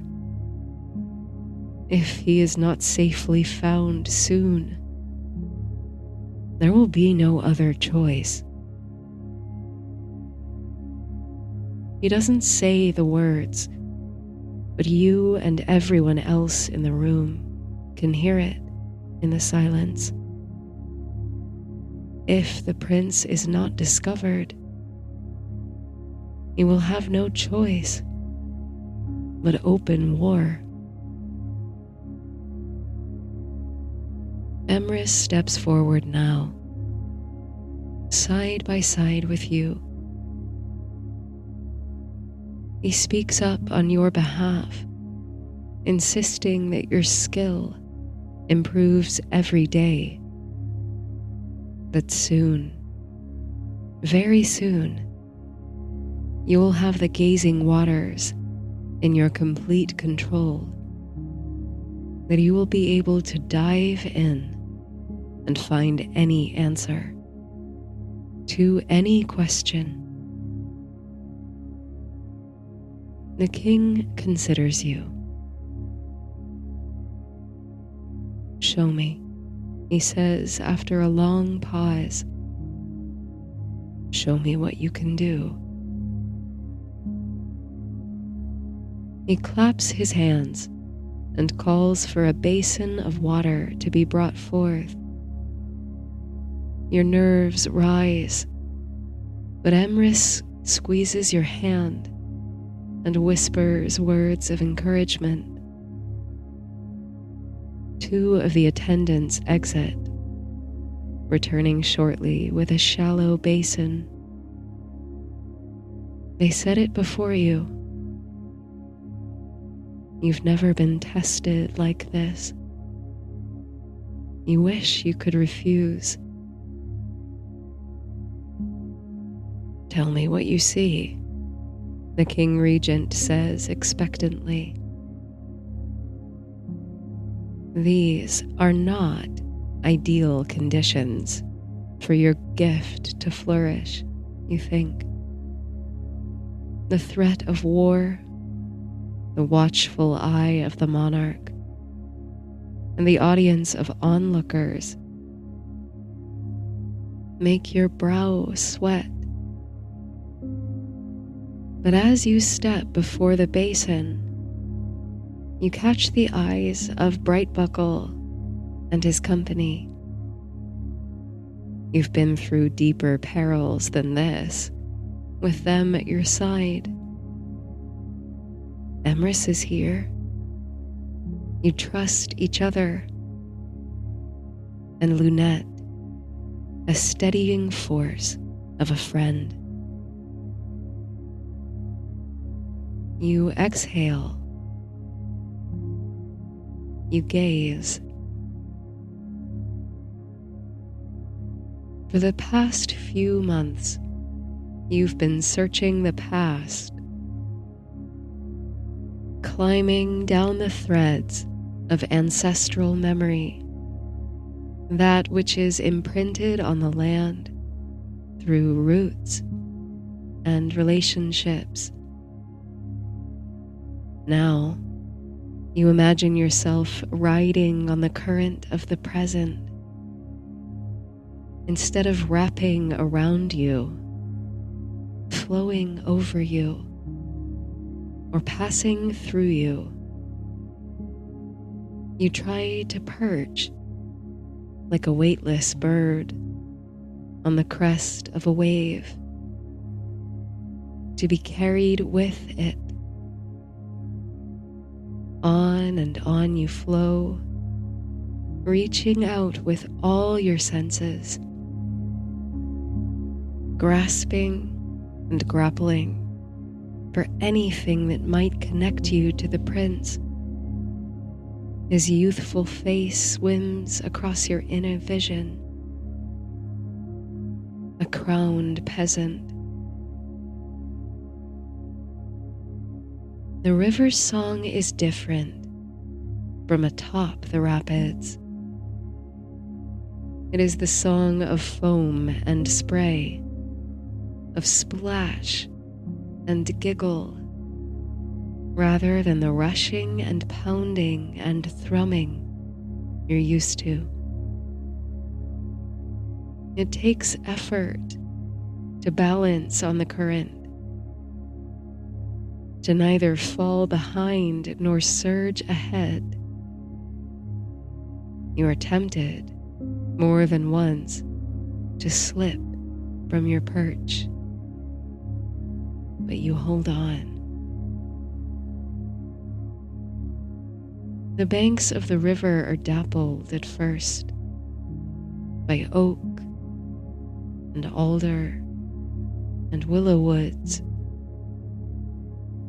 But then the river twists through silent corridors with paintings and tapestries hung here and there. You try to lock on the face of the crown prince as you float past his portrait, but you cannot hold on. Your gaze is lured to another portrait. A woman with dark hair and eyes sparkling. As soon as you see her, the young woman from your vision the evening before, the river dries up and flattens. Everything flattens. Everything is still. And the paintings are no longer paintings. The woman stands before you, clutching the hem of her apron, which is full of acorns. Something sparkles from her collarbone, but it is partially obscured by her shift. She's accompanied by a much older woman who carries a basket loaded with fallen twigs and willow withes. The two women regard you, then lift their eyes upward to the sky. The moon is full and bright, and something large and winged is silhouetted against it. You think you hear heavy footsteps behind you, but you turn to see nothing but a small bird perching on a toadstool, one of many that grow in a ring. Beyond the mushrooms, there is only a lavender mist. The amulet around your neck grows warm, almost vibrates against your chest. It's humming, you think, humming and trying to sing. And it does sing, but not with its own voice, with yours. In the quiet of the throne room in the royal palace, you hear yourself say, "Two went down to the river when the dragon moon was high. The king wren was watching. 4 are in the forest. The lion's tail splits in 2. The king wren's eggs are hatching. A glass will shatter. 2 worlds will collide. Only one may wear the crown. Silk threads will unwind. The bard will compose the bridge. The king wren never bows." As the last of the words leaves your lips, you come back to your body. You realize you are gripping the sides of the basin so hard, your hands are cramping. You pull away, softening all the muscles in your body, from your scalp to the soles of your feet. "I saw him," you say through gasps, trying to catch your breath. "The prince?" asks Lunette. "No," you say. "The king wren. I saw the wren in the past, the present, and the future. I know what we have to do." When the king, finally satisfied that you don't have the prince's exact location, gives you leave to go, your heart pounds. You send a message to Dalian and the half-elves, asking them to meet you, Emrys, and Lunette by the dragon fountain at nightfall. You wait for your friends behind the wrought iron gate. You pace before the dragon's statue, looking up at the fierce creature from time to time. The symbol of the old king's house, an enduring symbol of the way things used to be, back when they were, according to some, better.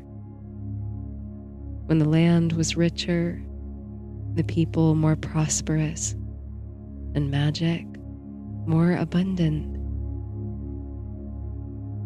It's only now that you realize looking to the past is not the only answer to the kingdom's problems. In fact, it is dangerously insufficient.